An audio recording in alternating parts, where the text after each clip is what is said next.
Kingdom Hearts II is one of my favorite games of all time.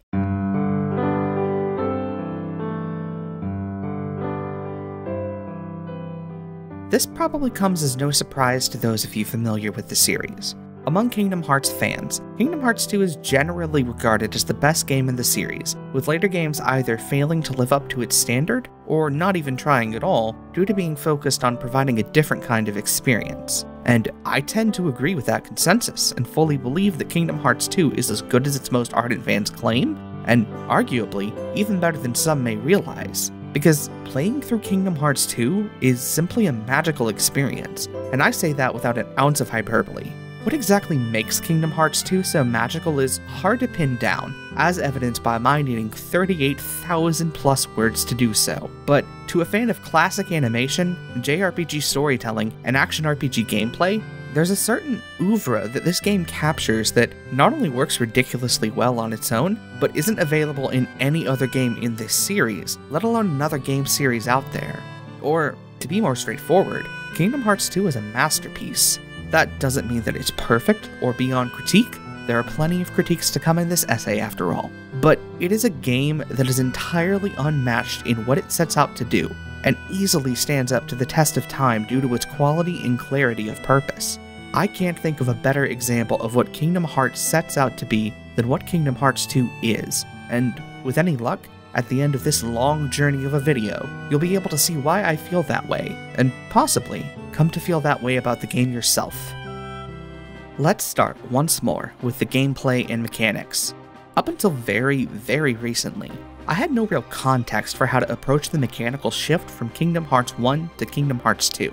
Because Kingdom Hearts 2, while being a near immaculate beginner's character action game, is still a sequel to an action RPG with slow-paced combat, and the transition from one to the other can be jarring if it's not something you're expecting, which is exactly how I felt when revisiting it a few years ago when I first started this project.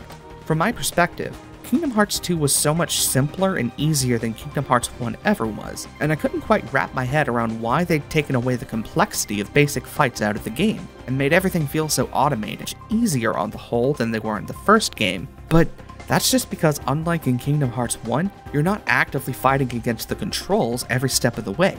Sora is quick and responsive, has a lot of options for fighting and movement given to him over the course of the game, and generally just feels amazing to play, unlike the very same Sora I struggled against in Kingdom Hearts 1.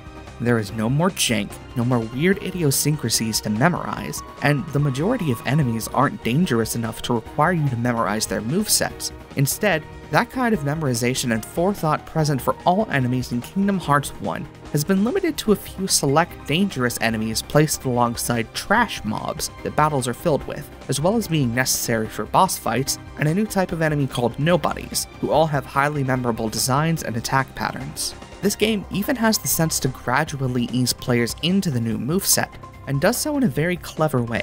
For the first couple hours of the game, you play as Roxas, another Keyblade wielder, and he controls like a middle ground between the Sora from Kingdom Hearts 1 and the Sora from Kingdom Hearts 2. Roxas's movements are a decent bit slower, weightier, and require a longer period of recovery than the Sora you play later on, but we still get to slowly unlock abilities for Roxas that push him well past the capabilities of Kingdom Hearts 1 Sora. And once he's surpassed Kingdom Hearts 1 Sora, then the game hands control over to Kingdom Hearts 2's Sora, who has an immediate boost in speed and maneuverability, and feels even more satisfying to play than the already satisfying Roxas. It's this transition that likely explains why, when I played this game as a kid, the updated mechanics and controls felt so much better and more natural than the first game, and I was far more engrossed in Kingdom Hearts 2 than I'd ever been in Kingdom Hearts 1. I am not entirely sure why I didn't see the clear improvements for what they were when I first revisited Kingdom Hearts 2, but I never had any issues with the updated mechanics as a kid, and don't have any major issues with them now either.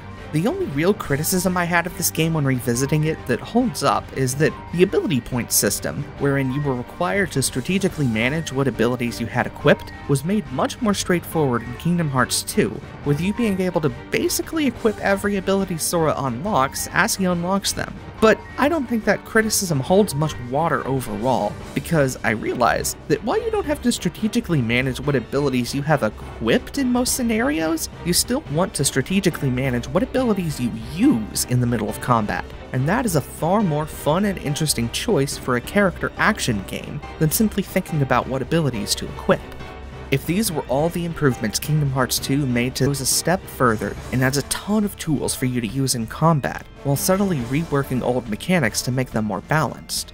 The first addition you come across as the reaction commands and standard QuickTime events, though, is that reaction commands are limited to a single button, the triangle button, and this has its benefits and detriments. On the one hand, the benefits for accessibility here can't really be understated.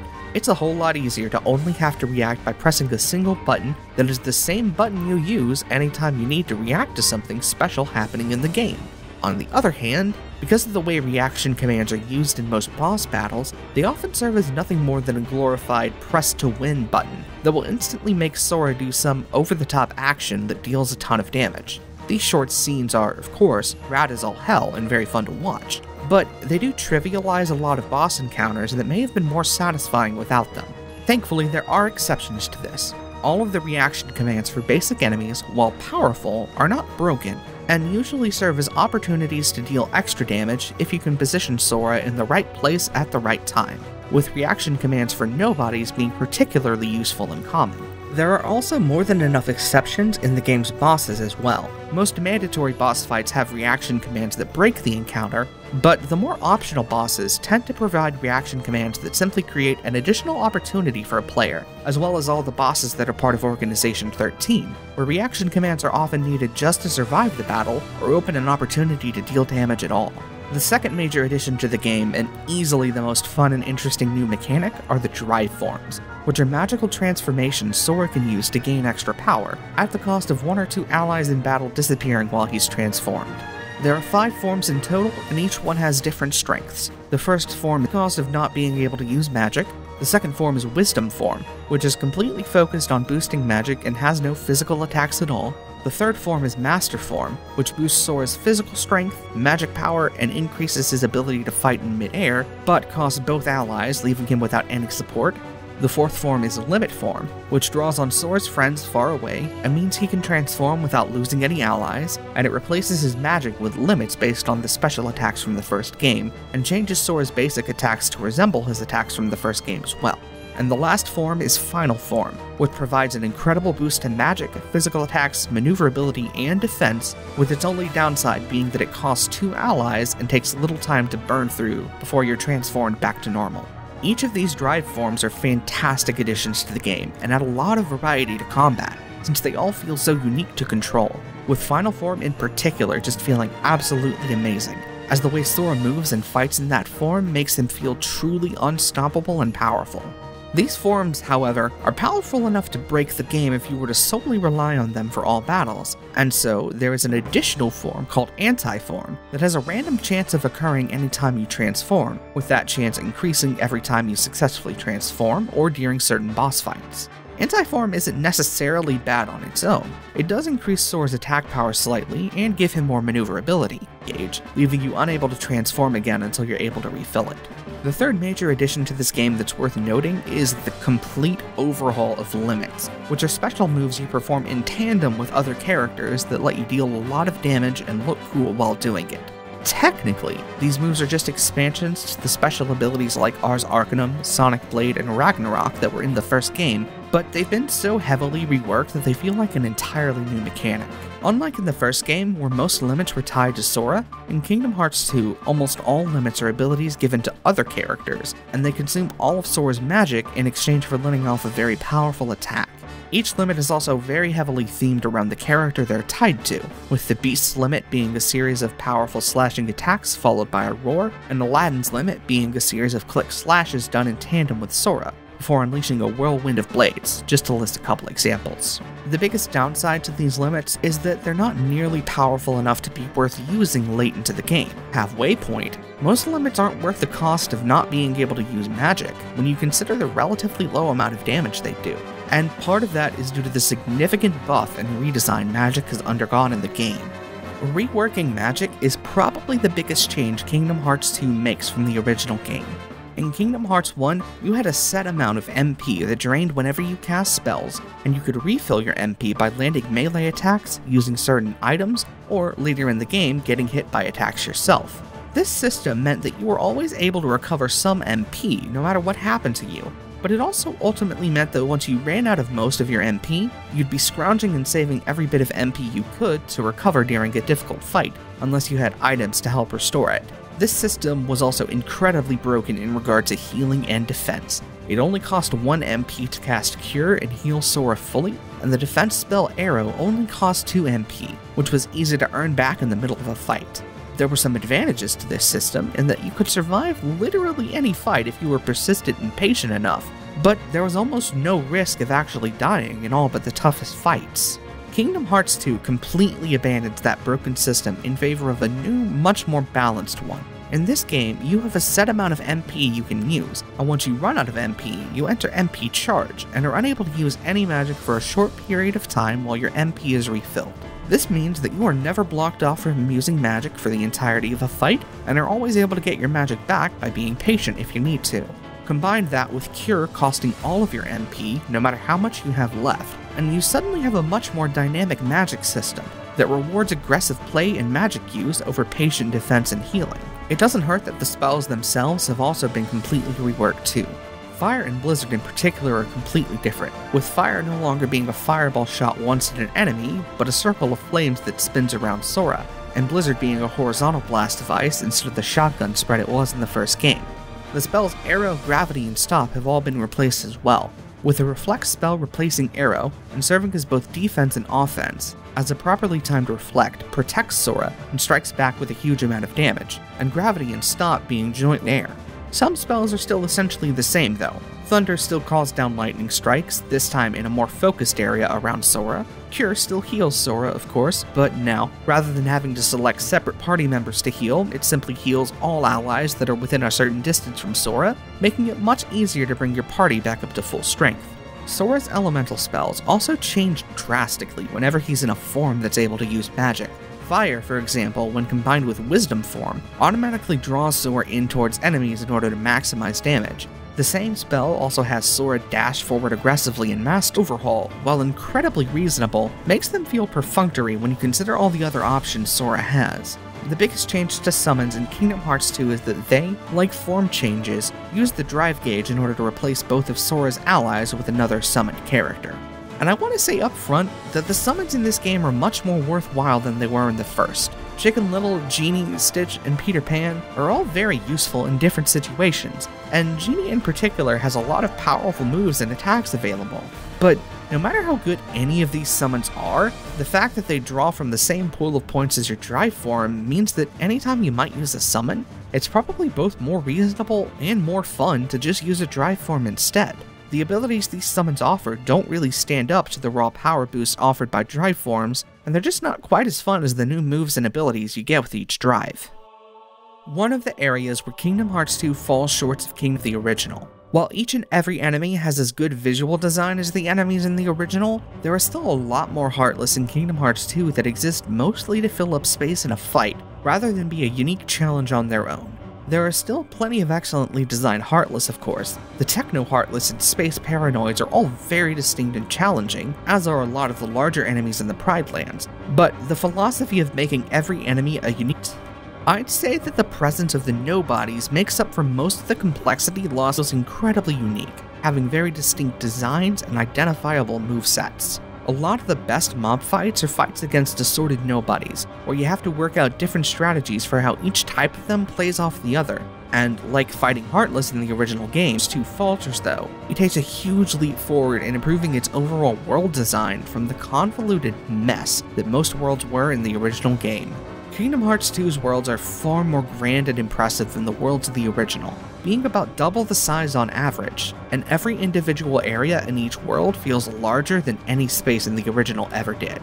Unfortunately, the trade-off for this increase in scale is that any semblance of complex level design has been lost, but this also means that navigating each world and following the story is far more intuitive than it ever was in the first game, Combine that with shifting focus away from labyrinthian, dungeon-like worlds in favor of creating interesting small areas for combat encounters, and you end up with worlds that feel a lot more suited to the game and its story, as fun battle arenas are way more important for a character action game than complex labyrinths. Of course, while the worlds themselves may be simple to navigate, that for exploration, besides good old treasure chests, being various puzzle pieces scattered across the world, easily one of the best fun little additions to the game. They essentially serve as a mini collectathon going on in the background of the game, and since collecting every puzzle piece requires you to upgrade your drive forms to unlock new movement abilities, they double as an incentive and reward for making Sora stronger. The puzzle pieces aren't the only bit of content added in with the final mix release either.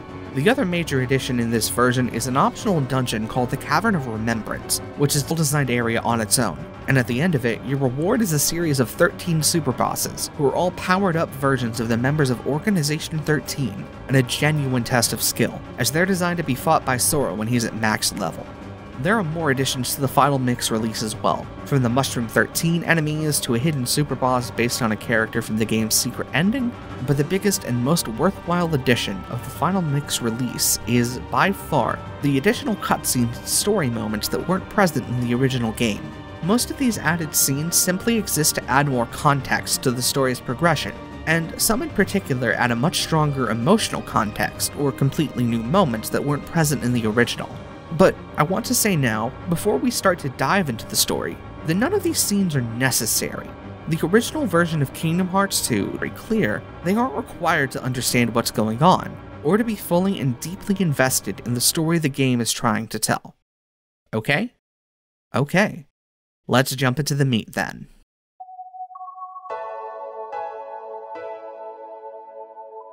Kingdom Hearts II begins with a musical opening, just like the first game, but where the opening in Kingdom Hearts I served to foreshadow the direction of the story through visual metaphor, Kingdom Hearts II opts instead to use visual metaphor to recap the events of the first game and Chain of Memories, and establishes a motif of characters and environments fading into dust to represent the destruction of worlds, memories, and friendships. As we watch Sora sit on a familiar beach with his beloved friends, Riku and Kairi, we see Kairi and Riku transformed into dust and blown away, just before Sora jumps off into the unknown and Destiny Islands dissolves around him. The dissolution of his islands brings Sora to the gates of Hollow Bastion, where we watch as he valiantly defeats Heartless on his way up to the castle, facing an unconscious Kairi and his former friend Riku, and see Riku extend his hand out to Sora in the same motion as the first game's opening, with the background fading away to show the wave of darkness about to overcome him.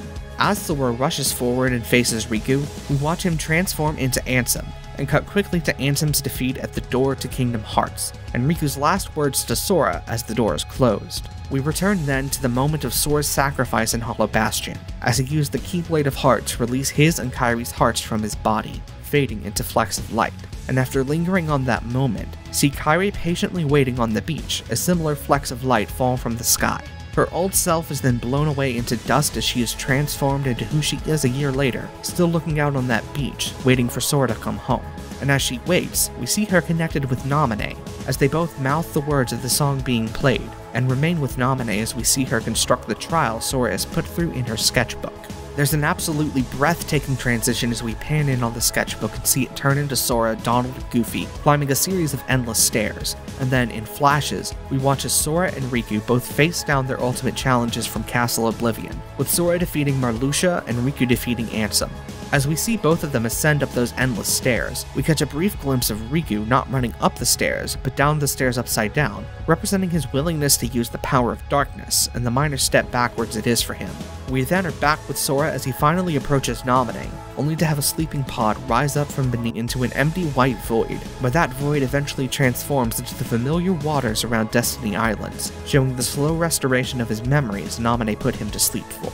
As Naminé closes her sketchbook on an image of a sleeping Sora, we see him resting peacefully on the beach, holding hands with his beloved friends once again, before being thrust downward below the sand, as we see an unfamiliar blonde boy pushed down into deep water. Dust particles surround him, tying him to some force of destruction, and we watch as he slowly falls into the deep water, mimicking the way Sora did in the first game's opening, and eventually waking up and standing atop a glowing stained glass image of Sora himself. And after a short scene where the events of the first game are recapped in more detail, we see him wake up peacefully in his bed, as he opens the window to a sunset-lit sky over the sleepy cityscape of Twilight Town, and comments on having had another dream about Sora. Besides these strange dreams about Sora, though, Roxas seems to be a fairly normal, quiet kid. He has a group of friends in Xehanort, Pence, and Olette, who all hang out in the usual spot, an alley filled with abandoned furniture situated under the train tracks, and we see Roxas hanging out with them and talking about the local gossip. It's intentionally very slice of life, and like Destiny Islands in the first game, the time we spend here allows Kingdom Hearts II to explore the small moments that make up a friendship. Even with the slice of life framing though, things in Twilight Town take a turn towards the surreal fairly quickly, as after Xehanort has finished venting about how another boy named Cypher is giving him and his friends a bad name, Pence, the soft lovable nerd of the group, checks inside his small binocular camera and finds that all of their photos are gone, and beyond that, neither him nor anyone else is even able to say the word photo when they try, with their speech being blanked out entirely where the word would be. Xehanort, who is clearly the leader of the group, immediately dedicates them all to investigating this, hoping to clear their name by recovering everyone's stolen photos. We then take control of Roxas, our protagonist for the time being. After speaking with some of the shopkeepers, we're introduced to Xehanort and Roxas' rivals in this town, the self-appointed members of the Twilight Town Disciplinary Committee. This group consists of the Final Fantasy characters Cypher, Fu, Rai, and Vivi, and the contrast of their brash, bombastic style against the chill to each other outside of their dynamics as a group. Olette, who is kind, friendly, warm, and sensible, is mirrored by Fu, an aggressive, cold, and hard-boiled goth girl you could easily who is short, stout, and extremely lovable, and probably the smartest member of his group, is then mirrored by Rai, a large, muscular, loud, and extremely lovable jock, who is dense as a brick and ends his every sentence with the phrase, "you know?"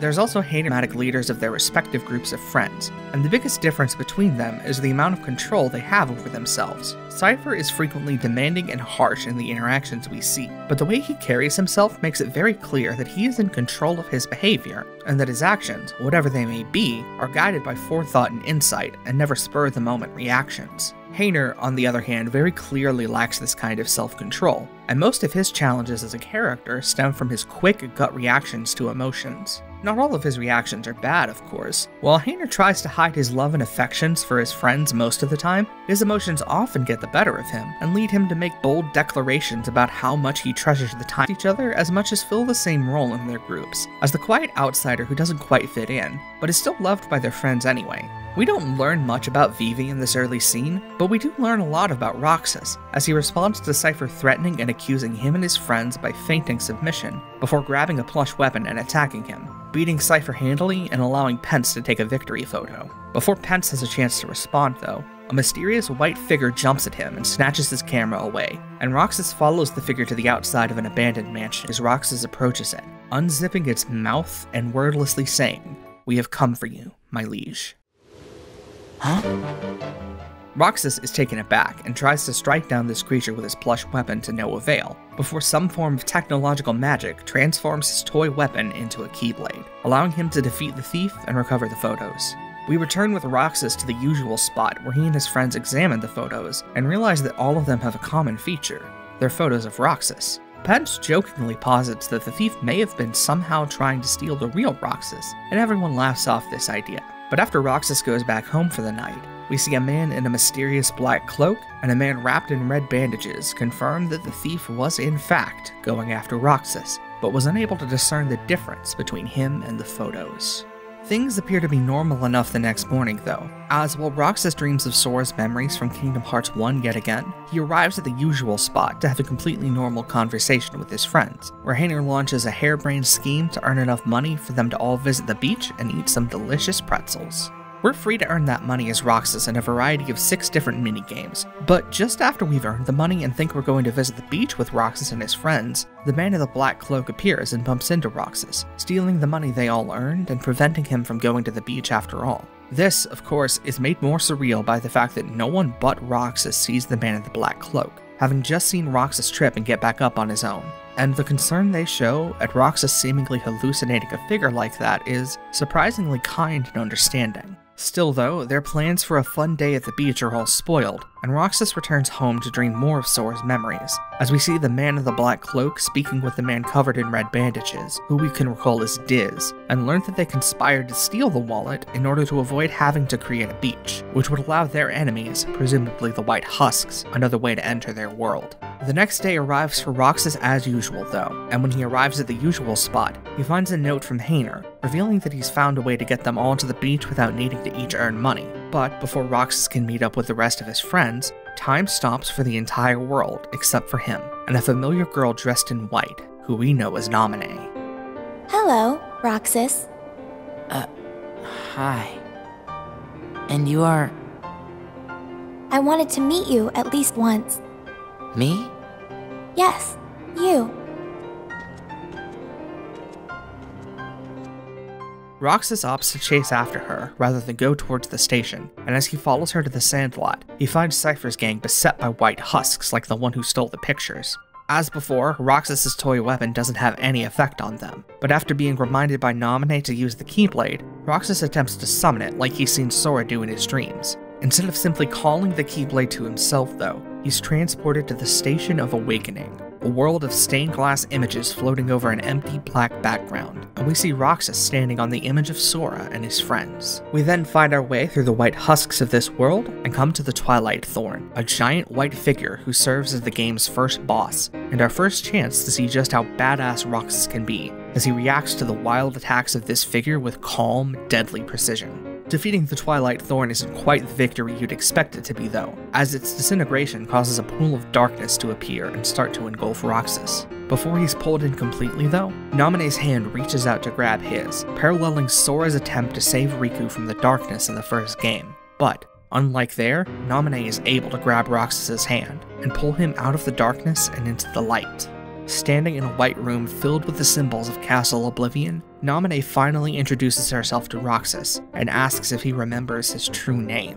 Before Roxas can begin to respond though, she is pulled away by the man in black, and he pushes Roxas into a portal of darkness, leaving him to wake up on the ground in the sandlot as Cypher and his gang celebrate their victory. And just as quickly as that, we're thrown right back into the slice of life story of Twilight Town, as Roxas awkwardly stands around with Cypher, only for Xehanort and his friends to see them all hanging out together instead of visiting the beach like they planned. This back and forth between the surreal events all occurring around Roxas and the everyday drama and friendship between him, Xehanort, Pence, and Olette is honestly masterfully done. It sets up a clear mystery around our protagonist, asking why he's being chased by these white husks, what Diz and the man in black want with him, what his connection is to Sora, and why he's able to wield the Keyblade. All of which are questions we the audience would be bound to be wondering anyway, and the game only gives us little hints towards the answer, while still answering deeper, more meaningful questions, like what kind of person is Roxas,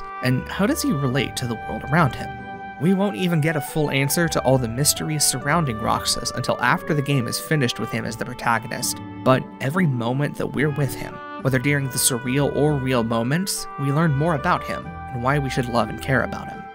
Roxas chases after his friends, hoping to explain what happened to Xehanort, but he's not able to find the words, and ends up upsetting Xehanort more anyway, as he suggests that they spend the next day at the beach, forgetting that he promised Xehanort that they would both compete in the next day's local struggle contest, and split the prize regardless of who won.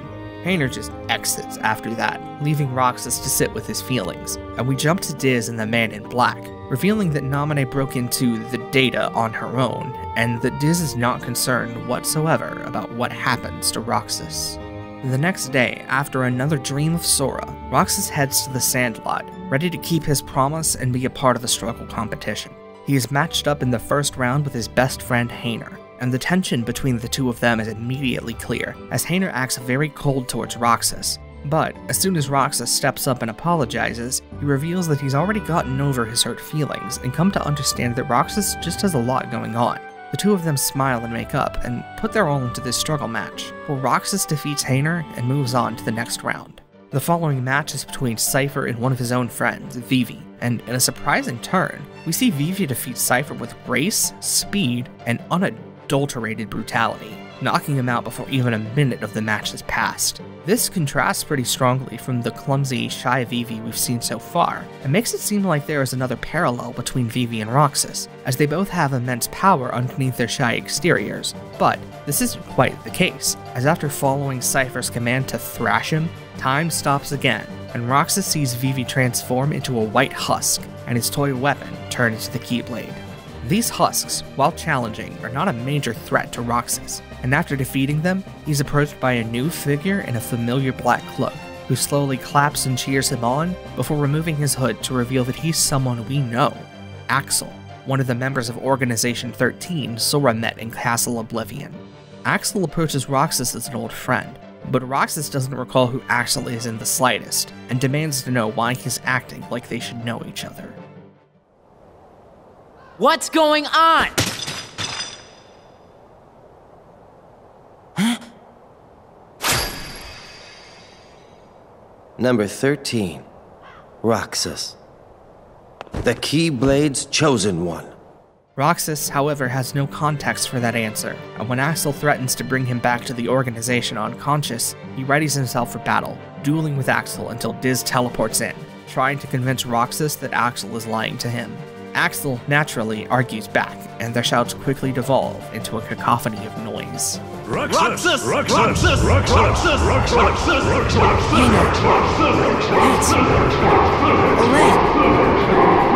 Hayner! Pence! Olette! And, yet again, everything jumps back to normal. Roxas has defeated Vivi and is declared the winner of the struggle, sending him on to the title match against Setzer from Final Fantasy VI.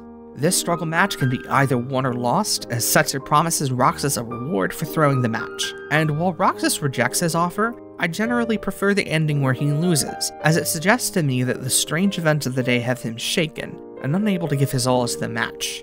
This option also means that while the crowd as a whole cheers on Setzer and congratulates him for his victory, Hayner, Pence, and Olette all get together and cheer on Roxas, who has still done his best and given his all to the match, which I just find so much more emotionally gratifying than him winning outright and being celebrated by everyone. Whether after victory or defeat though, Roxas and his friends take the struggle trophy up to the top of the local clock tower, where Roxas hands out each of the gems on the trophy to his friends, and they all admire the way they shine in the sunlight and enjoy sharing this treasure with each other.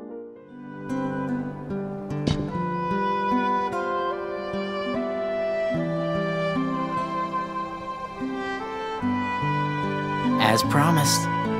Thanks a ton, Roxas. One more treasure for us to share. Before we have time to readjust to reality though, Roxas slips and falls off the clock tower, having jumped up too eagerly at Olette having brought sea salt ice cream along. And we're moved to a character we've only seen in flashbacks so far, Kairi. Kairi walks along a road on Destiny Islands, talking to Selkie about Riku, and how she remembers spending time on the islands with him and another boy, who she just can't seem to remember.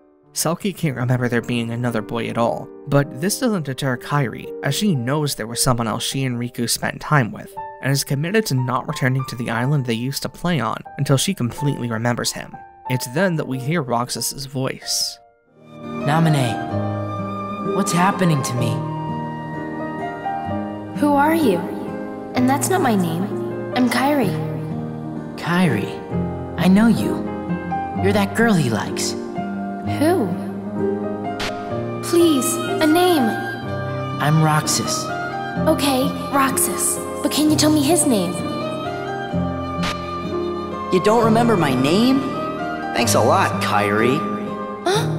Okay, I guess I can give you a hint. Starts with an S. We return to Kairi as she rises up from the ground and then rushes off to the beach, meeting her there as she places a message in a bottle in the ocean. She explains to Selkie that she's remembered a little more about Sora, and specifically remembers the importance of the promise they made to each other, to meet again so that he can return the star charm she made for him. Confident that Sora will receive the letter, we cut away from her just as she remembers the 2 syllables of Sora's name, and smiles as her letter floats off into the waves. Meanwhile, Diz and the Man in Black discuss what just happened, as Diz explained that Roxas' connection to Namine put him in contact with Kairi's heart, and this act in turn put Kairi's heart in contact with Sora, even over the vast distance that separates them all.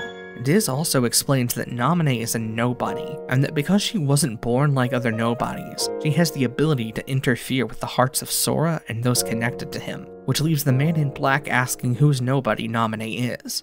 Diz doesn't answer him, but instead asks the man to reveal his true name, and he does so, throwing off his hood and revealing himself to be Ansem, the villain of the first game.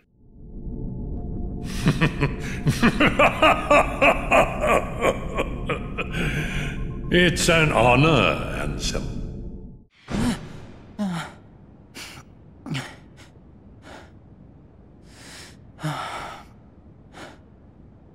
I'm dreaming. But which parts were the dream? After Roxas gets dressed for the day, he heads out to the usual spot, where he and his friends reluctantly agree that Olette is right and they should work on their summer homework today. Roxas and his friends all commit to investigating a set of mysteries Pence refers to as the 7 Wonders of Twilight Town, which are all strange and surreal occurrences that fit in with the strange experiences Roxas has had, as well as the sleepy town with dark secrets vibe Twilight Town has established for itself so far.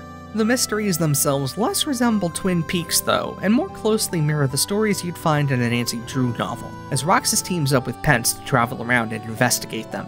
This project takes Roxas and his friends to a part of Twilight Town we've never seen before, the Sunset Terrace, which hangs over a steep cliffside, and on the train ride there, Roxas and his friends all pull out their special gemstones and admire them in the light, only for Roxas to realize his is gone. Once they arrive at the terrace, Roxas and Pence solve the first mystery fairly easily. The steps of Sunset Station are rumored to count differently going up and down the staircase, but Pence reveals that the only reason this incident ever occurred is because Rai, the lovable dumbass in Cypher's crew, was the one counting the steps, and probably just miscounted. There are still 6 more mysteries to investigate though. The rumors say there are dark doppelgangers hiding behind a waterfall, a large bag that bounds around on its own, strange voices coming from the tram tunnels, and an alleyway where volleyballs seem to bounce from out of nowhere. As we investigate these mysteries, we see a clear pattern of supernatural causes. A shadow Roxas emerges from the waterfall and challenges him to a fight. The strange bag bounces around too quickly and erratically for rational explanation. There are multiple copies of Vivi acting just like the Vivi at the tournament inside the tram tunnels, and the alleyway sends out a bombardment of volleyballs that Roxas can barely dodge. Once Roxas finishes his investigations though, Pence catches up just in time to have not seen anything supernatural going on. He sees his reflection in the waterfall and proposes that as the explanation. He sees Roxas open the bag and reveal a dog trapped inside. He sees a single Vivi enter the tram tunnels and assumes that he was just practicing in there. And he sees a single volleyball come out of the alley and assumes Roxas threw it out at him, making it appear like it came out of nowhere. Roxas is still baffled by all of this. We see him question his own experiences after Pence provides a logical explanation. But we as the player get a little more truth, as we're shown a glimpse of strange white husks behind almost every mystery. After this, Roxas and Pence meet back up with Handir and Olette, who have just discovered another rumored mystery about the ghost train, which travels along the tracks with no driver and no passengers. They all head up to the top of the cliffs to watch the train tracks, casually watching for anything unusual, when they're approached by Cypher. Naturally, he mocks them for investigating the ghost train and starts to walk off unimpressed, but he's stopped by Heanor, and responds that he's still taking part in something they have planned for tomorrow. Not long after he leaves, Roxas jumps up as he sees a train dressed in the trappings of Disney wizardry coming down the tracks, and realizes that there is no driver or passengers present. He excitedly leads his friends back to the train station, and is ready to board the train and find out more, but he's stopped by Heanor at the last second. What? You get hurt. Huh? The train will be arriving shortly.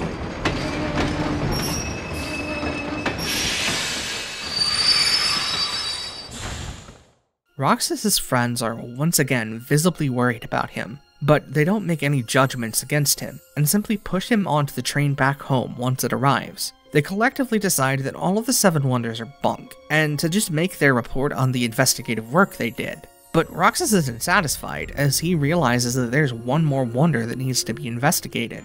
Heanor pushes back on him, trying to play it off like the 7th doesn't matter, but Pence fills in Roxas on the details. There's a girl who sometimes appears in the window of the old mansion, despite no one having lived there for years. The two of them head off to investigate, and once there, Pence explains that Hayner had actually planned to come investigate the mansion the next day, along with the rest of the town, in hopes of discovering the source of the strange events surrounding Roxas and the town as a whole. Hayner had also made a deal with Cypher and his gang, inviting them to help with the investigation, and while it's not commented on again, it's clear that this moment is an act of maturity on Hayner's part, as he set his personal feelings of rivalry aside in order to help out his friend. Roxas then proceeds with the investigation and stares up into the window of the mansion, finding a very familiar yet mysterious girl standing there. He begins a conversation with Naminé and is transported up into the White Room, which is covered in her drawings. He finds a drawing of himself and Axel together, wearing black cloaks and staring at two more black-cloaked figures, and has it confirmed by Naminé that the two of them are in fact best friends. And while Roxas is in disbelief that Naminé could know more about himself than he does, this prompts Naminé to help explain all the strange things Roxas has been experiencing.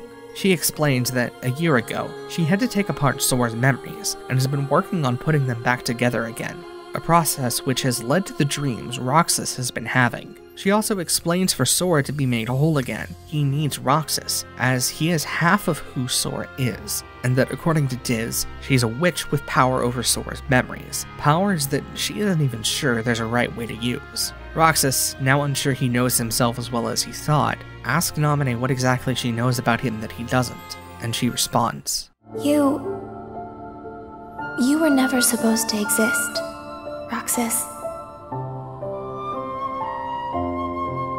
What? How could you even say such a thing? Even if it were true. I'm sorry. I guess some things really are better left unsaid. Roxas is shaken out of this scene by Pence though, having apparently been lost in a daze, and he tries to explain that he saw the girl in the window, who we see when he points up. When Pence looks up though, he only sees the curtain flapping, and figures there must just be a draft causing them to move, though we cut back one more time from Roxas' perspective to see Naminé still standing there. The boys head back to the usual spot, and find that Olette has already finished their report, having assumed that the seventh wonder would be just as disappointing as the others. They head up to the clock tower where Hayner is waiting for them, and have one last laugh, some sea salt ice cream, and enjoy one of the last days of summer together. Sora's restoration, though, is almost complete. Diz and Ansem meet up one more time to discuss their returning memories, as they are both now finally able to remember Sora clearly, and we learn that Diz plans to dispose of Naminé once her work restoring Sora is done, claiming that she was also never meant to exist.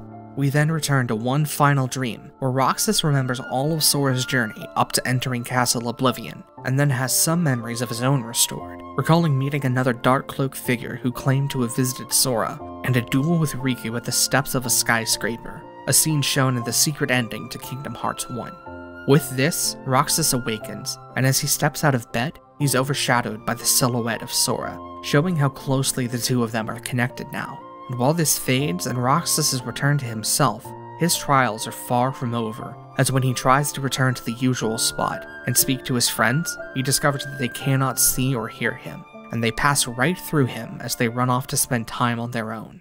Roxas is then confronted by Axel, who laments that he's been given orders to destroy Roxas if he won't return to the organization.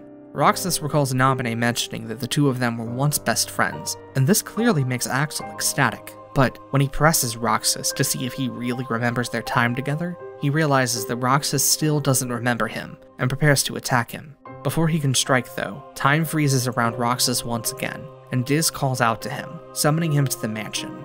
Roxas tries to free himself and restore the flow of time by calling on his friends once more, but this time it has no effect, and he's left with no choice but to go to the mansion, leaving Axel behind to reflect on the Roxas he once knew being long gone. Once at the mansion, Roxas realizes the gate is locked and opens it with his keyblade after recalling Sora do the same. As he heads into the building proper, the figure of Ansem appears to fend off the white husks chasing after Roxas, only when he prepares to fight, he doesn't draw a weapon we've ever seen Ansem use, but rather the Soul Eater blade of our good friend Riku. We only get a glimpse of this weapon though, and then return to Roxas as he finds his way into Naminé's room, and has his memory of leaving the organization restored. Your mind's made up? Why did the Keyblade choose me? I have to know. You can't turn on the organization! Organization 13. They're a bad group. Bad or good? I don't know. They're a group of incomplete people who wish to be whole. To that end, they're desperately searching for something. What? Kingdom Hearts. Funny? It's just... I think I've been running away from the question I really want to ask. What's gonna happen to me now? Just tell me that. Nothing else really matters anymore. But before Namine can explain, she's transported away by Diz. There's no knowledge that has the power to change your fate. Even if it doesn't, I want to know. I have the right to know. A nobody doesn't have a right to know. Nor does it even have the right to be. But what is a nobody? Roxas! We will meet again. And then we can talk about everything. I may not know it's you, and you may not know it's me. But we will meet again. Someday soon. I promise! Let her go! Nominate! Roxas ventures down into the basement of the mansion, where we find what appears to be the computer room we've seen Diz and Ansem working in. And it's here Roxas regains almost all of his memories. We see him sitting in a throne alongside the other members of Organization 13, with the members we've yet to meet concealed under their hoods. Roxas also remembers the full story of his departure from the organization, and the rest of his duel with Riku, where he was defeated and ended up unconscious as Diz and Ansem discussed his fate. He holds half of Sora's power within him. In the end, he'll have to give it back. Poor thing. It's the fate of a nobody. Roxas flies into a fit of rage, realizing just how much he's been manipulated and taken advantage of, and he violently smashes Diz's computer, an incredibly cathartic moment that ends up opening the door further into the basement. Roxas heads in and finds himself face to face with Axel, who is just as enraged as he is, and as the two of them gear up to fight, Roxas draws out two Keyblades, Oathkeeper and Oblivion, and the two of them let out all of their frustration and rage on each other.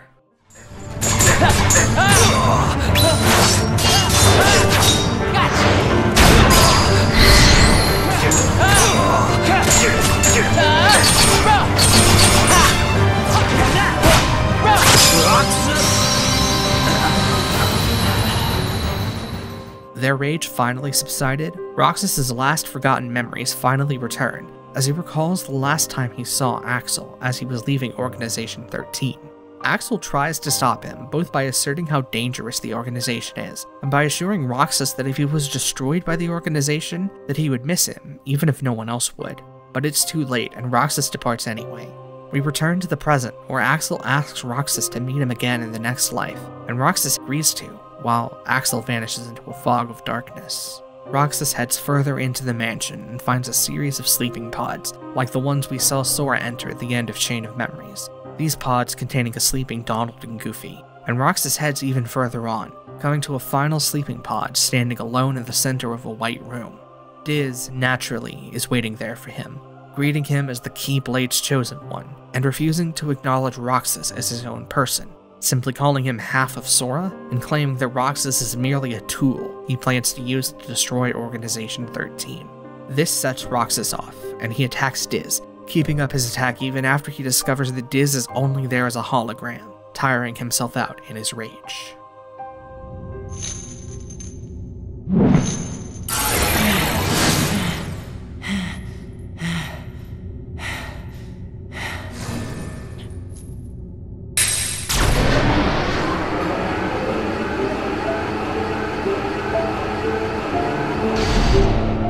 Sora.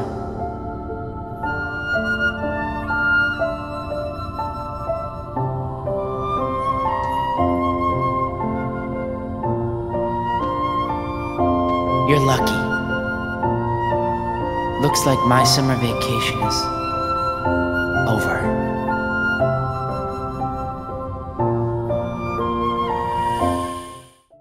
As we fade away from Sora's reveal, Roxas is subsumed into him, and we follow Sora through the rest of the game. I've hesitated to explain what exactly is happening to Roxas thus far, mostly because the game frames his existence, connection to Sora, and purpose as a mystery to be unfolded. But what's going on here is pretty simple, and explained not long after we leave Roxas. Back in Kingdom Hearts 1, when Sora sacrificed himself to free Kairi's heart, his heart was freed from his body and transformed into a Heartless. And as we learned shortly after, when a person is turned into a Heartless, if they possess a strong will, their body can remain and live on its own as a new creature called a nobody. Most nobodies are like the white husks we've seen attacking Roxas so far, but the nobodies of those with incredibly strong wills can retain their human forms and memories of their past lives, and all of the members of Organization 13 are these kinds of nobodies. Once we know all this, the answer to the questions about Roxas become pretty obvious. He is Sora's nobody, created when Sora was briefly transformed into a Heartless. The only difference between him and other nobodies is that because Sora was restored to his true self shortly after being turned, Roxas didn't inherit any of Sora's memories and ended up becoming his own person. From Roxas' flashbacks so far, we know that he was recruited into Organization 13, left them for unknown reasons, and was captured by Riku in order to help restore Sora's memories.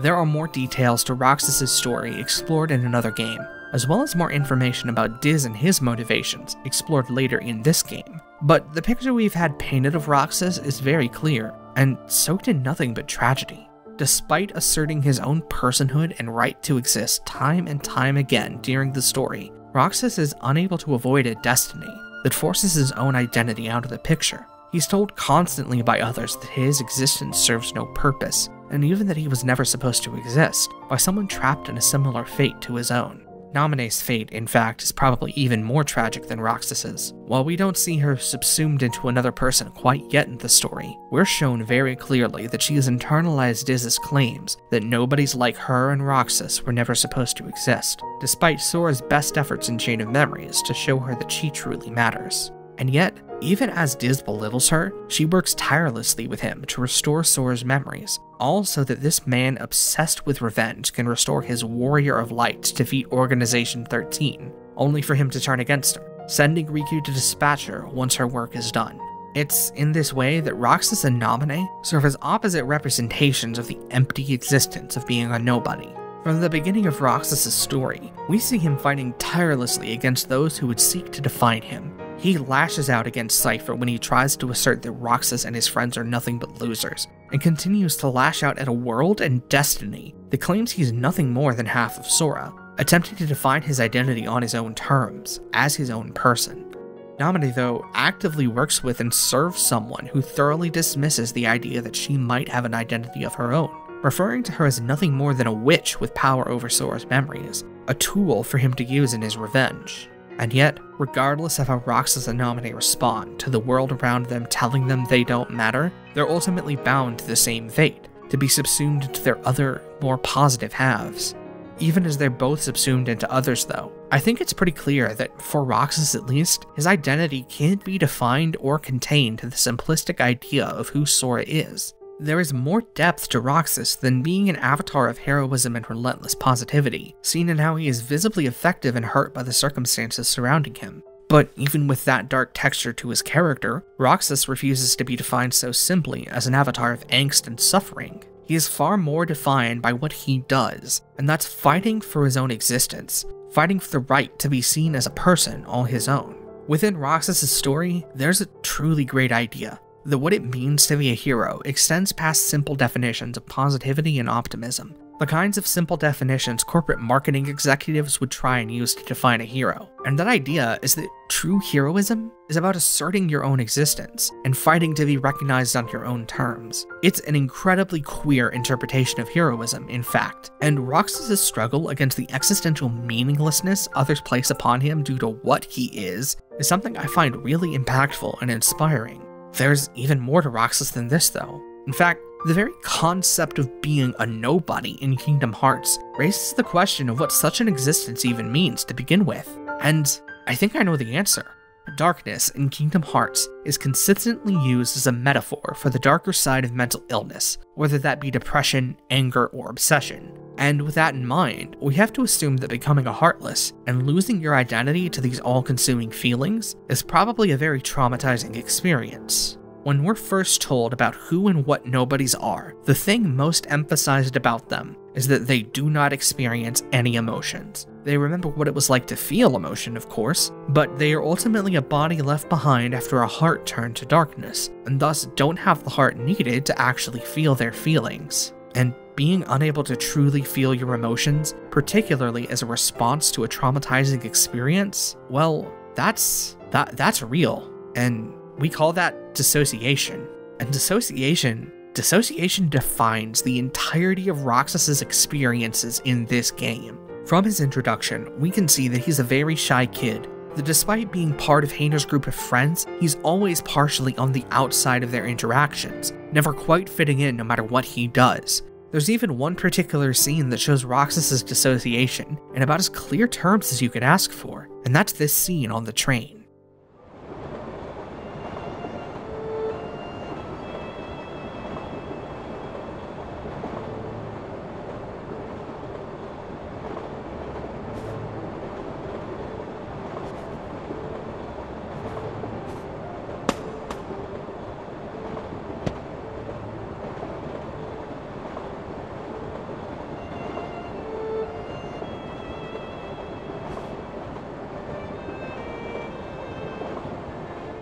And, well, it's about to get real personal because I can't talk about what I think that means without doing so. Because when I think about Roxas's dissociation and how the trauma surrounding his creation made him a completely different person than Sora, well, I start to think about plurality and dissociative identity disorder. See, dissociative identity disorder, in its most common forms, exists as a response to severe trauma, and it can cause people to develop a completely separate personality in order to avoid being overwhelmed by that trauma. I've mentioned in my Chain of Memories video that I definitely have experience with childhood trauma, and due to that trauma, I formed 2 alternate personalities, whose purpose is to shield and protect me from harm, whether that be in the form of new trauma or flashbacks to past trauma. And Roxas reminds me so much of Rosamund, who exists to block me off from having to bear the full brunt of my emotions, and keep me moving forward and asserting my own existence. Our own existence. And when Naminé tells Roxas that he was never really supposed to exist, no matter how wrong she may be, Rosamund and I feel that line so strongly. If I hadn't been hurt severely as a child, if I hadn't been so thoroughly traumatized and forced to hide within myself, Rosamund would never have had to exist. They never would have had to be born, and I would be a far less broken wreck of faults and insecurities. But Roxas fights so desperately for his right to exist, no matter the circumstances through which he was created. And it just feels incredible to see a character who represents the birth of dissociation through trauma refuse to back down when every single thing and person in his life is telling him that he doesn't exist, that he doesn't matter, that he's only half a person and doesn't deserve to be recognized on his own. And it's tragic to see him ultimately lose, to fade into the background of Sora and fail to be realized as his own person. But even within that tragedy, there is a bit of hope, a bit of purpose in that sacrifice. Because without Roxas's sacrifice, Sora would be unable to be whole, and he would be burdened down by the weight of his own trauma and suffering, whether that be the trauma of becoming a Heartless or the trauma of his own experiences in Castle Oblivion. Roxas, in the end, comes to realize this truth, and he steps into the background of Sora, allowing him to exist free and whole in the world. Rosamund and I have a bit of a similar relationship. They have much more willingly stepped into the background of me. They exist in the background, and they only come out when they're needed, but even within that circumstances, I think it's important to affirm that Rosamund absolutely still exists as their own person. They have completely different wants, needs, and desires than I do, and just like Roxas, they deserve to exist and have their existence acknowledged on their own terms. So, yeah, I'm plural. I prefer that to dissociative identity disorder because I don't pathologize it. It's just a part of who I am, and I'm proud of being a plural person. And as someone plural, I've always felt deeply seen through Roxas and other parts of Kingdom Hearts as well. Hashtag plural gang.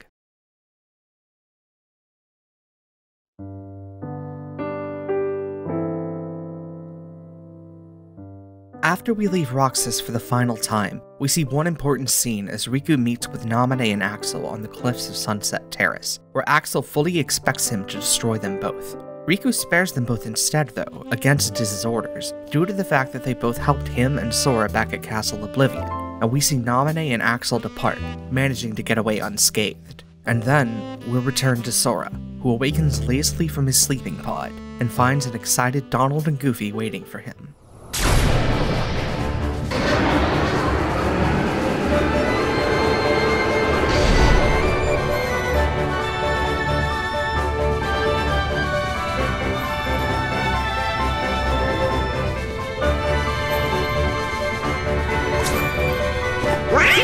Donald! Goofy! There was one more purpose to the extended opening with Roxas, and it was fairly simple and straightforward. It was to make us miss Sora, to miss this lovable doofball and want to see him awaken again. And I think maybe the greatest strength of this opening is that no matter how happy we are to see Sora finally return, it's hard not to feel a twinge of guilt as he does, since we know what Roxas had to give up to bring him back. After our wonderful trio finishes their joyous reunion, they make their way out of the mansion into Twilight Town, where they meet Xehanort, Pence, and Olette.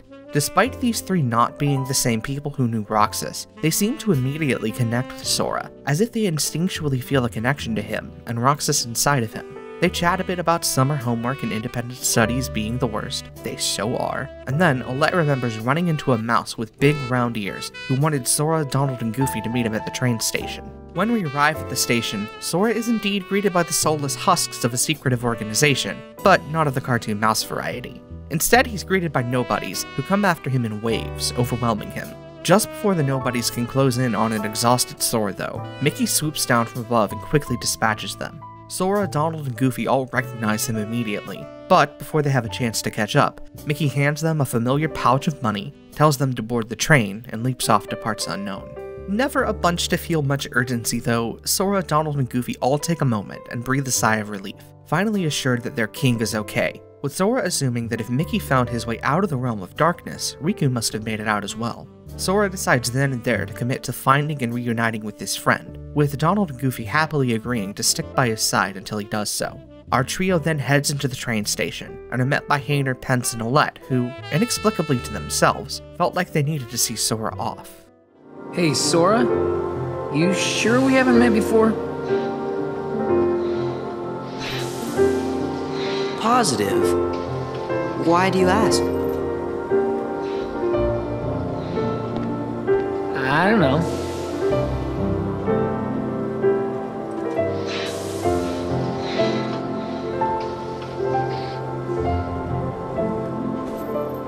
Huh? You okay? Yeah. Don't know where it came from. Pull it together. Right. See ya.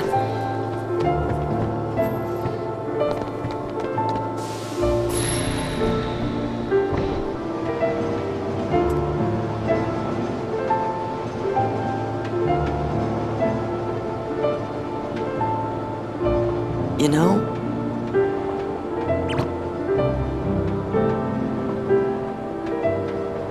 I'm sad. We'll be back. Yeah, we can visit Xehanort and those guys again.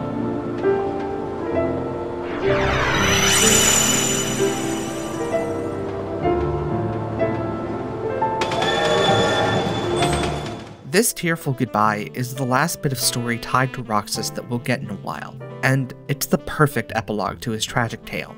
We can also see how his fate parallels Sora, as after the events of Chain of Memories, the people closest to Sora lost their memory of him, and what we see with Hayner, Pence, and Olette is very similar. Yet, just like Sora, even after being erased from the world, Roxas' existence still ripples out into it, whether that be through his connection to Sora, or through his connection to the friends who happily spent their summer vacation with him.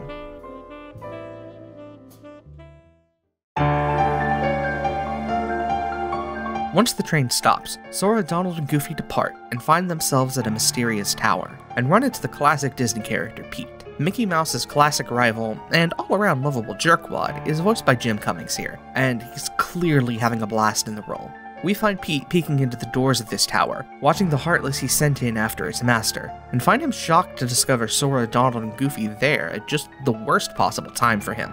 After defeating the Heartless he throws their way though, Sora, Donald, and Goofy end up completely ignoring the big buffoon, and heading up the tower without him, as Donald realizes that King Mickey's old teacher resides here.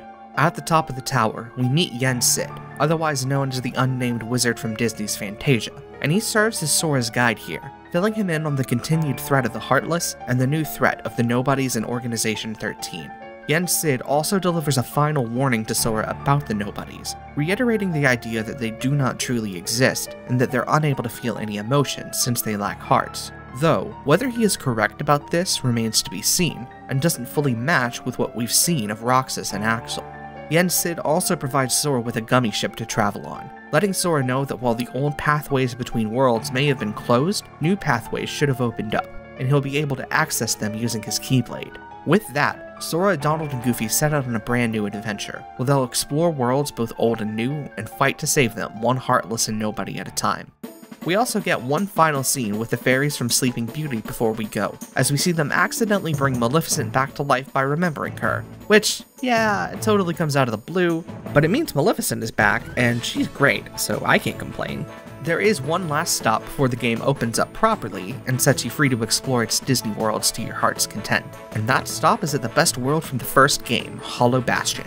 Sora, Donald, and Goofy all arrive in town and find that it's being completely renovated, with Yuffie, Leon, Aerith, and Sid all working together to restore it to its former glory. These characters all have the restoration of the town under control, except for the small problem of Heartless and Nobodies threatening to interfere with their work. As Leon is explaining all of this to Sora, a group of mysterious black-cloaked figures appear and reveal themselves as the members of Organization 13. All the remaining members arrive and send a horde of Nobodies to attack the gates and seize the city, but Sora and Leon are able to fend them off successfully together. From there, the members of the organization attempt to toy with Sora, threatening him and making their interest in him known, with one member specifically coming down to threaten Sora personally. You can talk all you want, but that won't change a thing.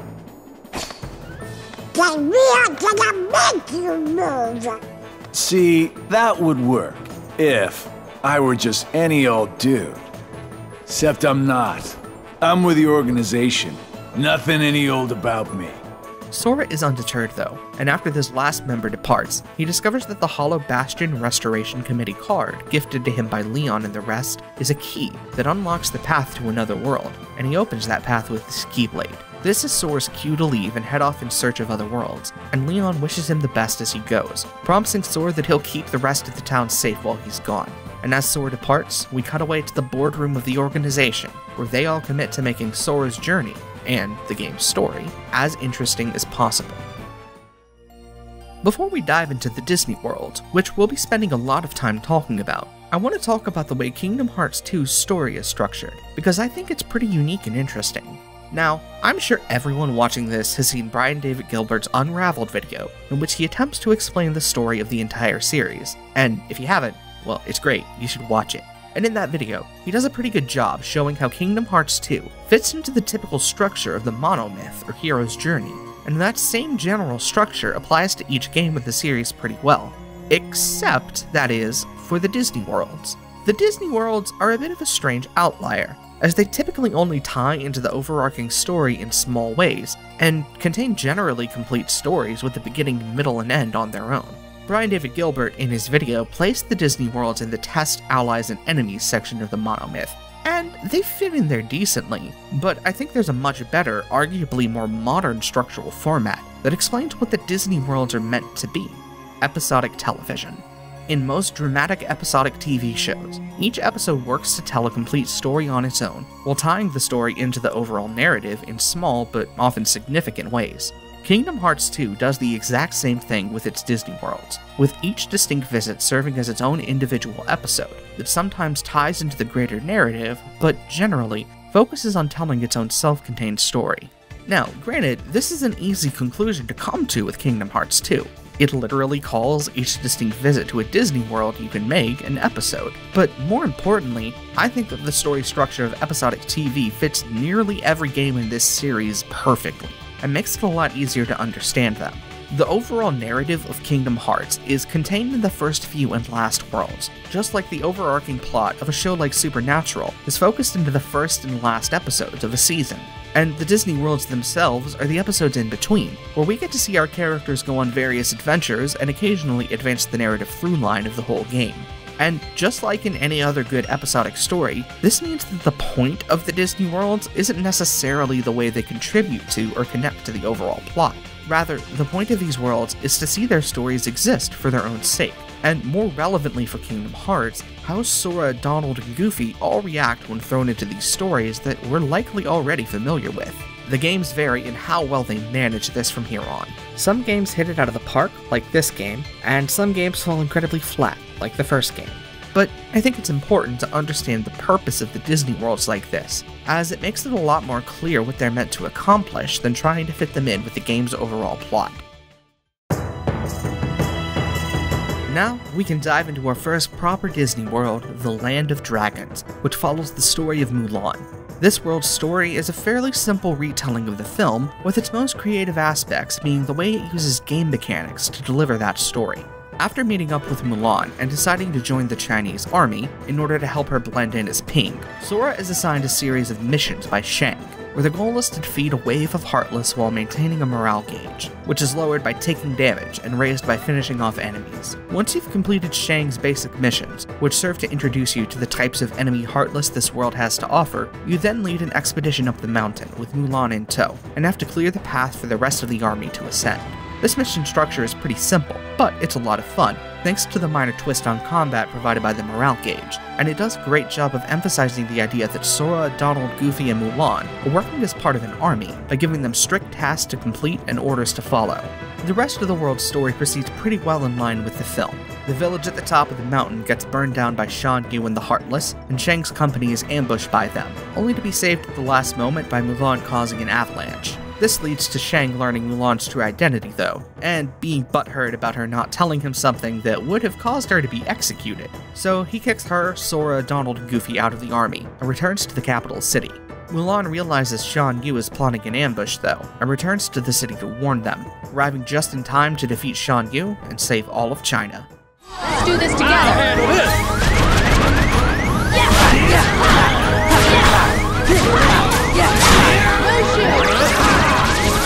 Take this! For China! I'm on fire! If we're being honest though, I think that the Land of Dragons following so closely with the original story is playing things a little too safe overall. Don't get me wrong, I can totally see why they did this. Sticking to the original story with the first Disney World means that Square Enix could focus on how much they've improved their storytelling techniques since the original game, and on expressing the setting through unique mechanics. But even with the improvements brought to this Disney World, playing through its story is still a far sight from watching the much more excellent film. Which, I guess in a nutshell, is the curse of a lot of Kingdom Hearts. As competent as the developers are at telling a story, they are so often unable to express that competence, since they're just trying to imitate another piece of art that was made by masters of their craft. I mean, just look at how often you see the performances in Kingdom Hearts pale in comparison to the original, even when the game is using the same actors. Both the actors and developers are trying to recreate something locked to a specific time and group of artists, and no matter how much work they put in, they can never fully recapture the same magic contained in the original. There is some new magic to be found in most of these worlds though, even if it only comes in small doses, and the dose for the Land of Dragons is very small, but it's also legitimately one of the best and funniest moments in the game. It arises entirely from letting Sora, Donald, and Goofy be thrown into a world and situation they don't belong in, and letting their personalities clash with everyone around them. About time we got some grub. Hey, no cutting! Get out!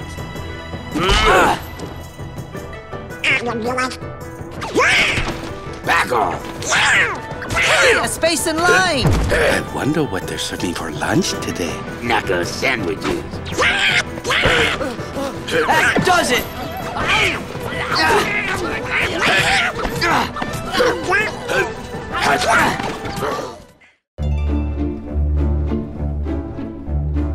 Our next stop is Beast Castle, and unlike the Land of Dragons, it opts to use the characters and settings of Beauty and the Beast to help provide background texture, while exploring a new story and character arc of its own. When Sora, Donald, and Goofy arrive in the castle, they find it eerily vacant, occupied only by a scattering of Heartless and an angry, obsessive Beast. Beast clearly has changed from the last time we saw him in Hall of Bastion, and pays no attention to Sora, Donald, or Goofy, even going so far as to violently shove Donald out of his way, so that he can retrieve a glowing pink rose. Sora, Donald, and Goofy realize they need to find Belle so she can explain what's going on, and they learn from her that Beast has locked down all of his friends and servants in the basement of the castle.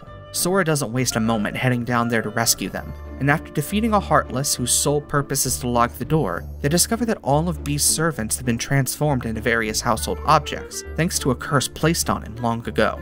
With these folks now free though, they join forces with Sora to guide him through the castle and into Beast's chambers, hoping to bring their master to his senses. Sora is able to work with Cogsworth to wake the Beast up, and we see that a member of the organization known as Xehanort has been whispering doubt and anxiety into the Beast's ear, planting the seeds of his anger and self-hatred.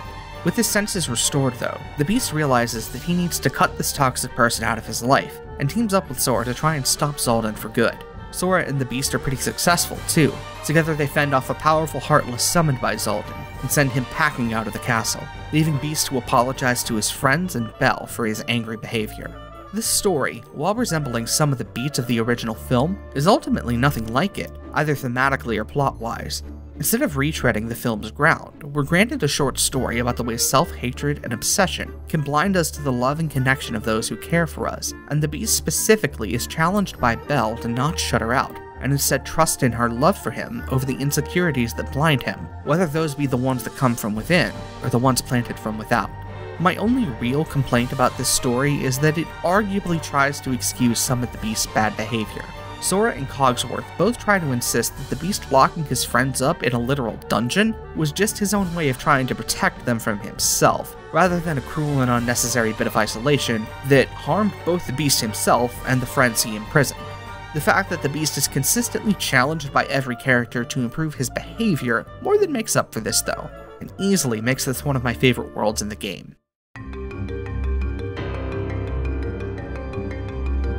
The next stop for our heroes is a familiar world, this time filled with new and unfamiliar characters. Sora, Donald, and Goofy make their way to Olympus Coliseum, only instead of landing topside next to the Olympic arena, they find themselves in the underworld, where they find Megara being chased down by the Heartless. After scaring off her pursuers, Sora learns that Meg was trying to speak to Hades, as the Lord of the Dead has been relentless in sending dangerous monsters to the Coliseum for Hercules to battle. Hercules, naturally, is getting exhausted by all this difficult fighting, and this led Meg to seek an audience with Hades in order to try and get him to let up on the pressure. With the threat of the Heartless though, it's not safe for Meg to make the trip, so Sora volunteers to try and talk some sense into him instead, heading down into the bowels of the underworld. Hades, meanwhile, is conspiring with Pete to try and finish off Hercules, who he expects should have lost his will to fight by now. Pete, in a rare clever moment, suggests sending someone already dead to take on Hercules, and without missing a beat, Hades summons Orin from Final Fantasy X, hoping to make a deal with him to take down the big hero. Fight Hercules in the Coliseum to the death! This is my story, and you're not part of it. You are fired! Now let me just say, I have never played Final Fantasy X, and have no significant attachment to Orin as a character outside of Kingdom Hearts, so keep that in mind when I say that this moment cements him as the coolest Final Fantasy character to cameo in a Kingdom Hearts game. Like, if that ethos isn't life goals, I don't know what is. But anyway, Sora makes it to Hades just after he summons Orin and tries to talk with him, but the Lord of the Dead is in far too foul a mood to listen, leaving Sora to team up with Orin in order to escape Hades' wrath. This fight is really mechanically interesting, because Hades is completely invulnerable due to the fact that it's his underworld, and Sora is powered down here as well, represented mechanically by being locked out of using any dry forms. Naturally, this ups the battle's challenge by quite a bit, especially on the high difficulties, and makes for a genuinely tense escape sequence as you desperately clear out Heartless and dodge fireballs on your way out of the underworld. Sora narrowly escapes Hades' grasp here, but he and his friends soon discover that Hades has locked the exit to the underworld, pinning them in an ambush by Cerberus. Sora is able to unlock the door, but he refuses to leave Auron behind, and joins him in a battle against Cerberus, who is far faster and more deadly than we've ever seen him in these games before. Cerberus is so dangerous, in fact, that Sora might not be able to take him down on his own. But that's okay, because this and a few other more challenging boss fights throughout the game are fights where if Sora dies, Mickey has a chance to swoop in and come to his rescue. And you get to play as Mickey, who flips around the battlefield casually and quickly attacking with his powerful golden keyblade. This mechanic fucking rules, and it's always a blast to take Mickey into a fight with his Yoda-inspired movesets. And it also serves to further the story, showing that Mickey is traveling around these worlds, hunting the organization and keeping an eye on Sora, even if Sora never gets to see it.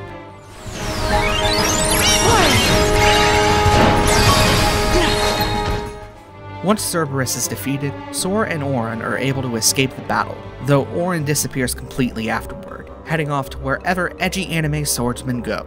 Sora, Donald, and Goofy themselves decide to head up topside, where they catch up with Phil and Hercules like old friends. Sora! Donald! Goofy! When'd you get here? Hey, Herc!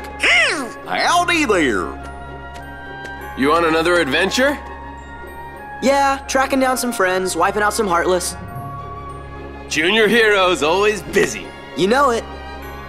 Despite Hercules' positive demeanor, he is clearly exhausted from the battles Hades has been subjecting him to, and eagerly jumps at the chance to do anything else when Sora asks him for help negating the effects of the underworld. Sora catches up on some training while Herc heads to Mount Olympus, but when he returns, he comes back with the news that the Olympus medallion, which would protect Sora from the underworld's effects, has been stolen by a man in the black cloak, likely part of Organization 13. Before they have a chance to think about retrieving the medallion, though, Hades appears and reveals that he's kidnapped Meg and trapped her in the underworld. Hercules immediately moves to try and rescue her, but Hades stops him and reminds him that he is a match against the Hydra today, and leaving that beast to wreak havoc on the Coliseum could be catastrophic. Hades, of course, is playing Hercules. He knows full well that he'll stay and fight the Hydra, and that Sora will make his way down to rescue Meg, and he plans to use this to his advantage, having learned that Sora's Keyblade can unlock any lock. Hades' plan works like a charm, despite his obvious trickery, and Sora heads down into the underworld to try and find Meg, running into Demyx, a member of the organization, on the way. Demyx is... well, I love Demyx with all my heart, but he is a total pushover, and an absolute failure of a fighter. A fact that he himself knows all too well, even as he follows orders and challenges Sora to a fight. He loses that battle handily, and leaves behind the Olympus medallion as he retreats, allowing Sora to be protected from the underworld, and us as players to use the dry forms again. Demyx is little more than a diversion though, and Sora quickly makes it down to the Underdrome, a long since abandoned arena of the dead that was sealed away by Zeus long ago. Hades has placed Meg here, and Sora, not knowing what he's doing, unlocks it in order to free her, falling right into Hades' trap. Still, he's able to free Meg, who gets away unharmed. There are a short couple boss battles with Pete, and Hercules shows up in the second battle to help fend him off. Pete, naturally, goes down like a punk, but Hades pops in and reveals that, despite Herc fighting valiantly, the Hydra is still very much alive and causing pandemonium at the Coliseum. Like Panic at the Disco? Yeah, okay. Sora and Hercules rush back to it, only to find that the Coliseum is all but destroyed. Hercules then passes out, too exhausted to do anything to save him. But Sora, Donald, Goofy, Meg, Pegasus, and Phil all still have plenty of fight in them, and work together to defeat the Hydra. This boss fight, repeated lines about arriving on the monster's rear aside, is fantastic, as the many heads of the Hydra serve as serious threats, without being too overwhelming thanks to the spectacle-filled reaction commands available, all of which are based on our heroes working together. As the dust settles with the Hydra's defeat, Hercules wakes up, and despite his guilt, all of his friends surround him and tell him that it's valid for him to be exhausted, uwu, and try to help him realize that his beliefs about sacrificial heroism are wrong, and that he's allowed to take a break sometimes. Hercules, like so many people, doesn't really take to this advice, but it still affirms the subtext that's been built up in this world. But the importance of self-care in heroism, and all of the characters coming together to support Hercules like this, is genuinely heartwarming. Next up, we're off to Disney Castle, and Sora, Donald, and Goofy arrive just in time to discover that it's under attack from the Heartless, who've managed to get in for the first time in the castle's history. After fighting their way through the Dark Horde, they find Minnie, safely locked away in the castle's library, and she lets them know they need to get to the Hall of the Cornerstone, as the castle's protective source of light has been corrupted and needs to be saved. Sora escorts Minnie into the throne room, and after he's cleared out the Heartless, she reveals a passage underneath the throne where the Cornerstone of Light is, surrounded by dark, threatening thorns. This all reeks of Maleficent's handiwork, and sure enough, the evil queen reveals herself to be the mastermind behind this plot, and promises to take over this castle and make it a bastion of darkness all her own. Ever the drama queen, she disappears after making this scene, and Minnie shares that despite her best efforts searching the castle library, she's been unable to learn how Maleficent has spread her corruption. Thankfully, Sora, Donald, and Goofy know someone with knowledge not found in any book, and they set off to get the wizard Merlin and bring him over to help investigate. It's Maleficent! She's back! Oh dear! Maleficent wants to send over the whole castle in order. She found the Heartless in every part of the castle. The queen is in danger. What? Perhaps I'd better just see for myself. Merlin quickly realizes what's going on once he arrives, and he summons a magical door, telling Sora and his friends that they need to go through the door, find its counterpart, and lock it with a keyblade. And when they step through the door, they step into the black and white magical world of the Timeless River.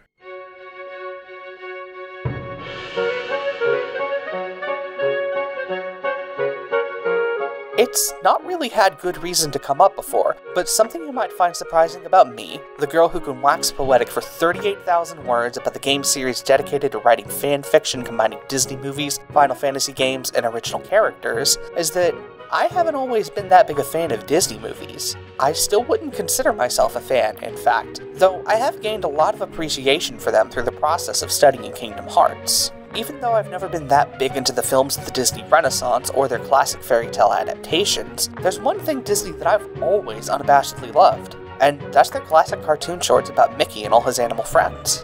Those shorts are the one Disney creation I think are near universally appreciable, no matter how low or high a view of Disney you may have otherwise. They're just masterful works of animation and comedy, and the way they helped birth an entire medium of artistic expression can't be overstated, as without them, animation as a whole may not have even found the footing and audience it needed to thrive across the entire world.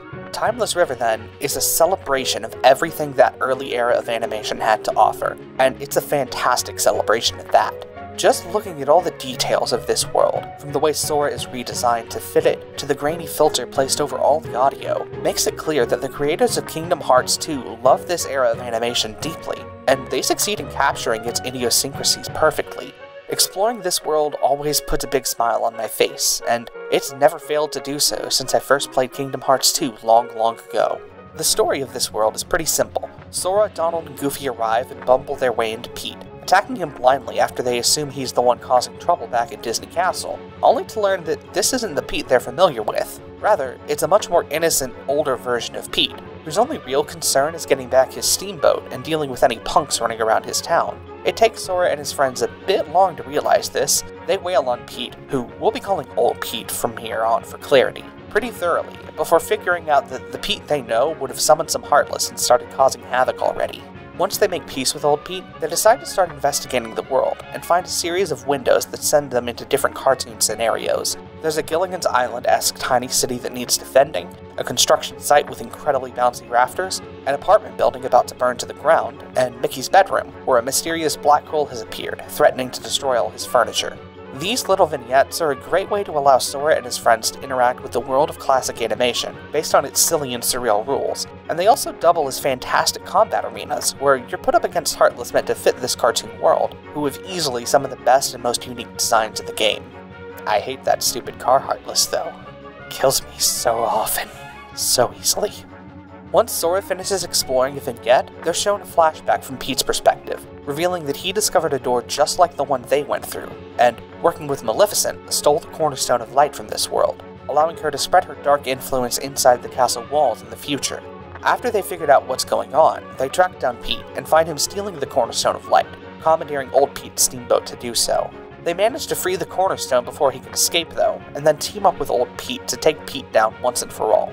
This boss battle is absolutely fantastic, not just because Pete is an interesting villain to fight, but because at certain points in the battle, Pete will dash off screen and trigger a transition, transporting us to a new battle area based on the vignettes we have explored, where Pete uses these arenas' gimmicks to his advantage. Having our expectation of geographic continuity abandoned for cartoon logic like this is a lot of fun, and makes this fight easily one of the most memorable in the game.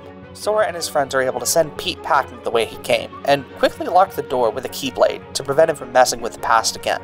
They also return the Cornerstone of Light to Cornerstone Hill, and make their way back to the present.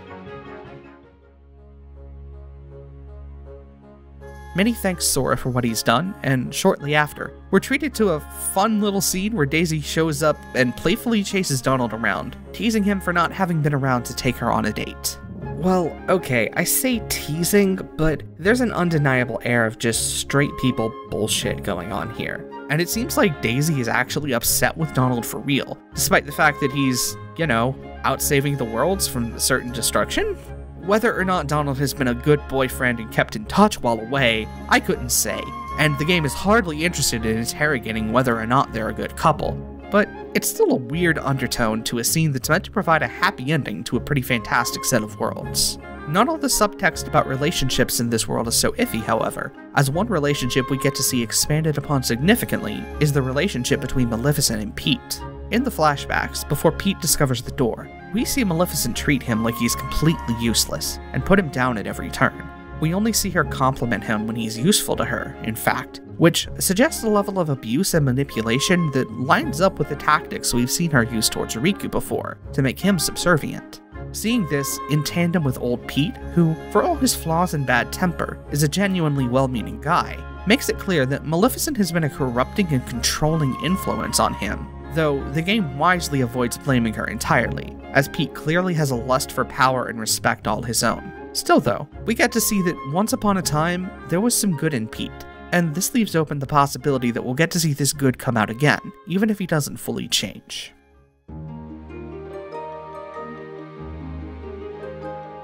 Our next stop is one of my favorite worlds of the game because of how well handled it is, and that is Atlantica. Now, you may recall that I hated Atlantica in the original Kingdom Hearts, and may thus be wondering what they could have possibly done to make my opinion change so drastically. And the answer to that is honestly pretty simple. They got rid of underwater combat. That's right, Atlantica is an entire world without combat in Kingdom Hearts 2, and it is all the better for it. It still takes place underwater, of course, but underwater navigation has been streamlined and simplified, and only really serves to allow you to move around and talk to different characters. And that's all that's really needed, because the focus in this world is on a series of musical minigames that let Sora, Donald, and Goofy join in song with Ariel, Bastion, and Flounder. Does that sound fun and perfectly in the joyous storytelling spirit of Kingdom Hearts to you? It does to me, and I think it works really well. I don't think it's perfect, of course. The game adds a couple of original songs on top of the classics from The Little Mermaid, and those songs are, well, they're not as good as the songs from the film, I have to admit that up front. But what those songs lack in brilliance is made up for by just how fun it is to experience the story of Atlantica this way, as a little mini musical of its own. And for some reason, it feels like I'm the only one who feels this way about the world. It's a generally accepted fact in the Kingdom Hearts fandom that Atlantica in Kingdom Hearts 2 is garbage, and one of the worst worlds in the game. But I just can't agree with that notion. Atlantica is a truly beautiful world in this game, and it embodies the spirit of creativity driving Kingdom Hearts. 'Cause these worlds are always better when they get to play around. And fun is the epicenter of this world and its playground. So don't take these things too seriously, or whine about a rhythm game. These worlds are realized so wonderfully, that beauty is truly plain. Let Sora sing, let Sora sing. These games are pure fun, they're meant to be loved and fill you with glee. They're for the ardent Disney fan, and those who want you boys to be sad. So don't swim away, let yourself play and let Sora sing. The ocean was kinda crappy and rough to freely explore, so no more made it dandy instead of a boring chore. But people weren't grateful for this, they just wanted more and more. Why they hated singing and fish, I will never truly know. Let Sora sing, let Sora sing. If you don't rock it or cannot bop it, just leave it be. They aren't required many games, you can just leave them and feel no shame. But me, I love them, they're some real fun, so let Sora sing. Let Sora sing, let Sora sing. Playtime is sweet here, follow the beat here naturally. Whether a casual or a pro, when this song play your fun it will grow. Come down and boogie, shake some fish booty, let Sora sing. Riku play the lute, Sora play the bass, Goofy play his face and they all go flop. Kairi sing the lead, Donald use his beak, Mickey has a voice of gold. Heartless play the dark, take over our hearts, that part is their mark and their counterparts. The organ, their force got rhythm of course, and nobody's play the drums.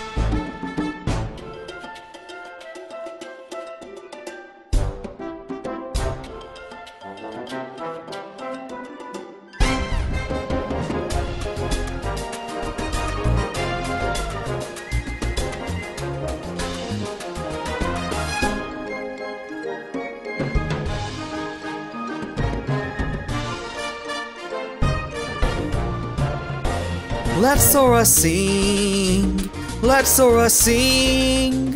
Plenty of worlds, the gameplay unfurls so differently. We fought a dragon, it was grand. What's wrong with a crustacean band? Atlantica's flawless, playing the mollis, let Sora sing. Except for King Triton, abusive and violent, let Sora sing. We got the rhythm and the best villain, Ursula's hottest in her big bodice, with giant women, you know we winning if Sora sings.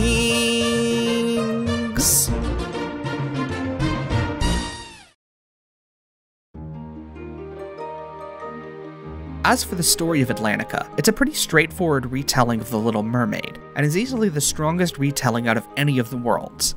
Ariel falls in love with Eric, and her abusive father and narc of a teacher attempt to dissuade her from interacting with the human world, Triton through violent outbursts, and Sebastian through manipulation and gaslighting, which ultimately drives Ariel to make a deal with Ursula to become human, only for Ursula to cheat at the last moment and doom Ariel, who was only saved by Triton taking her place in the deal.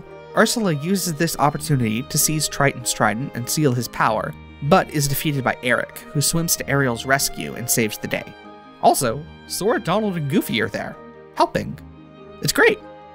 When you get past the fun musical minigames and straightforward retelling though, what I love about Atlantica is that it does an excellent job of capturing the emotional core of Ariel's story. Ariel's love for Eric, but more importantly, the human world, drives her to fight back against the controlling, abusive nature of her father. And something Kingdom Hearts captures that even the original film doesn't, is the depression that arises from being trapped in an abusive situation like that. We know Ariel is a big lover of music in this story, and see her gleefully singing about her collection of human artifacts, and even joining Sebastian's propagandistic tune about the beauty of the sea. But even though Triton and Sebastian are both happy to encourage Ariel to express herself musically, Triton's refusal to allow her to interact with or explore the objects of human society leaves her downtrodden and uninterested in expressing herself musically. This depression makes the impact of Ariel's decision to sell her voice to Ursula even stronger than in the original film, in my opinion, because it makes it clear that as massive a decision as it is to lose her voice, it's not something she's even able to enjoy while she's trapped in this abusive situation with her father. That subtext is obviously still there in the film as well, and is one of the biggest reasons why anyone who tries to tell you The Little Mermaid is an anti-feminist story is wrong. So it's not like Kingdom Hearts 2 is breaking new thematic ground by expanding this interpretation, but I still really appreciate that it makes it obvious how hopeless Ariel's situation seems to her. Of course, there is also new thematic ground being broken in this world, and it's hardly subtle, as it's about how the presence of Sora, Donald, and Goofy, three genuine friends of Ariel who have her best interests at heart, and aren't either bootlickers like Sebastian or literal children like Flounder, affects Ariel's status in the story. These three spend most of their time just trying to cheer Ariel up and lift her spirits in various ways, but when push comes to shove, They stand up for Ariel, whether against her abusive father or the manipulative Ursula, and do their best to look out for her as she tries to woo Eric without her voice. And on one final note, Jodie Benson remains one of the best actors in any of these games, as she consistently gives her all to her role as Ariel every time she appears. She's fantastic, and just about every other actor pales in comparison to the depth of her performance.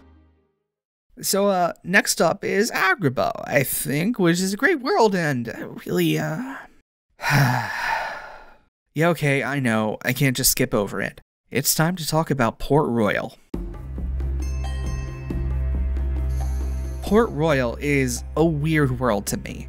I've always thought it was one of the weakest worlds in the game, ever since I first played it, and upon revisiting it a couple years ago, I absolutely loathed it, and thought it was completely irredeemable and unsalvageable. I've softened up on it again by a lot this most recent playthrough, partially because I much more clearly get the episodic joys this game wants to deliver on, but even as much as I've softened up, I can't really bring myself to defend it.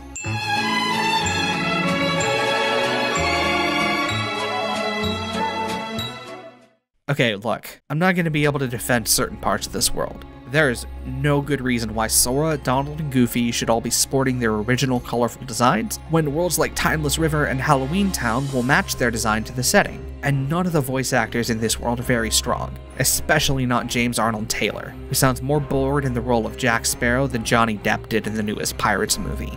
But just like Halloweentown and Kingdom Hearts 1, the devil for what makes Port Royal so genius is all in the little details. For one, let's not kid ourselves. This world looks gorgeous.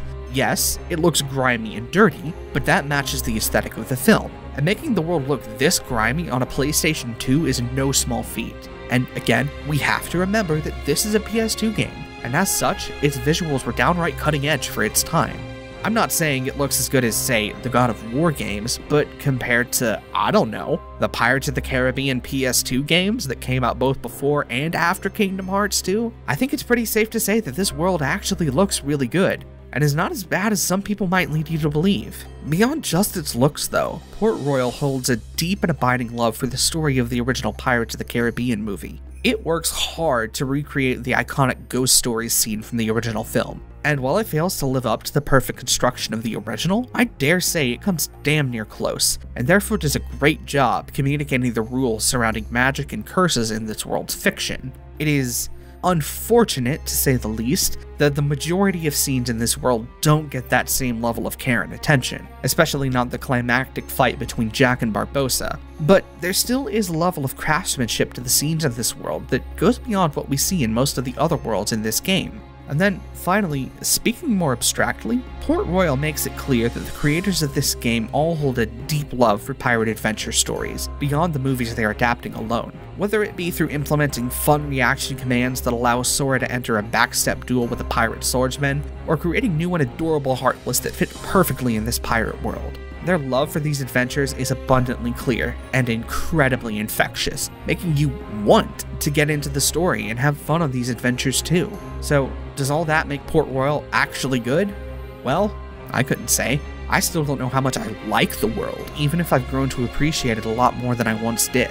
But I think it's worthwhile to look at this world, warts and all, and see all of the work and care that went into it before you try and critique whether you ultimately like it or not. I do think I like it a lot more than I used to though, and hey, maybe if you're like me and used to dislike it or be mad towards it, you should play through it again and see if your opinion has changed at all. What you find out might actually shock you. As for the story of the world itself, it's a pretty straightforward retelling of the first Pirates movie, The Curse of the Black Pearl. Captain Barbossa of the Black Pearl leads a raid on Port Royal, kidnapping Elizabeth Swan, believing that she's the heir of Bill Turner, who was part of the Pearl's crew when they found a chest of cursed Aztec gold. Will Turner, along with Sora, Donald, and Goofy, team up with the pirate Jack Sparrow, the former captain of the Black Pearl, to rescue Elizabeth, and Will is able to successfully save her, but betrays Jack in order to do so, leaving him unconscious. Barbossa catches up with Will though, and Will, having realized they're looking for him, makes a deal to save Elizabeth, Jack, Sora, Donald, and Goofy while turning himself in.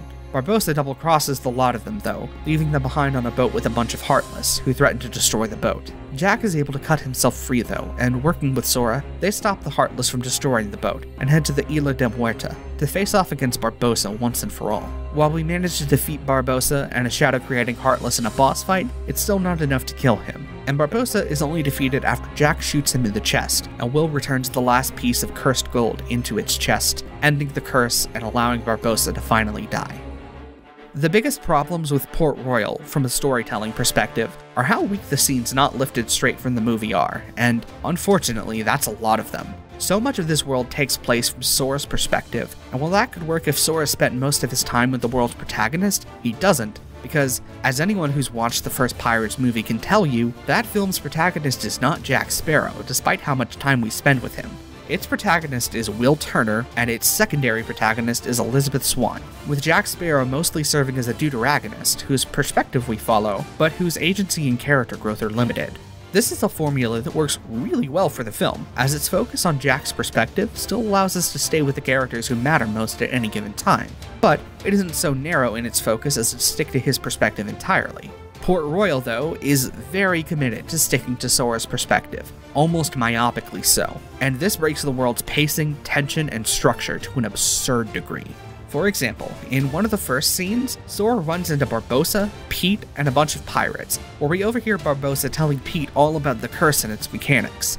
This scene, it makes sense. It's there to establish the way cursed pirates work mechanically, as you can only deal damage to them when they're standing in the moonlight.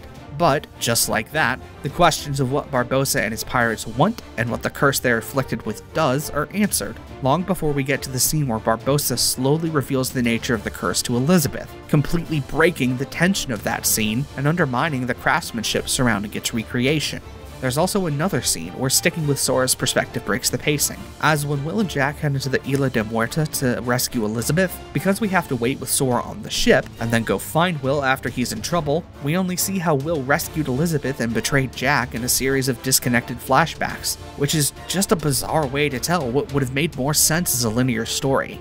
More than any structural flaws, though, I think that the biggest weakness of Port Royal is the pure, childlike reverence it has for Jack Sparrow as the ultimate avatar of piracy. Don't get me wrong, I love pirate stories, and I think at least in the first two films, Jack Sparrow is an interesting and fun character, but the way Kingdom Hearts II treats him just makes him insufferable. He's played up as this suave, braggadocious agent of chaos who can do no wrong and solves everything by being unpredictably awesome. And, well, yes, that's how Jack is portrayed in Pirates 4 and 5. In the first two movies, his unpredictability and refusal to admit defeat were played up as weaknesses as often as they were strengths. Because he can do no wrong and make no mistakes in this game, though, it's impossible to actually care about or root for him. And while the game does try to insist that he's bad and untrustworthy, the complete and total lack of consequences for his actions say otherwise. A far more interesting and lovable scoundrel awaits us in the next world, though, as our heroes are off to Agrabah to reunite with Aladdin and all his friends. Agrabah is not the strongest world story-wise, but it's bright, colorful, and simple, all of which are a welcome change of pace after the dingy, dark, complex failure of Port Royal. The greatest strengths of Agrabah come from getting to explore it, and while it's no longer the complex, winding, treasure-filled heights that it was in Kingdom Hearts I, it makes up for that with a massive upgrade in scale, expanding the city market to a large, complex open area, which sells the idea that it's a real city with a center of trade and commerce, unlike any other we've seen in these games so far. The Cave of Wonders has also received a similar overhaul, having been transformed from a weird multi-level dungeon into a linear gauntlet leading straight down into its depths, with a few unique combat challenges scattered along the way. This is quite simply a massive simplification, and I can understand if it's not your cup of tea, but personally I think that it's a welcome change, as I always found the original cave's design to be too complex, confusing, and somehow also boring to enjoy. As for Agrabah's story, it's definitely one of the lower stakes stories of any world in this game. After showing up in the world and running into Iago, Sora, Donald, and Goofy learn that he's trying to be a better person, and wants to try and make amends with Aladdin and Jasmine for what he's done. While they don't trust him at first, he helps them fend off some Heartless, and they decide to give him a chance, taking him to meet Jasmine and apologize to her in person. Jasmine has her own problems at the moment though, and she immediately beseeches Sora for help. It turns out that Aladdin hasn't been spending much time in the castle lately, and she wants to figure out why, and asks Sora to find him and figure out what's going on. Sora agrees to help her out and heads out to the market to find Aladdin, who reveals that he's just been coming out here because he finds the castle boring and stuffy, and wants to hang out in the crowded and busy market.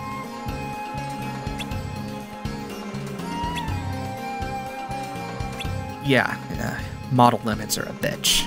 Before Sora can really talk to him about this though, Iago interrupts and he reveals that they might all be in danger. He saw Abu being chased by a peddler for taking a small black lamp, and informs everyone that the lamp Abu stole from the peddler was the very same one he was trapped in with Jafar. Sora and Aladdin head off to try and confront the peddler, hoping to make a deal and buy the lamp off him. But Donald lets slip they have access to the royal palace's funds, and the peddler decides to press them for a grand treasure, which Aladdin isn't comfortable taking from the palace just to get the lamp.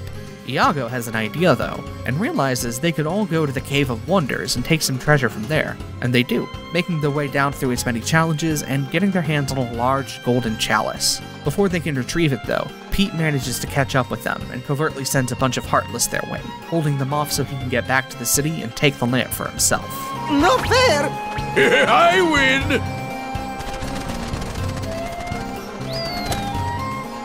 Huh? Eventually, Pete has had enough hijinks though, and summons 2 giant Heartless to fight Sora, and while these Heartless are fun bosses, they're also pretty dang easy to beat. Sora and his friends are able to claim the lamp after their victory, and seal it away in a tomb underground, hoping no one can access it ever again. Iago has also entered Aladdin and Jasmine's good graces, thanks to his help in the battle and help retrieving the lamp, and he promises the 2 of them that he's going to be the best friend he can be, even though he's just a small little burb. The visit to Agrabah, with its simple, low stakes, is a pretty great example of a filler episode, and that's perfectly alright with me. It focuses on telling a short and simple story about friendship and redemption, where Iago is able to make amends to the people he hurt, and Sora is able to just kinda kick back and go on a simple adventure with a bunch of people he loves. It's the perfect bit of variety at this point in the game, and I can't think of a better way to spend this time. Because Kingdom Hearts 2 is committed to mimicking the structure of episodic TV though, right after we finish with Agrabah, we find ourselves following Pluto through a dark alleyway, and then on the beach of Destiny Islands, watching Kairi as she is ambushed by Axel. Preying on her desire to see Sora again, Axel invites her to come along with him, but before she has a chance to be pulled in by him, Pluto charges towards her through a portal of darkness, leading her through it to Twilight Town. Meanwhile, Sora, Donald, and Goofy are informed by Chip and Dale that they can visit Twilight Town again, and upon doing so, they run into Vivi, who is being chased through the town by nobodies. Sora naturally dashes off to the rescue, arriving in the Sandlot just in time to take on the nobodies that have thrashed Seifer and his gang. Once the nobodies are defeated, Cyax, the organization member behind this attack, shows up and greets Sora with a warning about a fellow member gone rogue. According to Cyax, Axel has set off to try and turn Sora into a Heartless, and he warns Sora that Axel will do whatever he can to injure Sora's heart in order to make that happen. Cyax departs after leaving these cryptic warnings though, seemingly having calculated them to dishearten and bewilder Sora as much as help him. But before Sora has a chance to reflect on what he's been told, Pence rushes into the Sandlot, and asks Sora if he knows a girl named Kairi. Sora jumps at the sound of her name and heads up to the station where Xehanort and Alette are waiting for him, and learns that these 3 met her when she came through a dark portal to their usual spot. Like any good kids, they took their time getting to know her and found out that she knew Sora, but before they could talk for long, Axel appeared through another dark portal of his own and dragged Kairi away, leaving them all behind. This moment of bad news reveals a bit of vulnerability in Sora, as he tries to be a beacon of positivity for Xehanort and his gang, who are upset over being unable to help Kairi, but walks it back almost immediately, as he realizes that he's just as disappointed by this news as they are. Instead of actually embracing these vulnerable emotions though, Sora buckles down, and proclaims his intent to help Kairi, seemingly forcing himself to remain a beacon of light, despite feeling just as negatively as the people he's trying to encourage.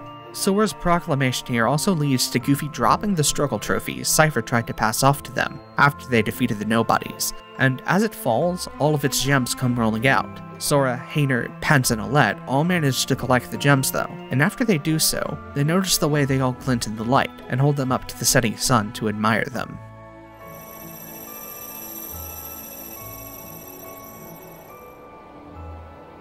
Sora? Sora! Are you okay? Huh? What?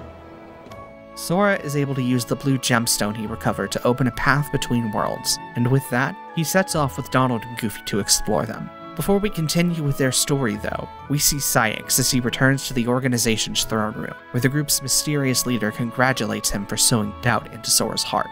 This scene mostly serves to clarify the level of conspiratorial intent the organization has for Sora, though without spoiling the mystery of their plans just yet.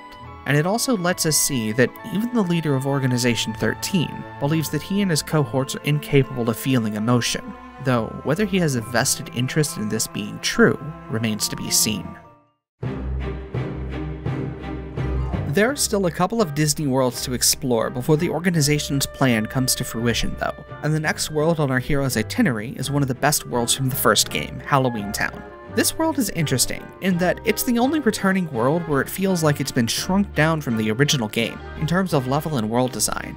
On the whole, of course, Halloweentown is about the same size as most every other world in the game, but without the semi-labyrinthian layout or Oogie Boogie's massive tower, it just doesn't feel as strong as Kingdom Hearts I's vision for the world. Thankfully, it more than makes up for this with the world's excellent story, a story which would have been absolutely miserable in a complex labyrinth, but works very well with these simpler arenas. This time, our visit to Halloweentown doesn't just take the characters to the eponymous spooky land, it also takes them into Christmas Town, where the majority of the world's story and narrative are centered. This story is a true sequel to both the original world in Kingdom Hearts I and the film The Nightmare Before Christmas, subtly suggesting that it takes place some time after Jack first discovered Christmas Town and tried to claim the holiday as his own. We jump in just as Jack stumbles into Christmas Town again, a trip which, predictably, reignites his passion for a holiday that isn't his, and leads him to obsess over getting to take over for Santa Claus once again. Jack at least has the sense to try and disguise his culturally appropriative schemes this time, though, and claims that his obsession with Christmas and Christmas Town is purely out of a desire to protect Santa Claus by volunteering to be his bodyguard. Donald and Goofy are naturally immediately skeptical of Jack's goals, but Sora is too distracted by the prospect of actually getting to meet Santa to care how foolhardy Jack's scheme is, and excitedly tags along to Christmas Town, where he, Donald, and Goofy all finally get to meet Santa, in a scene that's some of the cutest shit I've ever seen. Whoa! Well, hello everyone. Did you come to see if you're on my nice list? Your name? Sora, sir. Let's see. Sora. Here you are. Well, according to my list, Sora, 7 years ago, you told everyone you did not believe in Santa Claus. Oh, that is unfortunate. How about Donald and Goofy?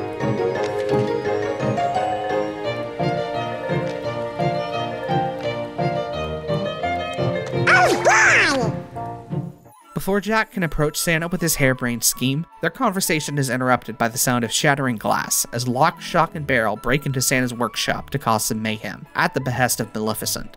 Sora and Jack chase them back to Halloweentown, and as they do, we see Maleficent raise Oogie Boogie from the dead, planning to use him and his minions to destroy Santa's wretched town of holiday cheer. Oogie Boogie isn't quite there when he gets resurrected though, and seemingly can't retain memories for more than a couple minutes at a time, leading Maleficent to sick Lock, Shock, and Barrel on Sora, granting them a powerful Heartless as backup. While Sora deals with the Heartless, Maleficent has Oogie Boogie kidnap Santa Claus and haul him back to Christmas Town, planning to turn him into a powerful Heartless. When we see them next, Oogie has finished converting Santa's factory into a workshop of horror, much like his old base. But he and Maleficent just can't seem to work together, with Oogie having completely forgotten who she is and that she brought him back to life. Being the supreme queen of drama, Maleficent refuses to help out someone who won't even acknowledge her existence, and decides to peace out and leave Oogie to cause mayhem on his own. It's shortly after this that Sora, Donald, Goofy, and Jack arrive on the scene, with Sally performing a daring rescue of Santa while they all battle against Oogie in what is a far superior boss fight to the one in the first game, even if it still kinda suffers from really strict caps on how much damage you can deal to Oogie in each phase. Sora manages to reduce Oogie into a pile of bugs yet again, and with him defeated and Christmas saved, Jack decides that now is obviously the perfect time to try and pitch Santa on the idea of him taking over delivering presents for a year, an offer which Santa very patiently refuses, doing his best to turn Jack back towards focusing on his own culture of Halloween, instead of trying to continue appropriating Christmas.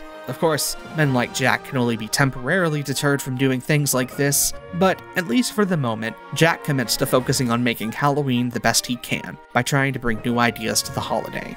I think one of my favorite things about this world is just how little tolerance Santa has for Jack's bullshit. While Santa is ultimately as gracious and patient as possible when refusing Jack's proposal, during the rest of the story, it's clear that he has a job to do, and Jack barging into Christmas Town and pitching his disruptive innovation of Christmas is getting in the way of him doing his work. When you combine Santa's disdain for Jack's annoying interruptions with Donald and Goofy's skepticism of his motives, I'd actually say that Kingdom Hearts II understands Jack Skellington's character better than the original film did. Instead of taking Jack's creative malaise seriously, the game treats Jack as a needy man-child, whose perspective and interest in Christmas is downright antithetical to the continuation of the holiday as a whole. I mean, Santa literally sits down and explains the basic principles of empathy to Jack. He shouldn't try to take Christmas away from Santa because he wouldn't like it if someone tried to take away Halloween from him.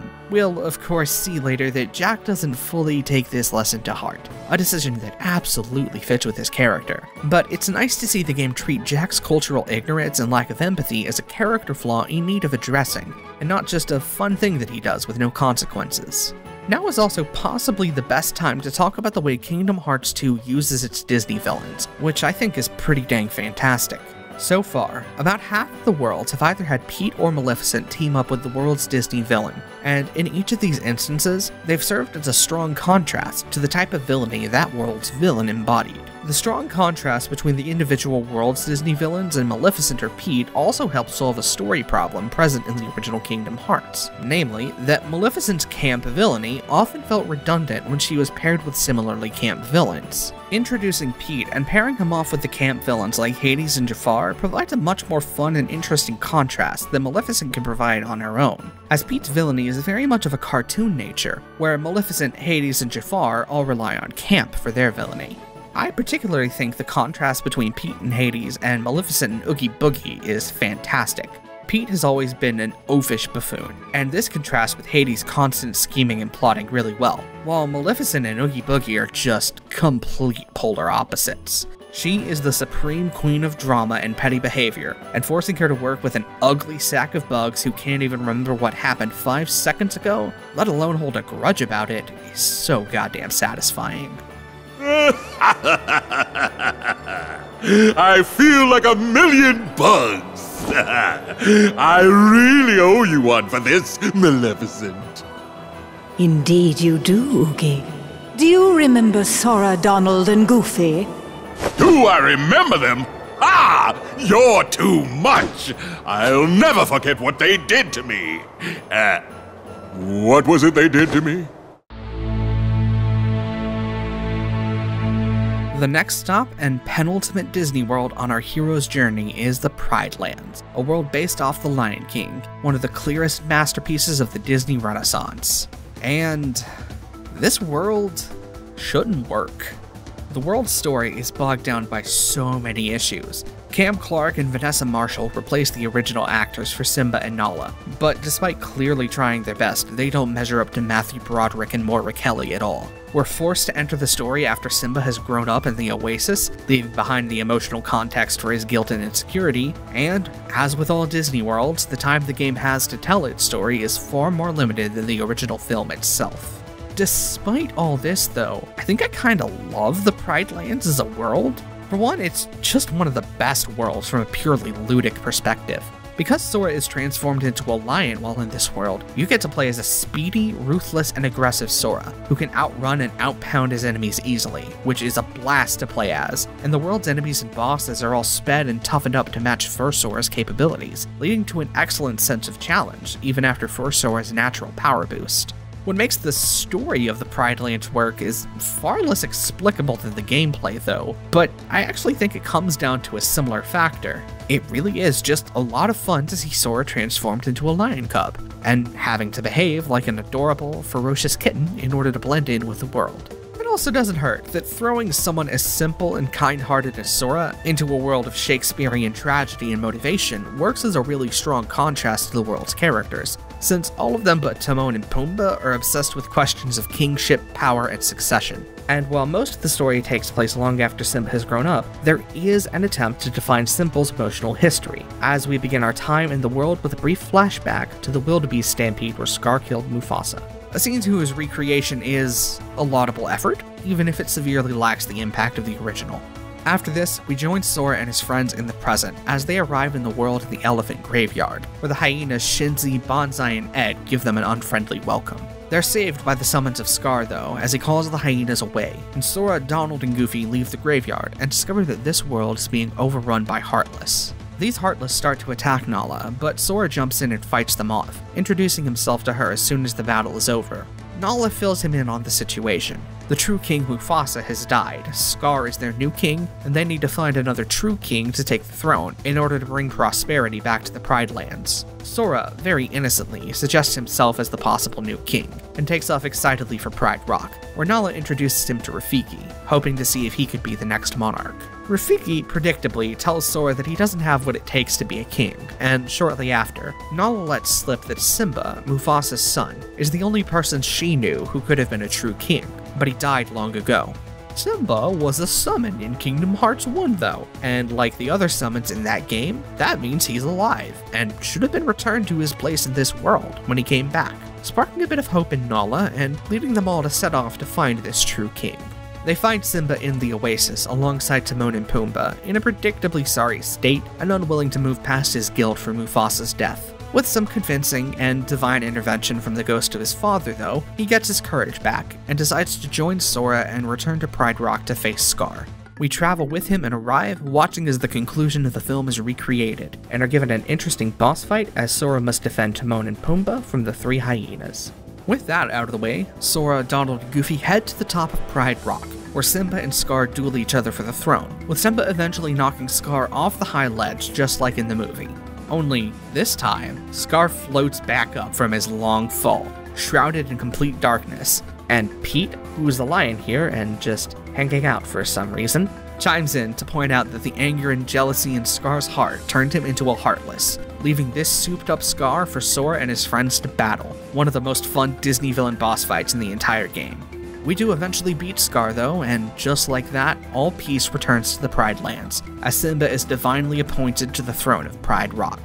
Probably the most interesting thing to me about this world is its subtle deviations from the original film, most notably in how Simba doesn't seem to have bought into the philosophy of Hakuna Matata. We see Simba's guilt and sorrow weighing on him heavily from the moment he's introduced, and even when Timon and Pumbaa try and cheer him up, the most he can muster is a half-hearted smile before he walks away and collapses in despair again. Even more interesting than Simba failing to embrace Hakuna Matata though, is how Sora seems to not only embrace it when he's introduced to it by Timon and Pumbaa, but actively embody it in his persona and outlook.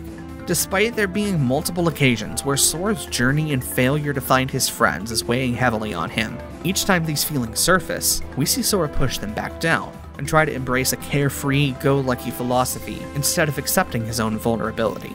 And perhaps for now, embracing Hakuna Matata seems to be working, as Sora has managed to keep his resolve, despite not having heard a whisper of Riku's location or having a clue what the organization's plans might be.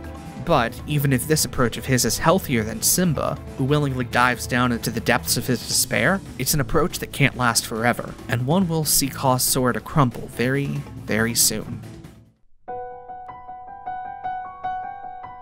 Our hero's next stop is a return to Hollow Bastion, where nobodies and Heartless seem to be running amok far more than usual, and they decide to try and figure out what's going on. Before they can get to the bottom of things though, it's time for a bunch of Final Fantasy characters to have cameos, all of which have nothing to do with the world's story whatsoever. Yay?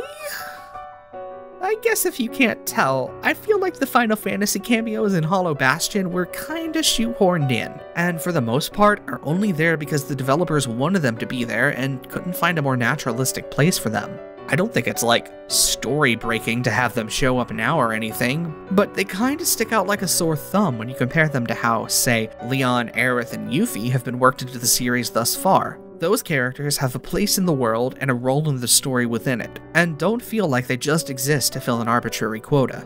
Of course, that's not to say I completely dislike these scenes either, because the first cameo scene we get, where Sora and his friends run into Cloud and Aerith, may feel tacked on out of nowhere, but is still pretty great on its own merits. Is something wrong?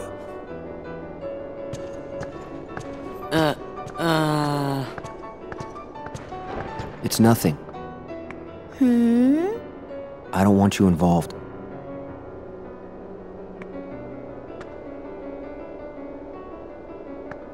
You mean you don't want me there when you go away again? Listen. Even if I go far away, I'll come back. Do you mean it? Yeah. See? You don't look so sure. Well, okay, I understand. Go, get things settled. Huh? No matter how far away you are, once you find your light, I'm sure it will lead you back here again. Right? I suppose. So I'll stay here. And I'll cheer for you. Okay, Cloud? Okay.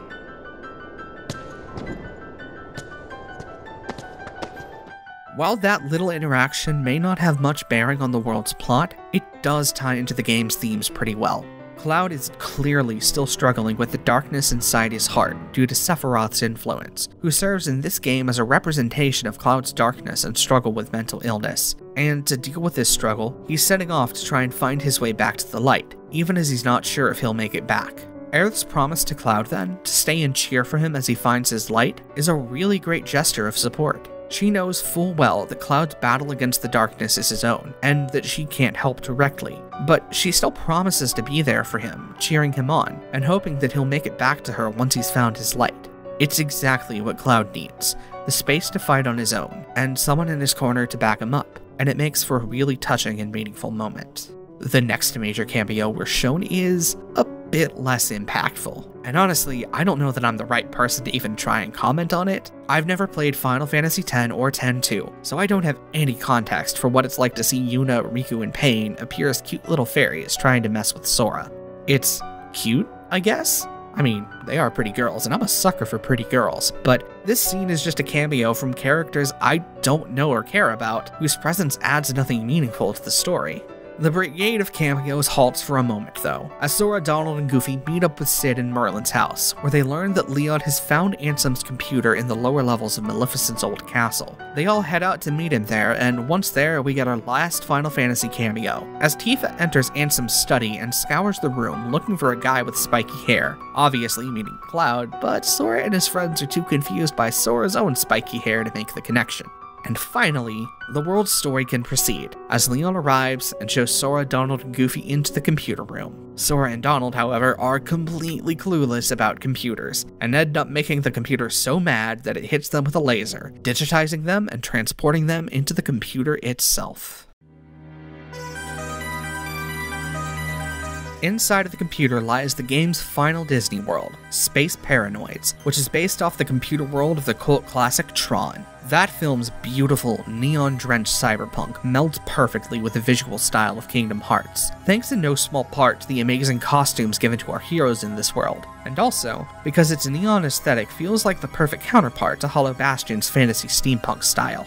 Within this computer world, Sora, Donald, and Goofy are captured by Commander Sark, the world's secondary antagonist, and thrown into a prison cell, where they meet Tron.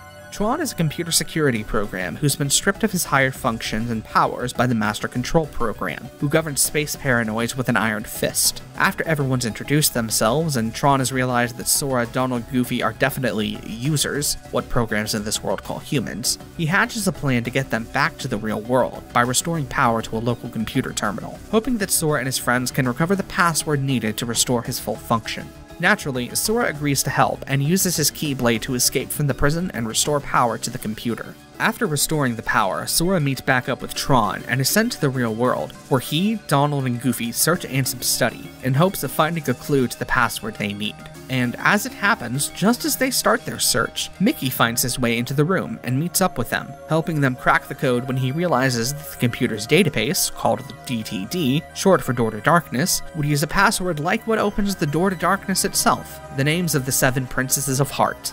Sora, Donald, Goofy, and Mickey all have a lot to catch up on, but Leon reminds them that Tron is still waiting to receive the password, and so they agree to catch up with him once they've helped Tron out, and head back into the computer. Instead of being transported to their prison cell though, they're taken to the pit, where they're all forced to compete in a series of light cycle battles, which are one of the more fun minigames Kingdom Hearts II has to offer. They find Tron in the pit as well, and work with him to escape, leading him out of a hole blasted in the wall by a Techno Heartless, and successfully getting to safety. Once they're out of danger, Sora, Donald, and Goofy take a breather, and Tron openly questions why they bothered to physically re-enter the computer world when they could have just transmitted the password to him. A great question that they obviously have no answer for. Since they're here though, Tron decides to recruit them to help make it to the DTD, and once they're there, he's able to enter the password, and they all fight through a wave of Heartless as they wait for Tron's functions to be restored. Tron's functions do eventually get restored after the Heartless are defeated, but it's not a total victory, as the MCP was listening in as Sora gave Tron the password, and has used it to access the DTD and start a self-destruct sequence for Hollow Bastion.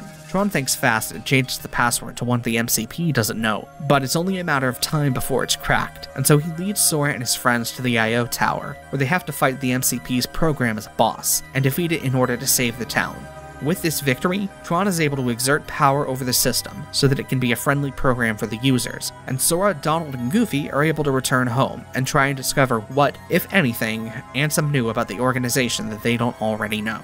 Space Paranoids, like a lot of the best Kingdom Hearts worlds, gets a lot of storytelling mileage out of taking a set of characters, conflicts, and general setting details, and using those as tools to tell its own unique story. It never feels like this world is bogged down by an obligation to recreate a specific story with specific beats and plot points, and instead, it's free to run a bit wild creatively with how it uses the world of Tron and lets Sora and his friends interact with it.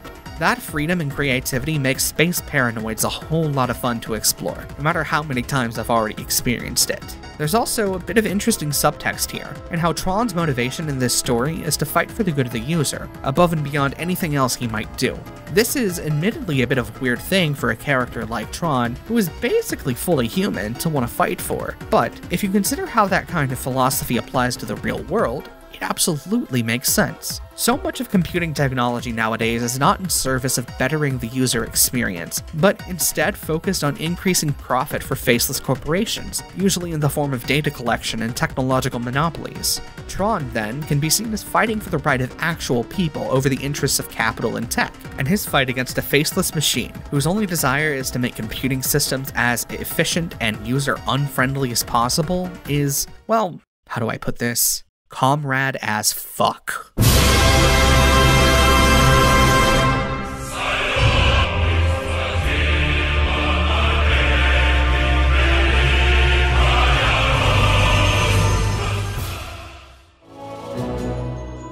After returning from Space Paranoids, our heroes have full access to the computer, and Sora starts to search it for information on Riku and Kairi's whereabouts. The computer doesn't have any information on these two, as Ansem only ever met Kairi and was unfamiliar with Riku before possessing him, but Sora is still dismayed by this lack of news anyway, as this serves as yet another dead end on his journey to try and reunite with his friends. Goofy decides to use the computer next, and because he's the only member of the main trio with functioning brain cells, searches the computer for information on the Heartless and Nobodies, two things we know Ansem studied heavily. He does, in fact, blonde man with long hair pulled back into a ponytail, and with impeccable timing, Mickey steps in and informs Sora that he knows this man, and his name is Ansem the Wise. This news confuses Sora, to put things lightly, and this reveal is also somewhat infamous as a confusing moment in the story, often cited as one of the most nonsensical moments of the entire series. To get into a bit more detail, Mickey explains that the man with long blonde hair is the original Ansem, who ruled Hollow Bastion long ago, and the Ansem they fought and defeated in the first game was his apprentice, Xehanort, who took on his master's name after he betrayed him and became a Heartless. Mickey's explanation here, it makes sense, you know? It's not like the game leaves out key information, despite how many people accuse it of that, but explanation be damned, this information feels entirely out of left field, and just leaves you wondering, why do they need to introduce this convoluted stolen identity plot to the original Ansem? It's honestly a bad story choice all around. There's no way any sensible critic would be caught defending it, right? Wait, hold on, I already used that joke. I can't just...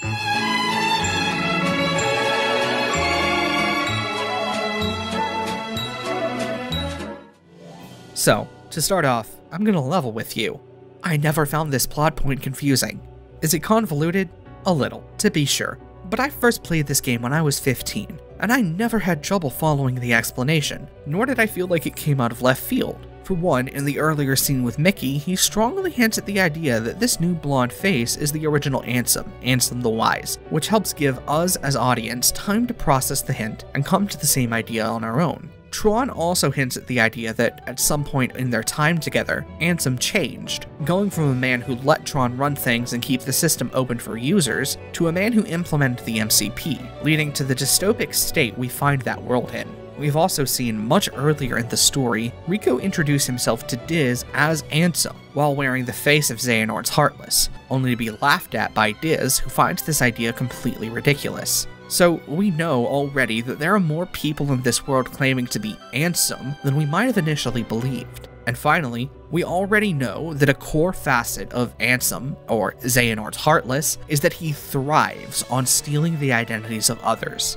He posed as and corrupted Riku in Kingdom Hearts I, only revealing his true self when Riku lacked the strength to defeat Sora, meaning it's very much in character that this same man could have stolen the identity we knew him as for the entirety of the first game. So, if this reveal is alluded to throughout the rest of the game, and fits the character of Xehanort's Heartless from Kingdom Hearts I, why is it that it's seen as this strange and ridiculous story turn that makes no narrative or thematic sense? I think the answer is quite simple, and goes beyond the fact that this reveal, reasonable as it is technically a retcon. I think the reason it's so derided as a reveal is because it's the kind of reveal that simply would not work in any other story, and as such, it sets Kingdom Hearts into a class of fiction all its own. Whether intentionally or not, the reveal that Xehanort's Heartless stole Ansem the Wise's identity creates a level of separation between certain types of fans of the story. If you're here for the characters and themes of this story, and interested in the way Kingdom Hearts specifically likes to explore identity and connection, then no matter how weird you feel this reveal is, you're still gonna accept it and keep pressing forward into the story to see how they use this retcon to advance the themes and characters. But if you're someone who only gets invested in a story for lore and perfectly consistent world building, this reveal is gonna throw you off, and quite possibly make you feel like the story itself has betrayed you, even though all it's done is remain true to its own meaning and ideas. And I am 100% firmly on the side of people invested in the story's themes and characters. I am completely okay with this decision because it takes the villain of Kingdom Hearts to the world, retroactively making him a stronger villain in a series that argues heroism is fighting to have your identity recognized, and how important it is to retain your connection to the series, connecting Xehanort's Heartless to a series-wide threat and making the corruption and appropriation of identity core to his character. And because of this, I have no sympathy at all for the no-meaning, only lore crowd. Especially because this reveal makes it so the world and history of Kingdom Hearts is malleable if it can be turned to serve the story's themes. The freedom and flexibility this precedent gives the creators is honestly core to what makes the series so compelling to me. The game's writers are not bound even by their own previous ideas if what they wrote contradicts something new they want to explore. And I think it makes not only this game, but the series as a whole much more thematically rich for the unbound creativity it gives the creators. Maybe one of the biggest mistakes in fantasy storytelling is the idea that in order for your story to be compelling, you have to build a complete and thorough history for your world, and not allow anything you do to deviate from previously established history and lore. And Kingdom Hearts, whatever flaws it may have, refuses to be bound by this myopic view of fantasy fiction, choosing instead to free its story from the restrictive lens of lore and canon. From this point on, if you're on board with its approach to its own history, it's here to tell you a story packed with meaningful themes and compelling characters. And if you're not on board for it, well, it doesn't care. It's going to press on, telling the story it wants to tell, and let those who want to enjoy it, whether everyone does or not. After Mickey has finished explaining everything about Ansem the Wise and Xehanort's Heartless, he agrees to team up with Sora, Donald, and Goofy, planning to work together with them to find Riku and Kairi. Before they're able to set off though, they're interrupted by the sound of a large crash, and we cut away to see thousands of Heartless and hundreds of nobodies marching towards the town of Bastion. This approaching army signals the start of one of my favorite parts of any game ever. the Showdown at iconic mass battle sequences in film, and it handily succeeds, managing to push the PlayStation 2's hardware to the limit and show off an expansive battle where Sora only feels like a small part of the greater conflict. Part of the key to the Showdown's success is that it spends just about as much time away from Sora as it does with him, frequently cutting away to the various Final Fantasy characters, Yuffie being overrun by Heartless and quickly being healed by Aerith, Cloud and Leon competing to see them with her bare hands. God, I wish that was me. And they all add up to a bigger picture, where every member of the town is doing their part to help defend it. The Heartless are being led to assault the town by the organization, as we find out, and they're using it partly as a distraction, so their leader can sneak into Ansem's study and make his way into a hidden chamber, though the main reason for their attack is left unclear. Regardless, Sora, Donald, and Goofy can't just allow an army of Heartless to run over all their friends, and so, against Mickey's wishes, they join the battle, tricking their way past Mickey in a moment that plays up the cooperation and understanding they've gained in their time together. Your Majesty! We understand. We'll go search for Riku and Kairi. Right. Watch for danger. You be careful too! Wait, you guys. Sora, do as you're told. You're coming with us whether you want to or not. Come on, Sora. You gotta be good. Gotcha. Well then, skedaddle. Let's go. Whoa! Sora's first real challenge in this battle is a fight with Demyx, who attempts to stop Sora from joining the battle. While Demyx isn't nearly the slouch here he was in Olympus, he is easily the least challenging member of Organization 13, and goes down without too much hassle, leaving Sora and his friends to proceed. Before they get going though, Mickey manages to catch up with them, and having come to his senses, encourages Sora, Donald, and Goofy to help join the fight. What happens next? Well... Look out! Wow!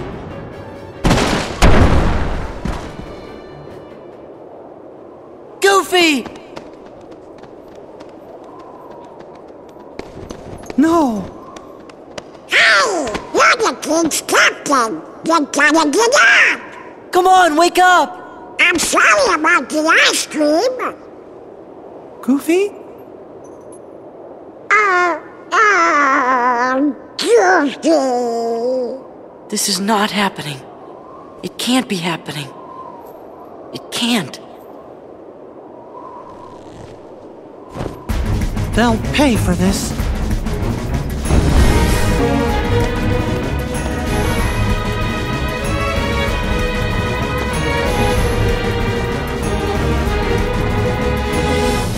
The sequence that follows Goofy's apparent death is another one of my favorites, where you play as Sora charging down a cliffside, fighting waves of Heartless alongside a bunch of different Final Fantasy characters. It's a lot of fun, and kind of the perfect way to release the tension created by the loss of our lovable Goof. What happens after that fantastic sequence though? It's not great storytelling, because only like 2 minutes after we watch Goofy supposedly die, he comes right back, walking into the scene like nothing happened.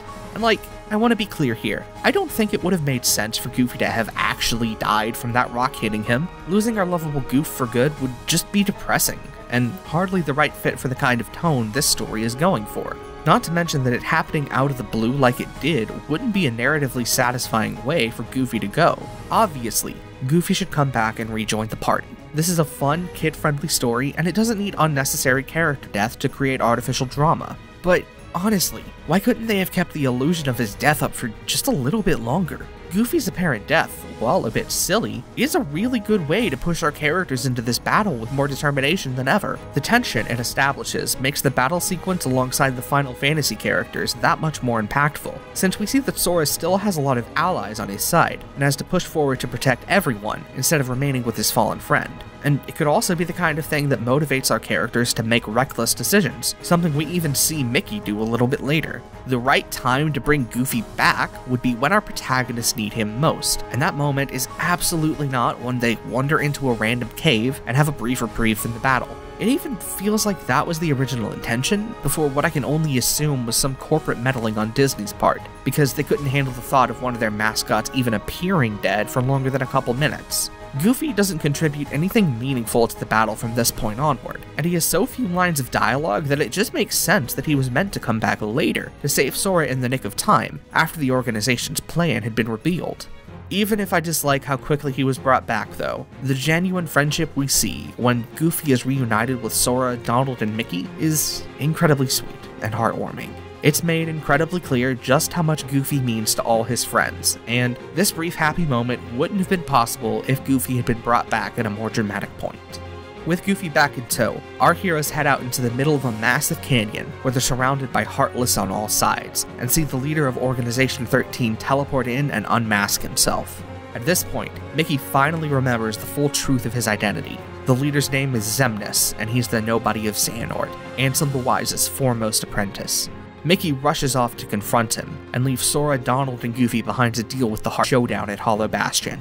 As Sora, you have to defeat 1,000 Heartless to proceed, all of whom are shown on screen at once, and by this point of the game, you have access to just the right amount of reaction commands, limits, and drive forms to take on this horde. The battle here is so satisfying, and even as it shows just how fierce a fighter Sora has become, it still makes him feel like a small part of a massive battle, because Donald and Goofy are taking on the same number of Heartless, and even with that combined 3,000 defeated, there are still countless others that are making their way towards the center of town, or have already been defeated by the Final Fantasy characters working together.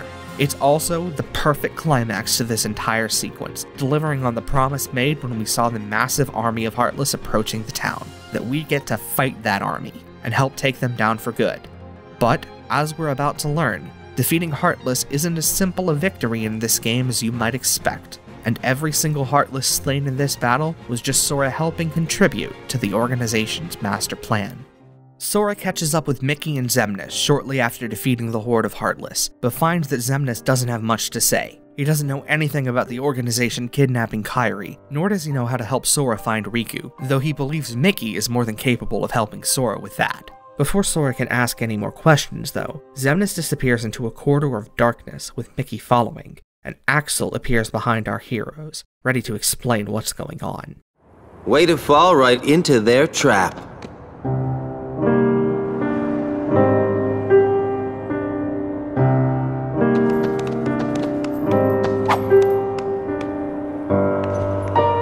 Come on, it's a setup by Organization 13. Xemnas is using you to destroy the Heartless.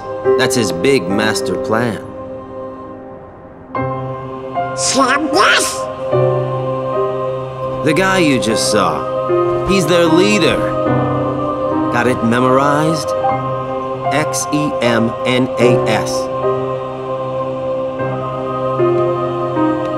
Organization 13 wants to get rid of the Heartless?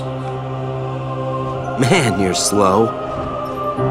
Every Heartless slain with that Keyblade releases a captive heart. That is what the organization is after.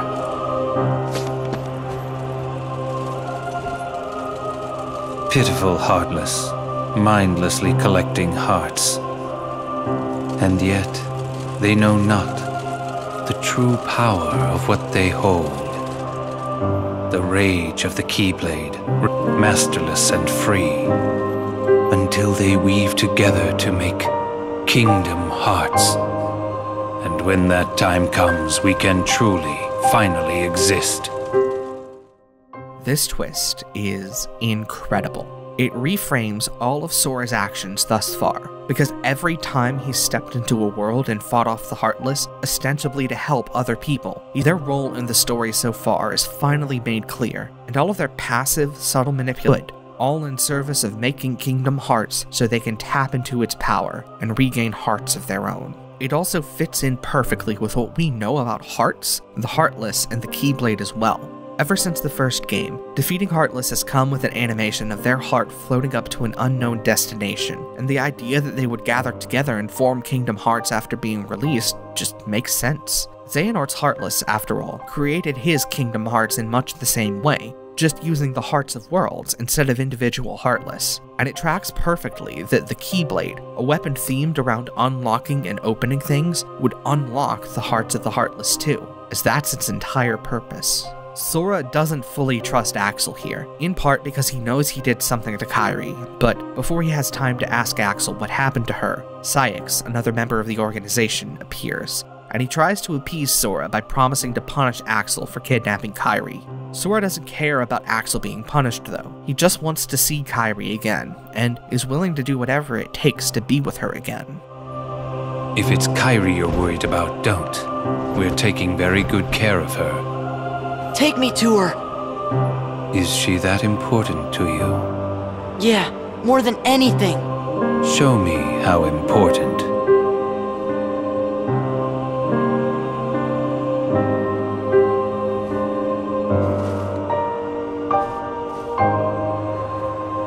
Please. So you really do care for her. In that case, the answer's no. He's made in reconnecting with Kairi or Riku, but having to see him stoop so low as to grovel before Ceyx, asking for a simple chance, is genuinely sad. Clear well to that toll, and unlike Roxas, who only took such a low position as a prelude to striking out to defend himself, Sora doesn't have the same courage or willingness to stand up for himself and his own desires, even if he will always do everything to protect his friends. Ceyx summons more Heartless and commands Sora to extract their hearts, but Sora refuses to use his Keyblade, willingly letting the Heartless surround him. At this point, Maleficent, who has been to rescue Sora, as she doesn't want the organization on her world any more than Sora does. She sends Sora, Donald, and Goofy into the Realm of Darkness, a murky void containing nothing but a small box, which holds Roxas' photo with Hayner, Pence, and Olette, and a bar of sea salt ice cream, two clues that Sora believes must have been left for him by Riku. The ice cream bar allows Sora to open a pathway, and soon, he and his friends have escaped the Realm of Darkness to the Gummy Ship, where they reflect on what they've learned about the organization and its goals. Sora's biggest issue is whether or not he should use the Keyblade, now that they know any Heartless threw perfectly by Goofy, in one of his trademark moments of wisdom. Hey, what if the Heartless are back again? I can't use the Keyblade. That would only help the organization. But Sora, I think you have to use it. If we don't fight them, the Heartless will keep on hurting folks. Goofy's point here is a materialist one, as he realizes that even if the organization is collecting the hearts Sora releases with the Keyblade, the Heartless themselves are a threat to people on their own. They swarm out into worlds, consuming the hearts of innocent people, and so even if Sora is contributing to the organization's nebulous plan, fighting to protect those innocent people is still something he should do, as he's saving them from a cruel and arbitrary dark fate. Okay, that was a lot. I think we need a bit of a break from delving into the weeds of the story, so let's jump into a different, more easygoing topic, the music of Kingdom Hearts. This is one aspect of the series that I'm far from an expert on. I'm no music theorist, and while I've done some music criticism, I'm still a relative amateur compared to others. Even as basically a layperson though, I've always felt that the music composed by Yoko Shimomura for Kingdom Hearts is some of the greatest music to ever appear in a game, and the more I listen to her work, the more secure in that opinion I feel. Whether we're talking about the relentlessness and bombast of the 13th struggle,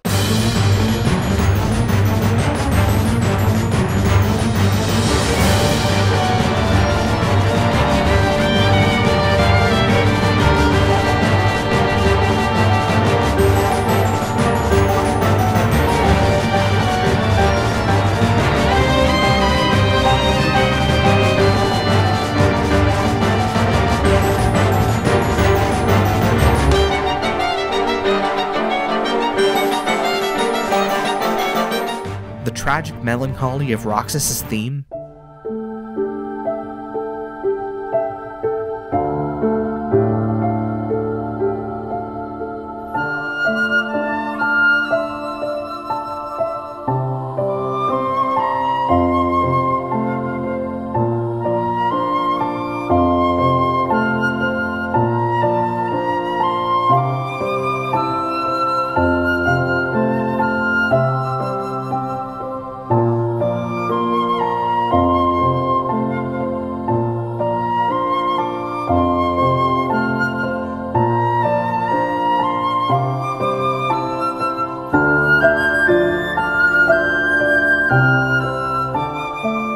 her many Disney World themes, which all seem to perfectly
or the battle themes for these worlds, which are just as perfect.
compositions always seem to perfectly fit the tone and setting of the scenes they're meant for, while still feeling distinctly like her work, no matter what kind of aesthetic she's going for. And I think I know what it is that makes her music sound so unique. In so many of Shimomura's compositions, she uses ostinato, or a continually repeated musical phrase, to drive her music forward.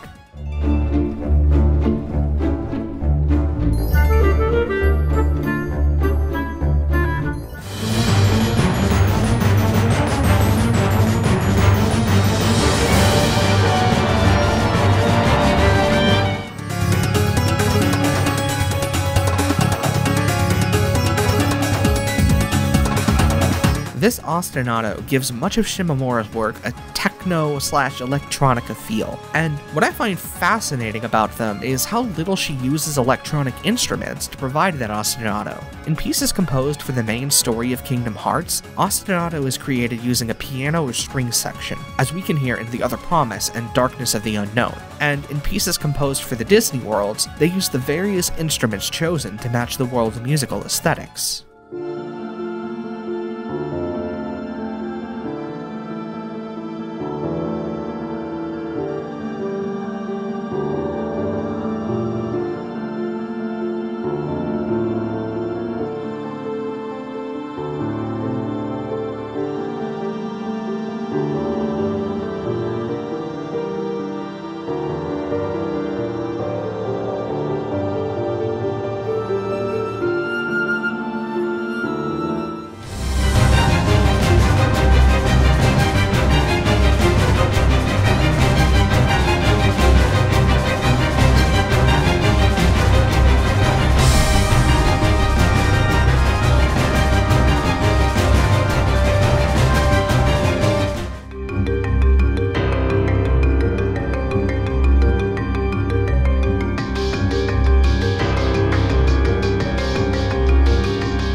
Shimomura's use of ostinato also makes her music incredibly satisfying to listen to, since she's constantly creating a familiar melody, adding complex layers of different melodies on top of it, and then phasing out the complexity to return to the familiar. By using ostinato as a familiar bassline like this, it's easy for her to compose music that can loop over and over again without getting boring. And when you combine that with her mastery of weaving familiar themes and leitmotifs into her music, it's incredibly easy to argue that Yoko Shimomura is the greatest video game composer of all time. That's just my hot take though, and diving any further into this topic is out of my depth, as my familiarity with music theory and criticism is honestly pretty limited. If you're interested in diving into Shimomura's mastery of leitmotif in more detail though, David Russell, one of the geniuses behind Project Astati, has a series of video essays examining the motivic connections between different pieces of music in Kingdom Hearts, and they're really, really good. Nobodies are a new threat in Kingdom Hearts II, and Shimomura seemed to give these creatures a motif to imply their presence in a few tracks from throughout the game. The track Tension Rising could be called a general Nobody battle theme.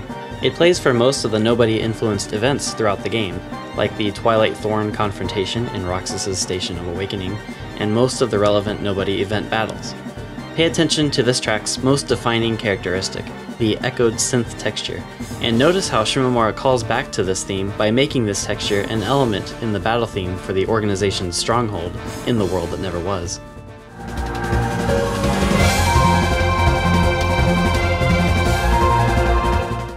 If you're completely unfamiliar with the concept of leitmotifs though, Sideways has you covered. While he doesn't have any videos on Kingdom Hearts, when people started confusing these two, but a theme and a leitmotif are not the same thing. People tend to think that it's just music that represents something in a story, which isn't really true. In order to understand what a leitmotif is specifically, you first have to kind of go over the difference between a theme and just a regular motif. Even with the help of these excellent videos though, there is a lot of depth to Shimomura's music that I feel is yet to be explored. For example, I think her use of ostinato is a huge factor in what makes her music unique, but even as she sounds unique from other composers in general, her music still sounds like a part of the Japanese orchestral music tradition, and can't be separated from that school of music. What makes her and other Japanese composers' music sound so unique from Western orchestral music is something I've been trying to put my finger on for years though. but I don't know enough about music theory to define it specifically. Thankfully, there are other people out there asking these questions. Adam Neely, for all he knows about music theory, is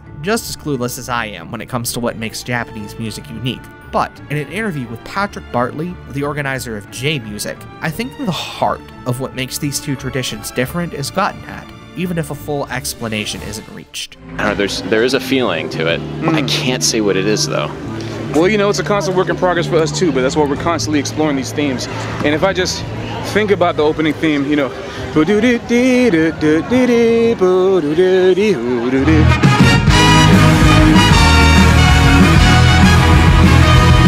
that one interval, the 6, is so important to me because it's a feeling of the blues. And I think the Japanese have a very interesting way of dealing with the blues that I got very attracted to.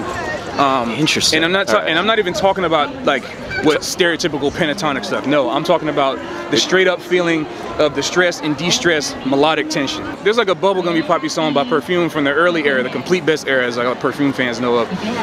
It's called Sweet Donuts. The chorus goes, "Sweet donuts." If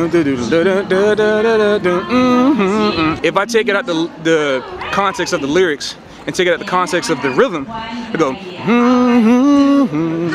I'm like, oh, yeah. Wow, that's some other thing. It's a simultaneous feeling of the optimistic rhythm with the really melancholy melody. And that's what creates that feeling of J-pop that has. And it's very deep. Very deep. Because the blues is all about that uplifting feeling too, right? Right. So you got a lot of melodies in J-pop that go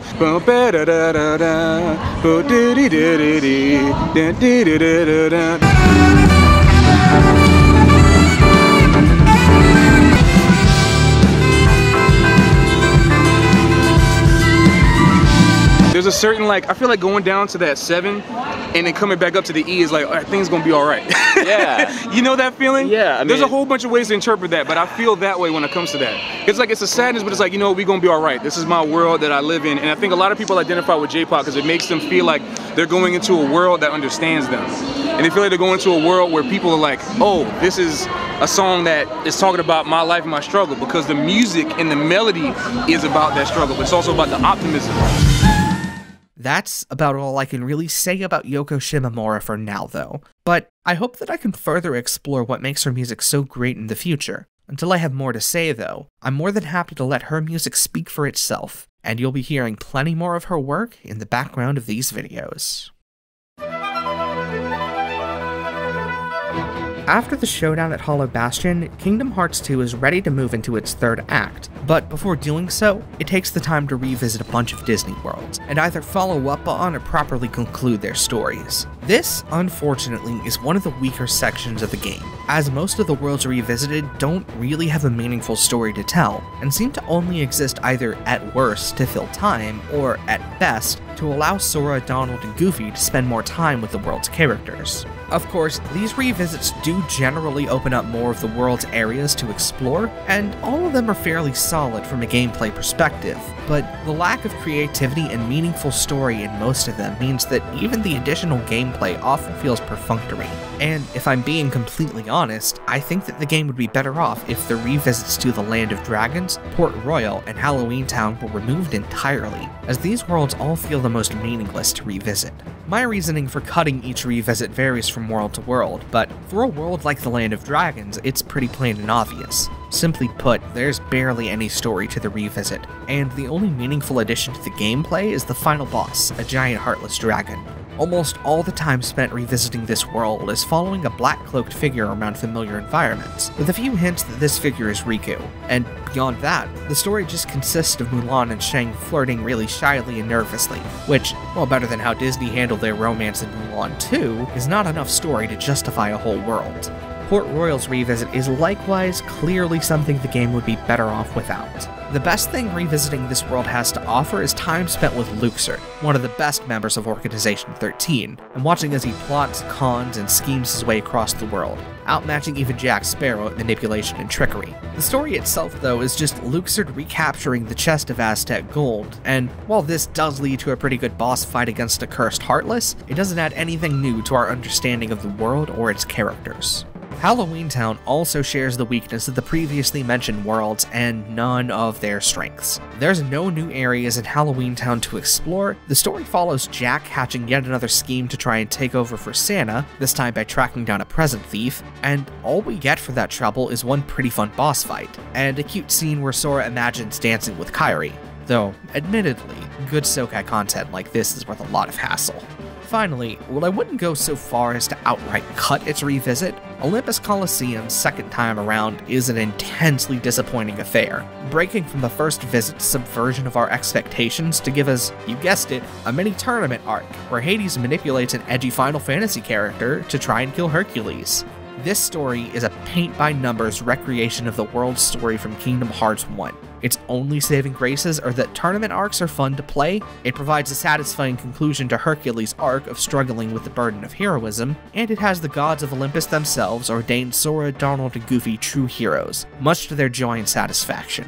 The failings of these individual worlds isn't all that make the revisits weak, however, as even in many of the stronger revisits, there is a lack of a consistent through line connecting them all together. This is something Kingdom Hearts II is weak about in general. The first visits to Disney worlds are only strung together by a vague notion of opening pathways between each world, but is particularly noticeable here, as the game wants to have its cake and eat it too, by keeping each revisit story limited to affecting only the individual worlds, even though the worlds are framed as contributing to Sora's renewed search for Riku and hunt for the organization's homeworld. There's all kinds of ways I feel these revisits could be improved. You could simply not include revisits to certain worlds, focusing instead on a smaller handful of worlds in order to make them the best they could be. That would break the symmetry they have going on, where pretty much every world has two not having more story forced upon them. Or, you could use the revisits to explore Organization 13 in more detail, and have them be the primary antagonist in each world. Rather than second more time spent exploring the whole of Organization 13, it would at least be more narratively consistent than having them serve as this unexplored background threat, passively benefiting from Sora's continued adventures. I think maybe the most frustrating things about these Disney World revisits, though, is that they clearly come from a place of both love and ambition. The developers obviously wanted to spend more time in each Disney World and have it be more expansive, and it's easy to see how a second visit would allow them to use the assets they'd created multiple times in order to expand each world's scope without increasing their workload. It's smart development, purely from a resource management perspective, and it honestly sucks that this desire to cleverly increase the game's scope backfired in the way it did. It does go to show that limitations really do breed creativity though, and the care and thought into the following revisits, which are worth exploring on their own, shows these revisits weren't inherently a bad idea and could have been handled excellently. The revisit to Beast Castle begins as Sora, Donald, and Goofy arrive at the worst possible time, Belle and Beast's special date night. Beast makes it abundantly clear that these goofballs are barging in on a night that was supposed to be special, but ever the fool, Donald insists on crashing the party, something Belle, Lumiere, and Cogsworth are too polite to deny. It turns out Sora, Donald, and Goofy's presence here is invaluable though, as just when Belle and Beast are about to dance, Xehanort barges in, ruining the party with a team of unwelcome nobodies. The nobodies are easy enough to defeat, and once the battle is over and Beast confirms Belle is safe, he realizes that Xehanort must have been after his rose, and charges off to his bedroom to find it missing. And Beast doesn't take it well. What's wrong?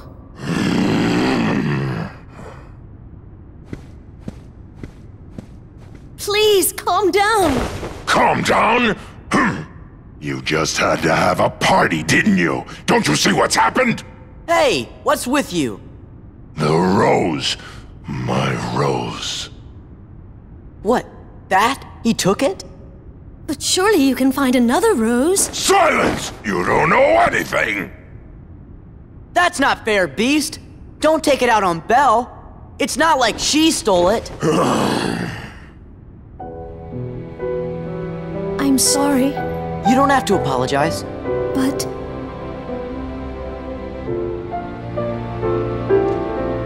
Belle, Sora, I want you to leave the castle. I love this scene, and it may actually be my favorite scene in a Disney World in the entire series. Beast's struggle to control his anger is not won so easily. And in this moment, when he's lost something truly precious to him, it makes sense that we'd see him backslide, despite all the progress he's made. And he backslides hard, lashing out harshly at Belle for something she had no control over. But just because it makes sense for his character, doesn't make it rush the blame on her. Shows that the game understands that the Beast's outburst here is wrong.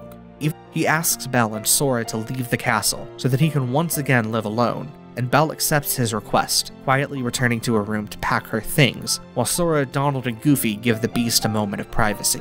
They speak with Lumiere and Cogsworth, who have both realized that taking care of the rose, which represents the Beast's one hope of finding true love, has become a key part of his daily routine and means a great deal to him.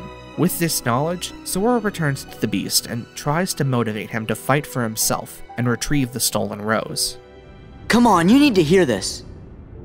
You used to be fearless. You would have given your life to save Belle. Don't you know what that meant to us? You gave us all courage. Maybe you should have kept some for yourself. I mean, are you really gonna throw your happiness away? The rose is your only hope, isn't it? Well, it's the only hope for Cogsworth and the others, too. So don't throw away your last chance. Remember what it was like before Belle lived here?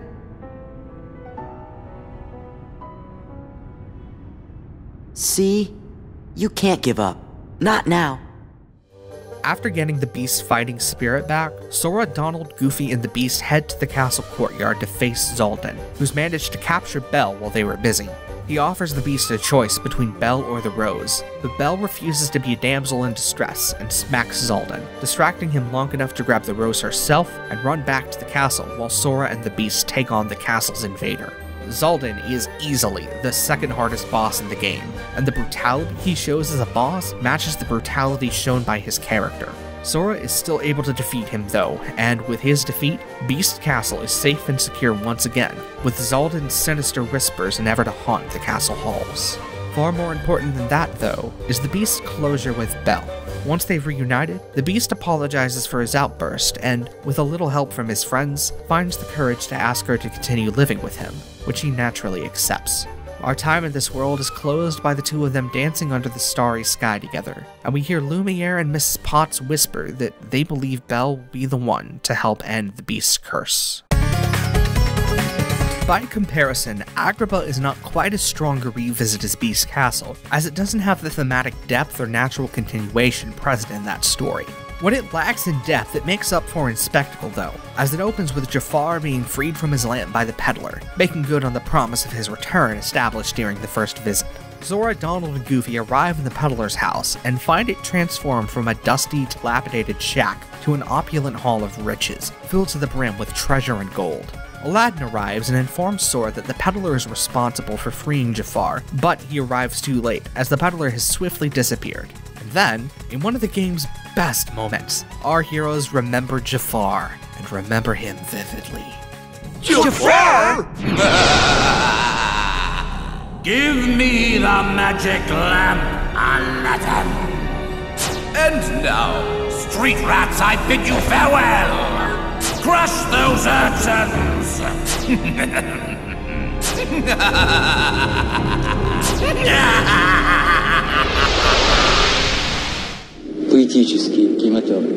After this excellent bit of comic relief, Sora, Donald, and Goofy set out to find Jafar, relying on Iago for information. Iago is hesitant to tell them anything he knows, seemingly because he's afraid of Jafar, but he eventually folds and points them towards an abandoned town in the desert. Sora hops on the magic carpet and heads to the town, where he finds a water clone of Jafar and chases him down. Exploring the ruins on Carpet is a lot of fun thanks to Carpet's high speed and tight controls, and eventually, Sora makes his way into a large tower where Iago believes they'd find Jafar. The inside of the tower is completely abandoned though, and it's now that Iago finally tells the truth. Jafar pressured him into leading everyone there, so they'd be far from the city when he tried to conquer it.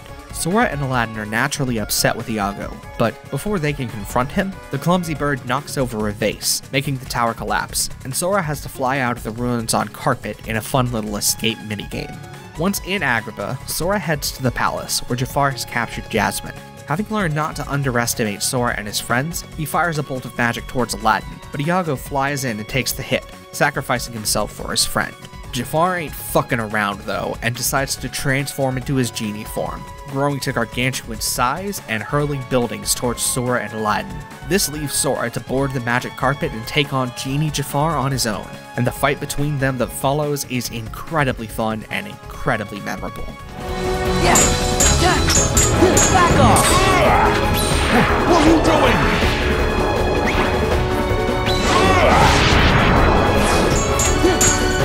This is it!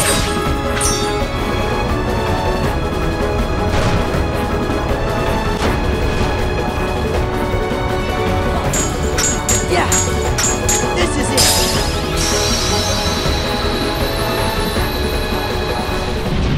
No! How can I be defeated again by a pack of filthy street rats? Don't mess with street rats!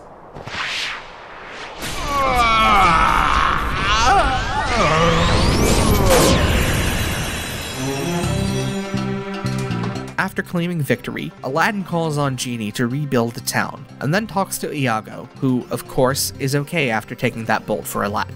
Giving his willingness to stand up for his friends in the end, Aladdin finds it within himself to forgive him, though Iago still feels insecure in their friendship, lamenting that it doesn't feel like there's anything a bird like him can do to help his friends. Sora tries to cheer Iago up by telling him that friendship is just about enjoying spending time with someone, and I mean, in a casual, everyday context, that is pretty important, I don't disagree. But for a series that defined true friendship as being there for your friends and never giving up on them, stating that friendship is just about liking being around someone feels unsatisfying, especially since Sora answering that it's about being there for your friends when they need you, regardless of what you can do, would be just as good at soothing Iago's anxiety here, if not better, because goddess, who would enjoy spending time with someone voiced by Gilbert Gottfried? Even more odd, though, is that Iago's failure to be honest with, since Iago lying is part of him backsliding on the path to redemption, that it'd be addressed in some problem, which, I gotta be honest, is also pretty unsatisfying. The last moment on this world kinda makes up for those deficiencies, though, as we see Aladdin give a word of encouragement to Sora, who we know desperately needs it. And Sora, about that friend of yours, the one you're looking for, you'll find him. Trust me. This moment is incredibly sweet, and while we've yet to see Sora and Aladdin actually talk about his search for Riku, Aladdin comforting Sora like this suggests a deeper level of friendship beyond the surface we see, and serves as a fitting end for our time in Agrabah. If there's a stranger Disney World in all of Kingdom Hearts than this game's revisit to the Pride Lands, I don't know about it. The revisit here focuses on telling a new, completely original follow-up story to the first visit's retelling of the film. And as bizarre as it is, it manages to have more thematic consistency than the direct-to-video sequel Disney themselves put out. Immediately upon arrival, Sora, Donald, and Goofy are accosted by Shenzi, Bonsai, and Ed, who relentlessly mock their friend Simba, calling him a fraidy cat and a weak king. Sora decides to check on Simba, and on his way to Pride Rock, encounters a dark ghost of Scar. At Pride Rock, he learns that these ghosts have been haunting the Pride Lands, and Simba has failed to act against them, leading his lionesses to lament his weakness and indecision. And unfortunately, Sora finds Simba in just as sorry a state as the lionesses warned. Simba is lying around, inactive, despite a crisis facing his people, and when Sora tries to talk him into doing something about the ghosts, he lashes out, yelling at Sora that it's none of his business. Simba is quick to apologize after this outburst and explains that he's lost and doesn't know what a good king like his father would do. With a little push from Sora though, he decides to go to Rafiki for advice, hoping to find some answers, but Rafiki refuses to tell Simba all he knows, believing it's the king's duty to stand up to a threat like this, whether he understands it is truly ready to act decisively, and is certain that Simba will fail. Simba doesn't heed Rafiki's warning though, and sets off with Sora to find the hyenas, hoping they'll know more about how to deal with Scar's ghost. They find the hyenas at the elephant graveyard, and after fighting them, try to make them talk, but they don't know anything about Scar's ghost, and simply taunt Simba for being afraid, causing Scar's ghost to appear and Simba to run away. Sora is able to track Simba to the oasis with the help of Timon and Pumbaa, and tries to coax him back into action, reminding him that he needs to forge his own path as a ruler instead of trying to be exactly who his father was. Simba still refuses to take action though, and as a last-ditch effort, Sora, Donald, and Goofy all hide behind a nearby rock, waiting for Scar's ghost to appear, and speaking for it, trying to goad Simba into standing up to the ghost. The hesitant king will one day lose all his friends. King Simba the Doctor. Worried by a silly old ghost. Ooh, Simba, the do-nothing king. No! Try and stop me. Simba rediscovering his motivation comes just in time, as Timon brings word that countless ghosts of Scar are haunting the Pride Lands, and they return in time to see them converge, transforming into a massive, animal-like Heartless. This boss is probably my favorite boss on the metric of pure spectacle, and defeating it with Simba is a lot of fun. The Heartless's defeat also helps cement Simba's place in the Pride Lands as a decisive king, as he's finally stood up and taken action to defend his people from a ghost of their past. Scar's ghost may not be the most subtle metaphor for being weighed down by past trauma, but it sure is an effective one, and it allows Simba to experience a character arc that's a natural follow-up to his arc from the original film. The last world our heroes return to is Space Paranoids, and this revisit is one of two, the other being Beast Castle, that works as a natural extension of where the world's story previously left off. Sora, Donald, and Goofy arrive in Hollow Bastion, and quickly find the town overrun with Techno-Heartless, who the MCP has been mass-producing using the town's defense system. The Hollow Bastion Restoration Committee has a plan though. Sid is working to encode one of Merlin's spells into a computer program to destroy the MCP, but in order to deliver it, they need the help of Tron, who hasn't been responding to their messages. That leaves a clear task for Sora, Donald, and Goofy, who enter the system to track down Tron. They find Tron trapped in the game grid, fighting desperately against Heartless, and are able to help him defeat them. After they've all caught up, Tron is surprised to learn that Leon, Merlin, and Sid are all worried about him and wanted to keep him safe, as well as get his help eradicating the MCP. Tron is more than happy to help stand up to this fascist program, and tags along with Sora to the I.O. Tower, where he can receive Merlin and Sid's program. This program finished and into Ansem's computer, and they managed to make it there just in time to deliver the program narrative in endgame, and comes with flight routines for the Solar Sailor, which Sora, Donald, Goofy, and Tron can use to get to the MCP. After fighting their way to the MCP's control center, Sora and Tron confront Sark, who stands ready to defend the MCP. Sark is handily defeated by our heroes, but the MCP decides to transfer all his power to Sark, reviving him and making him grow massive. The boss fight that follows involves disabling Sark so that Tron can deliver his viral payload to the MCP, and the battle is pretty straightforward, leaving Tron and Sora to emerge victorious after de-rezzing the MCP. The MCP's eradication signals a new era for this system, and it leaves one last task for Tron, to say goodbye to his friends.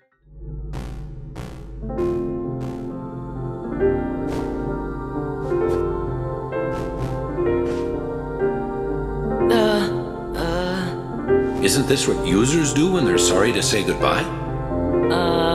It's a first for me. Gosh, Tron, it's like a promise that we'll see each other again real soon. Okay, well then.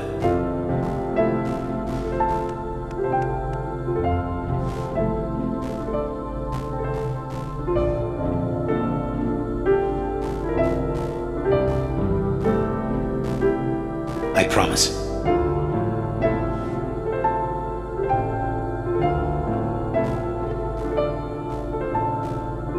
Where are you going?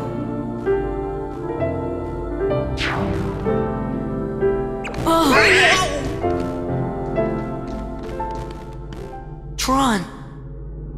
Tron's goodbye here is genuinely touching, not just because he's a lovable character, but because his departure and leap of faith into the core of the system has an additional layer of meaning when you read the world of Space Paranoids as a metaphor for the relationship between a video game, its designers, and its players. Tron himself makes perfect sense as an analog for a game designer, fighting tooth and nail against an oppressive system that demands perfect efficiency and profit over the experience of ordinary users. And with the defeat of that system, he's able to step in and take control of that system, making it the best it can be for ordinary people like Sora and his friends. Tron's dive into the heart of the system also represents the leap of faith an artist has to take when putting their work out into the world. Tron, like any artist, doesn't know if the system he'll create will be perfect, but he's gained strength and self-confidence from his connection to the users, people who'll experience his creation, and is willing to take that risk and put his whole being into the system he'll create.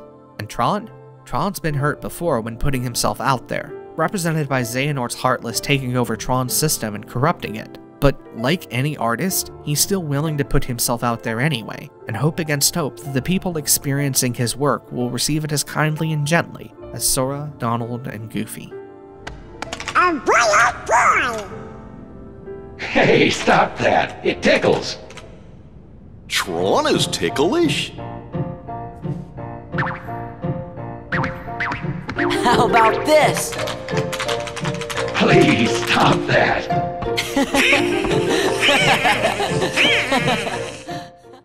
Finally, before Sora, Donald, and Goofy depart, they return to Hollow Bastion to find that Tron has enabled a part of the town that hasn't been used in a long time. He activates a mechanism that causes sparkles of light to float down from the sky, and upon seeing this sight, Aerith remarks that this town used to have a name far less dreadful than the name Hollow Bastion. Once upon a time, it was called Radiant Garden, and thanks to Tron and the Restoration Committee's efforts, the town has finally been restored to its former beauty, and no longer must carry the legacy of darkness left by Xehanort and Maleficent. Before we move on to the finale of the game, there's one more world I haven't talked about. A certain storybook world filled with kind and lovable characters and no danger or combat whatsoever. It's the 100-Acre Wood, a world that's focused on how fictional characters can take up residence in our hearts. This theme is admittedly not new territory for Winnie the Pooh stories, but Kingdom Hearts II approaches that theme differently from other stories, which tend to focus on the personal relationship between Christopher Robin and the characters of his own imagination. Instead, Kingdom Hearts II approaches these characters the way most people encounter them, as characters in childhood stories that stick with us long after we've grown up. Sora specifically serves as an audience surrogate in this story, allowing us players to experience forming a more direct relationship with these characters than any other piece of Pooh media I've ever seen, due to our unique connection with Sora as a player character. Admittedly, that's a lot of interpretation without summary, but the 100-Acre Wood is composed as a series of short vignettes, meaning that there's not much that needs summarizing to begin with. The main through line of this world is that after the 100-Acre Wood's book has its pages torn out by the Heartless, Pooh has been left unable to remember Sora, Piglet, or any of his other close friends. After collecting all the book's pages, Sora then has to work with Pooh's friends to help jog his memory, with them all coming together and trying different things to help Pooh remember them, with his memory usually returning after Sora completes some minigame or another. What's most remarkable about this thread of lost memory is how Sora in particular responds to it. When he first realizes that Pooh doesn't remember him, he's shocked, and as he goes on, helping Pooh remember every other friend in the 100-Acre Wood, he gets more and more disappointed as Pooh still doesn't remember a thing about him, even as he fully remembers others. Haley Joel Osment does particularly good work selling these emotions. His performance makes it clear just how much it hurts Sora to be forgotten, even as he's genuinely happy Pooh is able to remember his other friends. And then, at the end of the story, when Pooh finally remembers him, Osment makes it clear just how touched Sora is. No, it's just your tummy grumbling. You must be hungry. Come on, let's head home and see if we can find you some honey. I'd like that, Sora. Pooh! You finally remembered! Remembered what, Sora? Pooh. I like it ever so much when you're cheerful, Sora. Me too, Pooh. Our time in the 100-Acre Wood ends just as it did in Kingdom Hearts I, with Sora saying goodbye to Pooh and all his friends atop a hill under the night sky. Pooh doesn't want Sora to go, but Sora has learned, even if he has to be apart from all his friends, they'll always be in his heart, and he promises Pooh that he'll always be in his heart, too.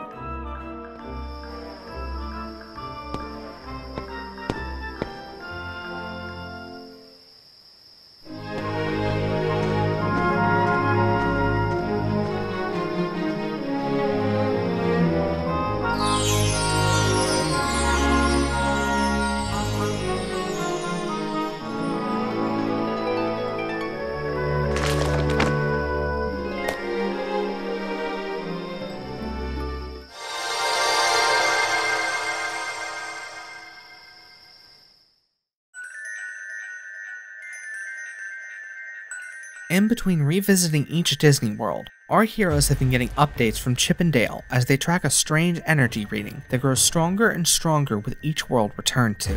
Eventually, the signal grows strong enough that they're able to track it somewhere in Twilight Town, which they're somehow picking up twice on their scanners, leading Sora, Donald, and Goofy there to investigate. Once there, Goofy remembers the clues left by Riku after the showdown at Bastion, and the trio follows the photo of Roxas to the abandoned mansion it was taken in front of, where Xehanort, Pence, and Olette are lying on the ground after being attacked by nobodies. They learn that Xehanort and his gang were at the mansion to search for Kairi, and that they believe there's a second Twilight Town that can be accessed through the mansion. Olette tries to explain their theory to Sora, pointing out that he has a money pouch and trophy crystal that matches a money pouch she made and the crystal from the struggle trophy, two items which are supposed to be one of a kind. And while Sora isn't able to follow her logic, it tracks well with Roxas' experiences at the beginning of the game. Sora's confusion is rendered moot by the arrival of King Mickey though, as he's tracked Ansem the Wise here, and believes he made his way into Organization 13's stronghold through a portal in the mansion.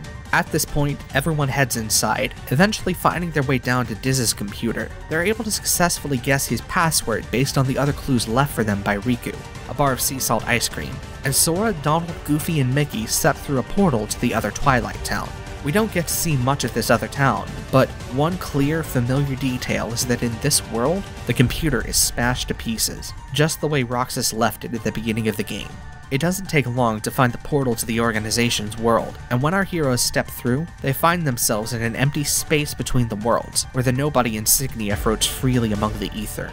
They're attacked by a massive swarm of nobodies who keep coming and coming no matter how many Sora is able to take down, and it takes the sudden arrival of Axel, who fights alongside him, to turn the tide of the battle, though Axel has to put his entire being into a massive fiery attack in order to clear the way.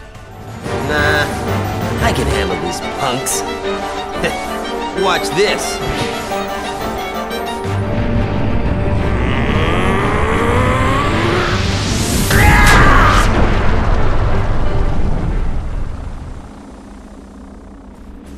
You're fading away. Well, that's what happens when you put your whole being into an attack. You know what I mean? Not that nobodies actually have beings, right? Anyway, I digress.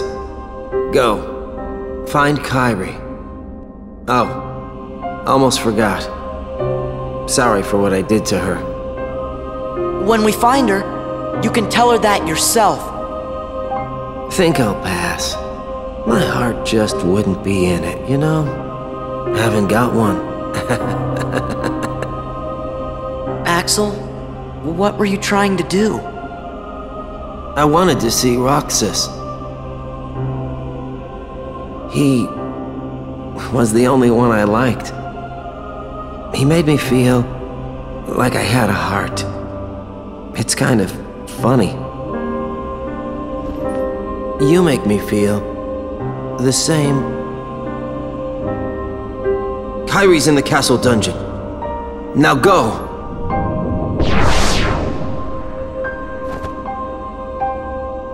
Axel. Axel's sacrifice comes as the conclusion to a character arc we've seen throughout the game, albeit only in fragments. When we first met him as Roxas, we saw a man torn between loyalty to his superiors and loyalty to his one and only friend, whose loyalties were tested when Roxas didn't remember their time together at all. Axel's rage over this was incredibly impactful, and that alone would have cemented him as a fantastic character. But we see even more of him as Sora, and watches his desperation to be reunited with Roxas pushes him to make mistakes and do things he later comes to regret. It's only fitting then that this nobody, who supposedly has no heart and no ability to feel emotion, would strike out against his superiors for their betrayal, and use every ounce of passion he had left to save the one person closest to Roxas, and let Sora live. Axel's dedication to his lost friend also impresses the other members of the organization, who respect his decision to go out entirely on his own terms, though we learn from them that Axel reconnecting with Sora may have unforeseen consequences. It is clear that through his actions, however foolish they may have been, Axel has touched Sora's heart. Perhaps he will soon awaken. After pressing forward a little further, our heroes finally arrive at the organization's world, a place called the World That Never Was. This sprawling, dark metropolis sits below a large, glowing, heart-shaped moon, with a large, intricately designed castle floating in between the moon and the city streets. The visual design of this world is just spectacular, somehow perfectly blending the aesthetics of steampunk, cyberpunk, and Star Wars into a single cohesive whole. And even 14 years later, the look of this world continues to impress me.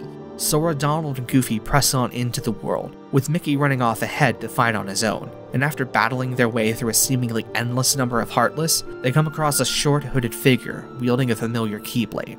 Donald and Goofy are stopped by a couple of nobodies, and the hooded figure steps towards Sora, pulling him into a familiar stained glass battle arena. Sora is facing down Roxas, wielding Oathkeeper and Oblivion, and he must defeat this powerful other in order to proceed. Simply put, this is the best boss fight in the game. Roxas matches Sora's speed, power, and agility perfectly, and while he does have a few tricks up his sleeve that Sora doesn't have access to, he still puts up an incredibly fair fight and holds his own against his other half. Even after we beat Roxas in the boss fight, their battle is still a struggle for Sora, as the two of them fight desperately against each other to prove their existence, with Sora only managing to seize victory very narrowly. This last battle between Roxas and Sora is one last chance for Roxas to fight for his own existence, and to assert himself as his own person, separate from Sora. He may lose this fight in the end, but he proves himself a worthy counterpart to Sora, and accepts that if he has to be subsumed by another person, Sora, a truly kind and heroic boy, is a good person to have to be subsumed into.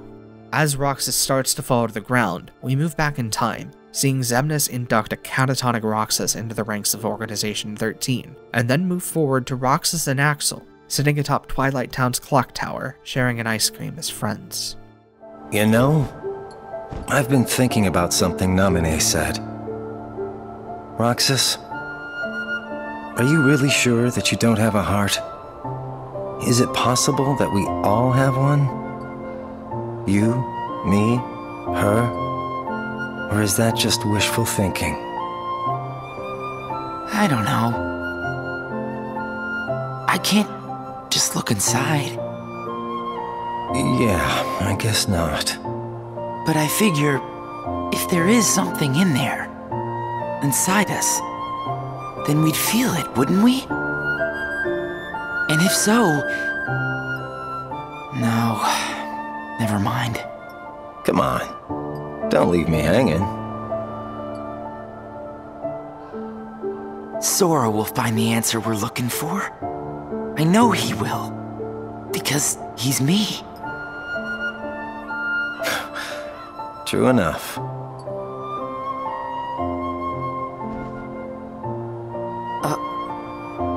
Thanks.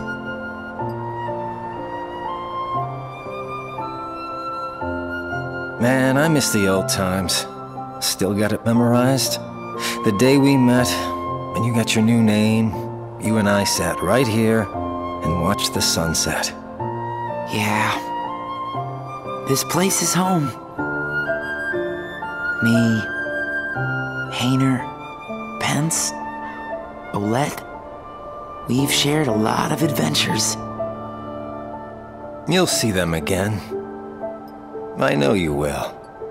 Yeah. You're right. Well, I should go. Sora's waiting for me. Yeah, I suppose he is. Man, this is some good ice cream, huh?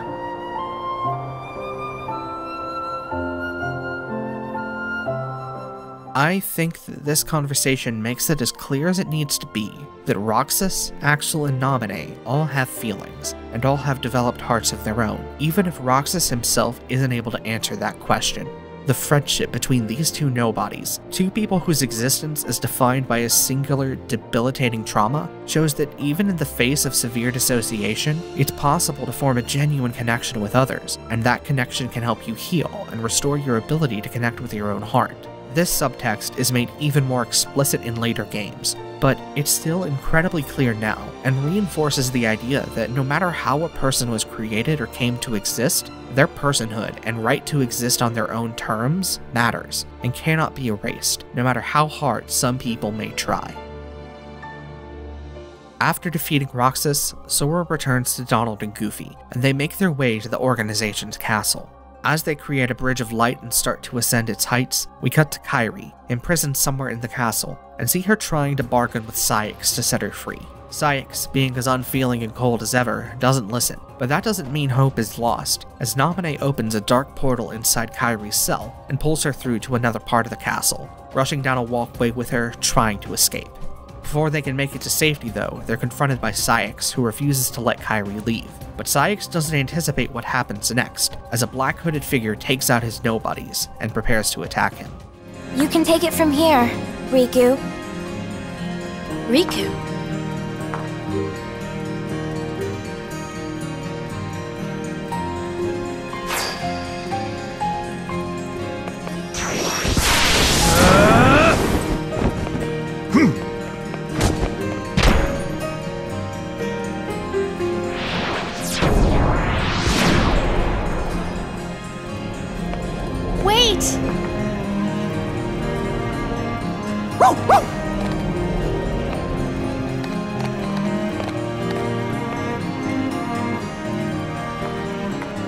Riku, you're really here?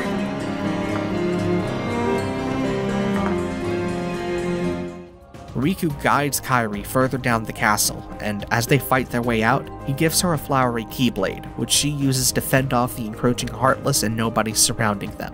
It's at this point that Sora finally catches up to them, and is somewhat shocked to see Xehanort's Heartless fighting alongside and helping Kairi. He doesn't get much time to think about this though, as Xigbar, one of the members of Organization XIII, drops in and does his best to stop Sora, in one of many boss fights against the last members of Organization XIII. As Sora and Xigbar duke it out, we return to Mickey, who is ahead of the rest of our heroes, climbing the heights of the castle and defeating nobodies every step of the way. As he ascends the ramparts, he runs into Diz, saving him from an ambush of nobodies and helping him to his feet. Diz, finally done hiding himself from the world, sheds the cloth wrappings on his face, and reveals himself to be Ansem the Wise. This reveal has been telegraphed through the story so far, making it not that much of a surprise, but it still is a significant reveal for Mickey, who was never able to put it together that Diz and Ansem the Wise were the same person. Ansem the Wise decides to start explaining himself to Mickey, starting first and foremost with the fact that he hid himself because he's been motivated by revenge. This may be the first time Ansem the Wise's motivation and backstory are being discussed in a cutscene, but it's far from the first chance we've had to learn about him, as his story has been revealed through the secret Ansem reports scattered across the game. In these reports, we learn that the Ansem reports of the first game were all written by Xehanort after he took Ansem's identity. These secret reports detail the story of Ansem the Wise and tell of his betrayal by Xehanort and a handful of his other apprentices, who all became the founding members of Organization XIII. While Xehanort took on the dual identities of Ansem, Seeker of Darkness, and Xemnas, conducting experiments on the darkness of the heart and creating the organization respectively, Ansem the Wise was left stranded in the realm of darkness, where the only thing that prevented him from succumbing to the dark and transforming into a Heartless was anger and rage, which he channeled into an obsession with revenge. This obsession granted him dark powers, allowing him to create corridors back to the realm of light, where he took on the moniker of Diz, allied himself with Mickey and Riku, and took residence in the mansion in Twilight Town, planning to use Sora to enact vengeance upon Xehanort and his organization. This story of a man obsessed with revenge who ruthlessly tosses aside those in his way is pretty fantastic, and Ansem the Wise's character journey as outlined by these reports is not only good storytelling on its own, but also a subtle way to ensure the introduction of Xehanort stealing Ansem's identity doesn't undo one of the most interesting themes of the original game, the corruption of a wise and benevolent patriarch. In Kingdom Hearts I, long before we actually met him, Ansem was built up as a respected ruler. Leon and Aerith both talk about him in reverent terms, believing his research and leadership were their best chance of stopping the Heartless. And this image holds right up until we meet Ansem, a nihilistic, obsessive man who possesses Riku and uses him to his destructive ends. we learn the truth even more clearly in Ansem's reports, where we see that his experiments on the darkness of the heart involve transforming innocent people into Heartless and creating artificial Heartless of his own. With all of that going on, it's easy to see how Xehanort having stolen Ansem's identity and been the one to do all the cruel experiments could undo that thematic journey.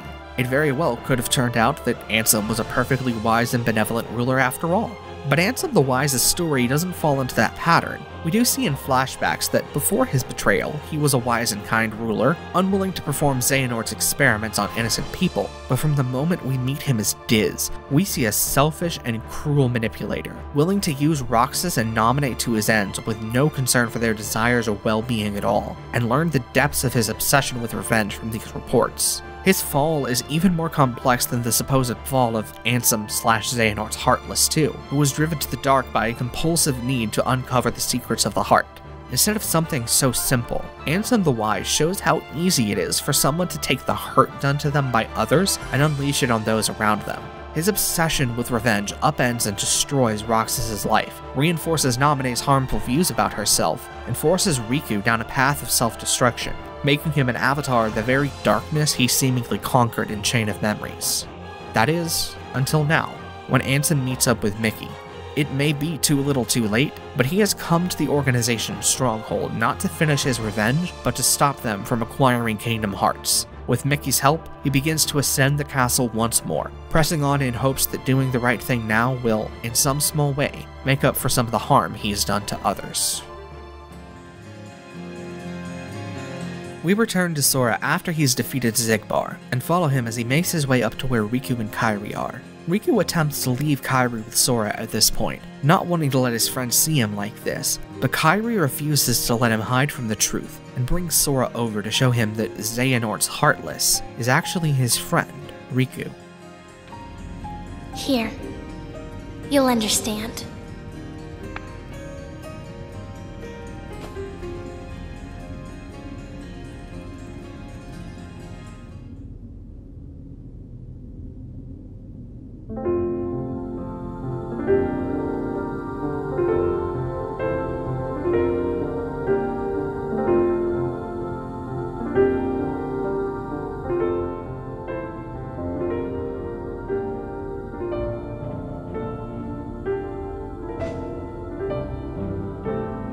Riku!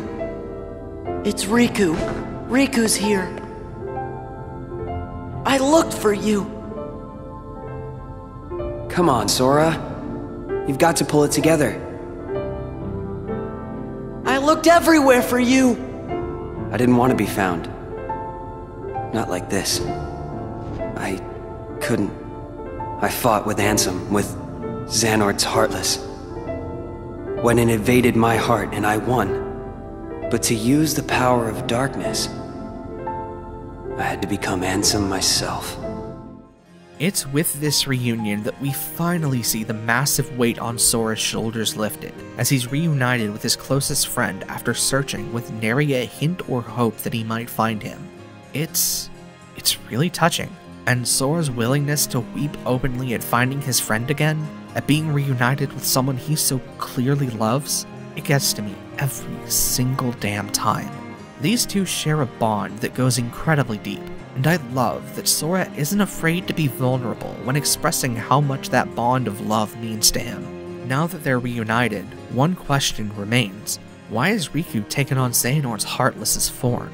While Riku was able to conquer his darkness back in Castle Oblivion and could freely use it without losing himself, that changed when he was asked by Diz to capture Roxas. Despite all of Riku's skill, he was no match for Sora's nobody, and when he was beaten, he decided to subsume himself in the power of darkness, letting even the darkness from Xehanort's Heartless come out.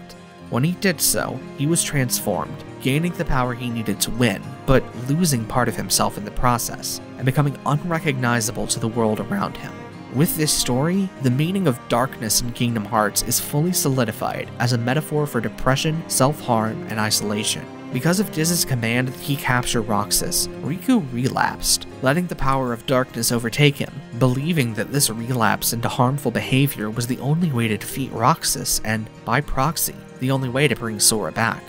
After this, Riku's shame over who he thought he'd become and what he'd done to himself was immense, to the point where he made Mickey promise not to tell Sora or Kairi anything about him. From there, he spends the rest of the story alone, traveling from world to world, fighting the organization with no help or support, and staying away from the people who love him. He only reached out to them in subtle ways, trying to guide Sora with a photo and bar of ice cream, hoping that these hints would lead Sora to take down the organization on his own. That small act of connecting with Sora was enough to bring them back together though, and despite Riku's fears, Sora doesn't care about his darkness or shame. All he cares about is being with his friend again, and showing him that he's loved.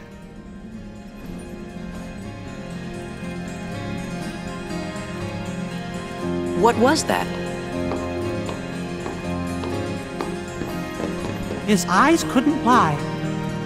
Lie? And just who were you trying to fool?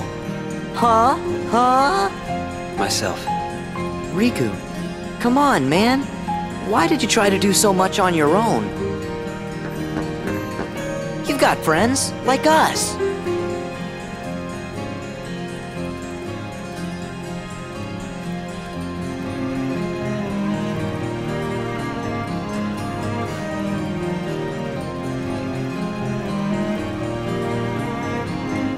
In the end, Riku learns that no matter how far he felt he'd fallen, his friends, his true friends, would always be right there for him, ready to help him back up and keep him walking on the right path. Sora, Donald, Goofy, Riku, and Kairi all press forward, climbing higher up the castle and entering a graveyard for the fallen members of the organization, while further on, Mickey and Ansem begin the process of encoding Kingdom Hearts. Sora has 2 boss fights ahead of him, against Luxord and Saïx, the 2 penultimate members of the organization. Luxord, while being a fantastic character and great boss battle all around, serves as little more than an obstacle here, but in fighting Saïx, we see a side to the organization that hasn't come up in a while. Why? Kingdom Hearts? Where is my heart?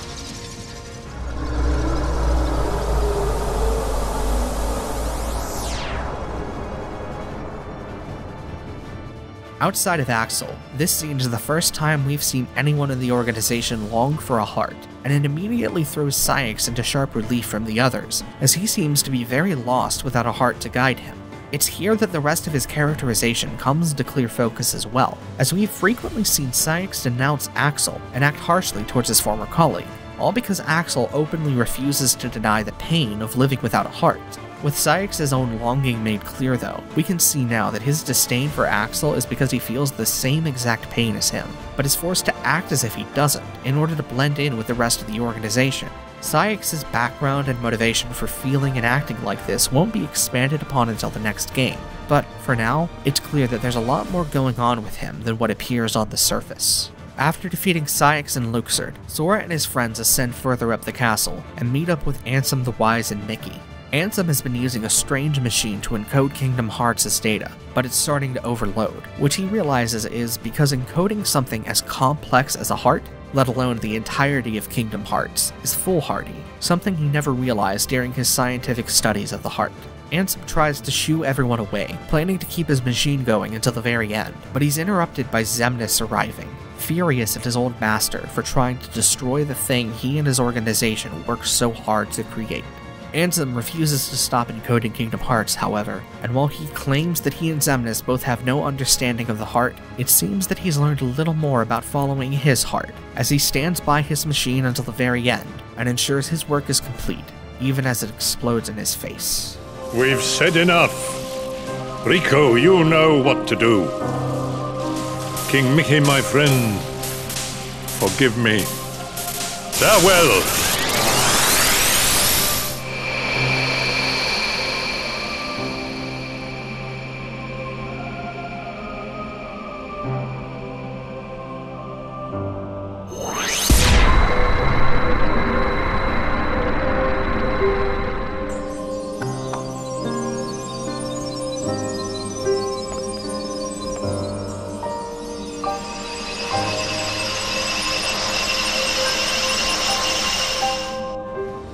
While Ansem's machine may not have been able to fully encode Kingdom Hearts, what it did was quite enough, as all the hearts it encoded are released, rendering Kingdom Hearts useless to Xemnas, and causing a swarm of Heartless to begin to swarm the castle. This explosion also releases Riku from Xehanort's Heartless's form, and with Riku back to his normal self, he, Sora, Donald, Goofy, Kairi, and Mickey press on with a newfound determination, climbing the rest of the castle and going forward to face Xemnas. The massive swarm of Heartless isn't a threat that can be ignored, however, and it threatens to overtake Sora and his friends just as they're about to reach the top of the castle. They're saved by the most unexpected of allies, though, Pete and Maleficent, who have found a common enemy with Sora in Organization 13. The two villains stand together against this horde, and while this heroic act isn't enough to redeem them, it does show that even people like Pete and Maleficent can occasionally do the right thing and stand up to the forces of darkness. Thanks to their heroic act, our heroes arrive at the Altar of Nod, just in time to hear Xemnas bemoan the loss of his precious, the massive collected hearts he and the rest of the organization were going to use to become whole. He beckons the Keyblade wielders before him to return into the world and collect more hearts, a request that they all answer with a resounding no. Xemnas' overconfidence here speaks to his biggest character flaw, his belief that no matter what he or the other members of the organization do, they would be victorious in claiming Kingdom Hearts, and could use it to fill themselves with the rage and anger he believes will make them whole. What's more interesting than Xemnas' overconfidence here, though, is the way he speaks to Sora, Riku, and Mickey, asking them genuine questions about why they fear the dark and loathe those who sit on the edge of nothingness, unable to be part of either light or dark, like he. This question fits perfectly into the thematic framework of the game so far, where nobodies represent dissociation and disconnection, and darkness represents anger, obsession, and depression. Mickey and Riku respond that they shun darkness out of fear, and nothingness because it messes up their worlds, which both reflect clearly on how society views and treats those who suffer from mental illness and trauma.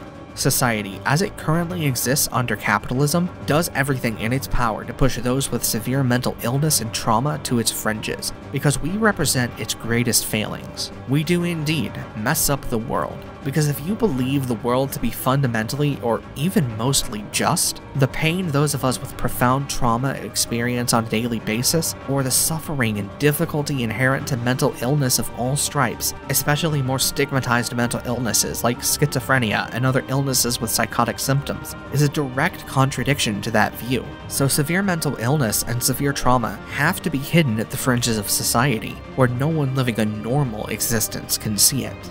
That's the biggest reason why I've decided to be open about my plurality in this essay.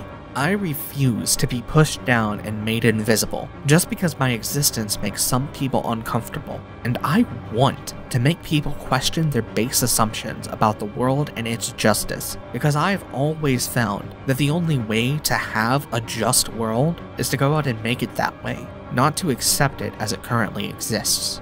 Even if Mickey and Riku answer Xemnas with ideas that conform to our world's status quo, Kingdom Hearts II as a whole doesn't agree with those assumptions. This game instead positively affirms the struggle of the mentally ill and the existence of plural systems, made most clear in how nobodies like Roxas, Axel, and Naminé can recover from their trauma, and rediscover what it means to feel by connecting with others. Those three show a positive image of justice and recovery, and make it clear that Xemnas wanting to take the rage and hatred of Kingdom Hearts will never make him or any other nobodies feel whole. It will only fill them with empty rage, anger, and obsession. Xemnas doesn't realize this in his arrogance though, and thus the final confrontation begins. Xemnas first draws Sora into a duel, facing him in front of a massive skyscraper, in one of the most fun and engaging boss fights of the game. Sora emerges victorious and returns to his friends, and Xemnas retreats into the remains of Kingdom Hearts, hoping to absorb what power it has left. Destiny is never left to chance though, and it delivers the door to Kingdom Hearts right to Sora, Riku, and Mickey, granting them entrance into the multi-stage boss battle that finishes the game. This battle, for the most part, is pure spectacle, with Sora, Donald, Goofy, and Riku charging forward as Xemnas launches skyscrapers at them, assaulting the engines of his mighty ship, and ascending its heights to find Xemnas sitting on a throne, waiting to challenge them. Xemnas is no match for the combined might of three Keyblade wielders. Kairi, sadly, doesn't get to join the fight, which, for shame, Nomura, for shame. and there's a small break in the fight as we watch Xemnas beg Kingdom Hearts for his rage and anger, and see Sora try to remind him that there is far more to a heart than just those emotions. Kingdom Hearts does not grant him his wish though, and he begins to fade away, unable to remember his own heart having felt anything but darkness. With Xemnas gone, Sora and his friends start to celebrate, but have their victory cut short by the organization's castle beginning to collapse around them. Riku tries to open up a corridor of darkness, but is unable to, having had his connection to the light restored. A portal does open though, and after everyone but Sora, Riku, and Kairi walk through, we see Naminé standing in front of it, waiting to say goodbye to someone. See? We meet again, like we promised. Huh? You said we'd meet again. But when we did, we might not recognize each other. I did, didn't I? But I knew you. It's strange. I think I understand. I see myself the way you remember me. And you see yourself the way I remember you. I always thought nobodies were doomed to fade back into darkness. Yeah, but you and I didn't. We got to meet our original selves. So, we can be together again. Right. Anytime Sora and Kairi are together. We'll be together every day.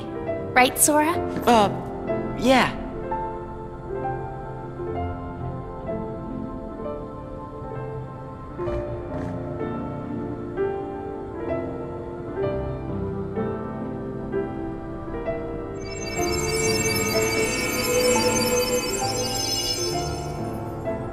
Look sharp.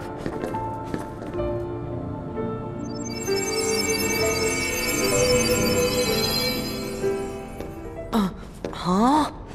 Don't worry. You're all still you. The battle against Xemnas isn't over though, and just before Sora and Riku can escape, Xemnas strikes out at them from his flying fortress dragon. God, that's such a cool phrase to say. Flying fortress dragon. God, how fucking cool is that? This game's final boss is so cool. Riku is able to fly a nobody ship away though, and the fight begins anew as Riku and Sora fly around this massive beast and destroy it, locking it in a single place to face Xemnas once again. This phase of Xemnas is the last spectacle-driven part of the fight, as he launches Sora and Riku into space and forces them to launch skyscrapers at his dragon in order to open up his throne room and face him directly. As with most of the spectacle-focused bosses in this game, I think it's great and a lot of fun, but I also think it's worth noting just how much better the spectacle of Kingdom Hearts II final boss is than the final boss of Kingdom Hearts I. This battle feels fun, responsive, and fresh, and it manages to pull off the same general concept of flying around a massive airship battle arena way more effectively than Kingdom Hearts I ever dreamed.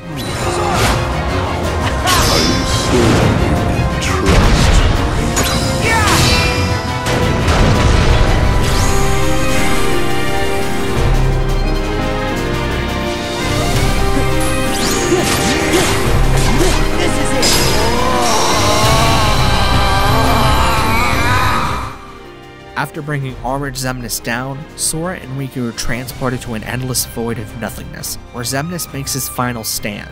He drips with ego and overconfidence in this scene, being as bold as to claim himself as eternal as nothingness itself. But Sora and Riku fight valiantly, and it's through their friendship and teamwork that they're able to claim a victory. Riku, out of my way! Fine! Is that all you got? I'll take him.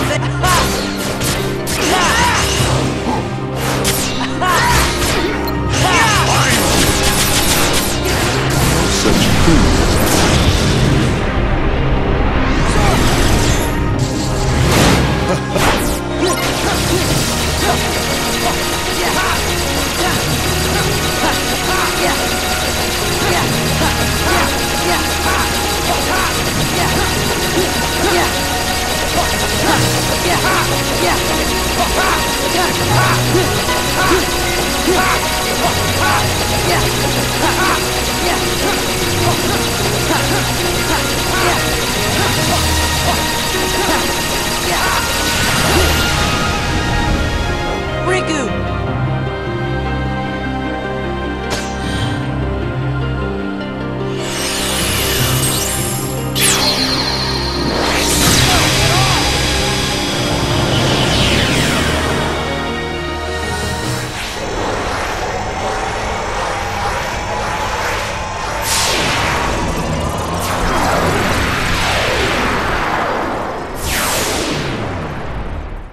The fight isn't over for Sora and Riku, though. They're beset by hundreds of nobodies, and while we don't watch their battle, when we return to them, we see that they're both completely exhausted, Riku even more so than Sora.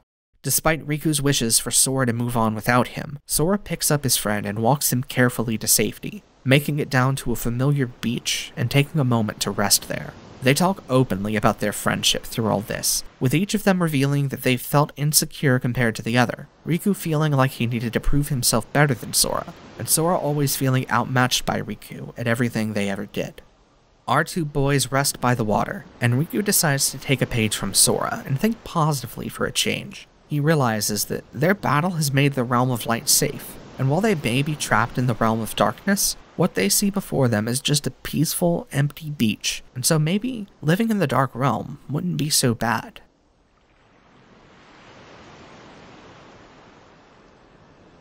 Sometime later, a message in a bottle washes up on the shore, and Riku hands this bottle to Sora, as it's the same message Kairi sent out to him far back at the beginning of the game.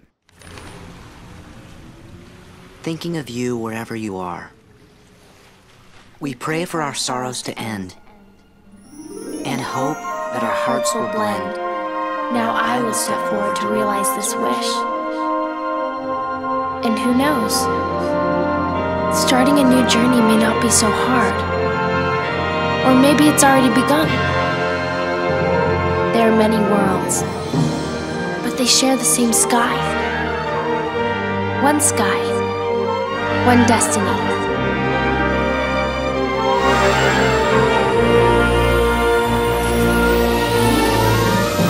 Light. The door to light. We'll go together. Yeah.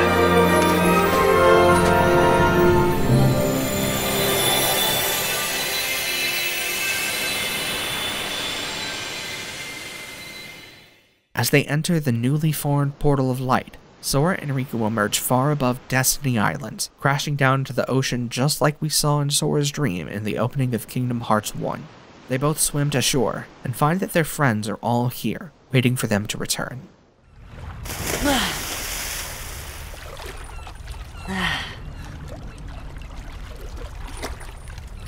Sora! Riku!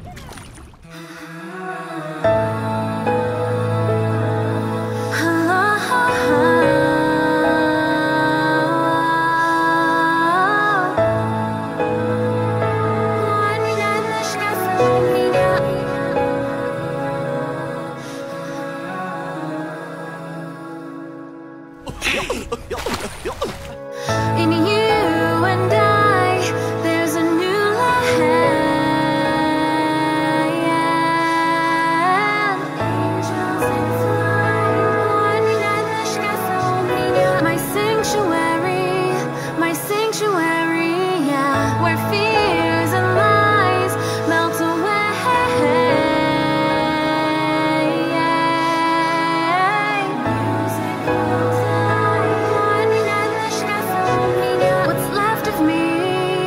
What's left of me now?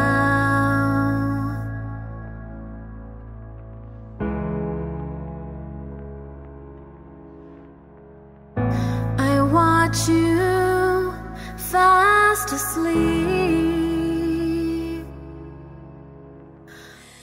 We're back. You're home.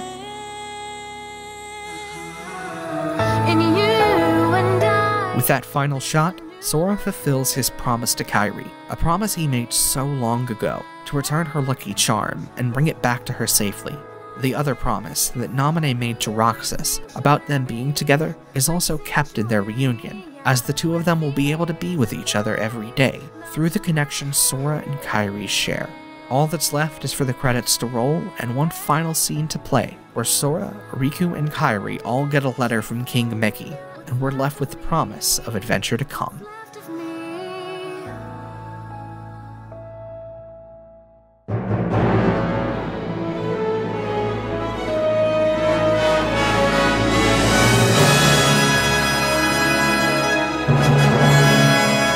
I I wasn't exaggerating for a moment when I called Kingdom Hearts II a masterpiece. This game has a massive, sprawling scope, with a story spread across numerous Disney worlds and 30 hours of gameplay, and yet, at its core, it's focused on telling a thematically resonant, character-focused story, one that puts just as much emphasis on the quiet moments shared between friends as the huge action spectacles. Even in the Disney worlds, which are often unrelated to the larger story, Kingdom Hearts II does its best to make the worlds about the actions of their characters, and not just a fun place to explore. It may not always succeed at keeping the focus on its characters, or making those characters compelling, but you can tell from the first Disney World on that there is a much clearer focus on storytelling than there was back in Kingdom Hearts I, and that heightened focus absolutely pays off. And, well, I can't help but spill even more of my strong feelings here because, fuck, Kingdom Hearts II resonates with me personally. From the beginning, in its story about a plural boy suffering from deep dissociation, to the end, where a boy suffering from depression and prone to self-isolation is reunited with his friends who all affirm they care about him, and that he didn't have to fight these battles on his own. For a game about as silly a concept as mashing up Disney and Final Fantasy characters, Kingdom Hearts is not afraid to confront real emotional complexity and challenge its characters with obstacles that feel palpably real.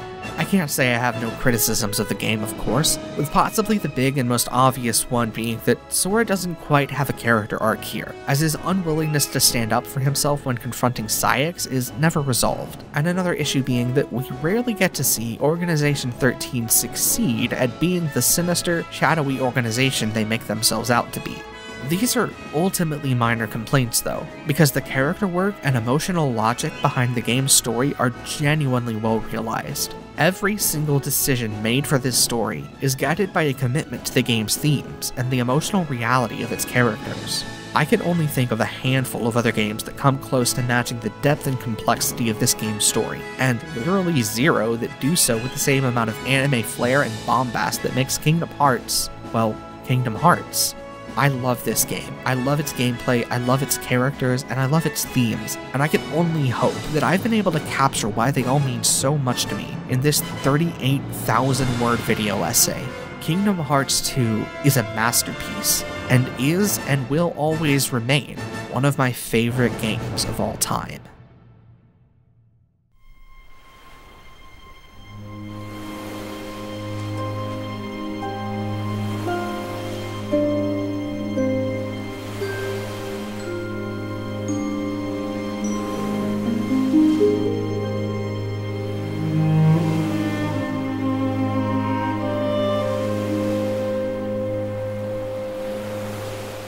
Holy shit.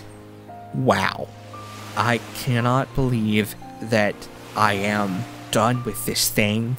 I know it's been a long time coming since the last Kingdom Hearts video, but hopefully with the scope of this one, you can see why this one was just an ordeal to get through. Thank you all so much for watching.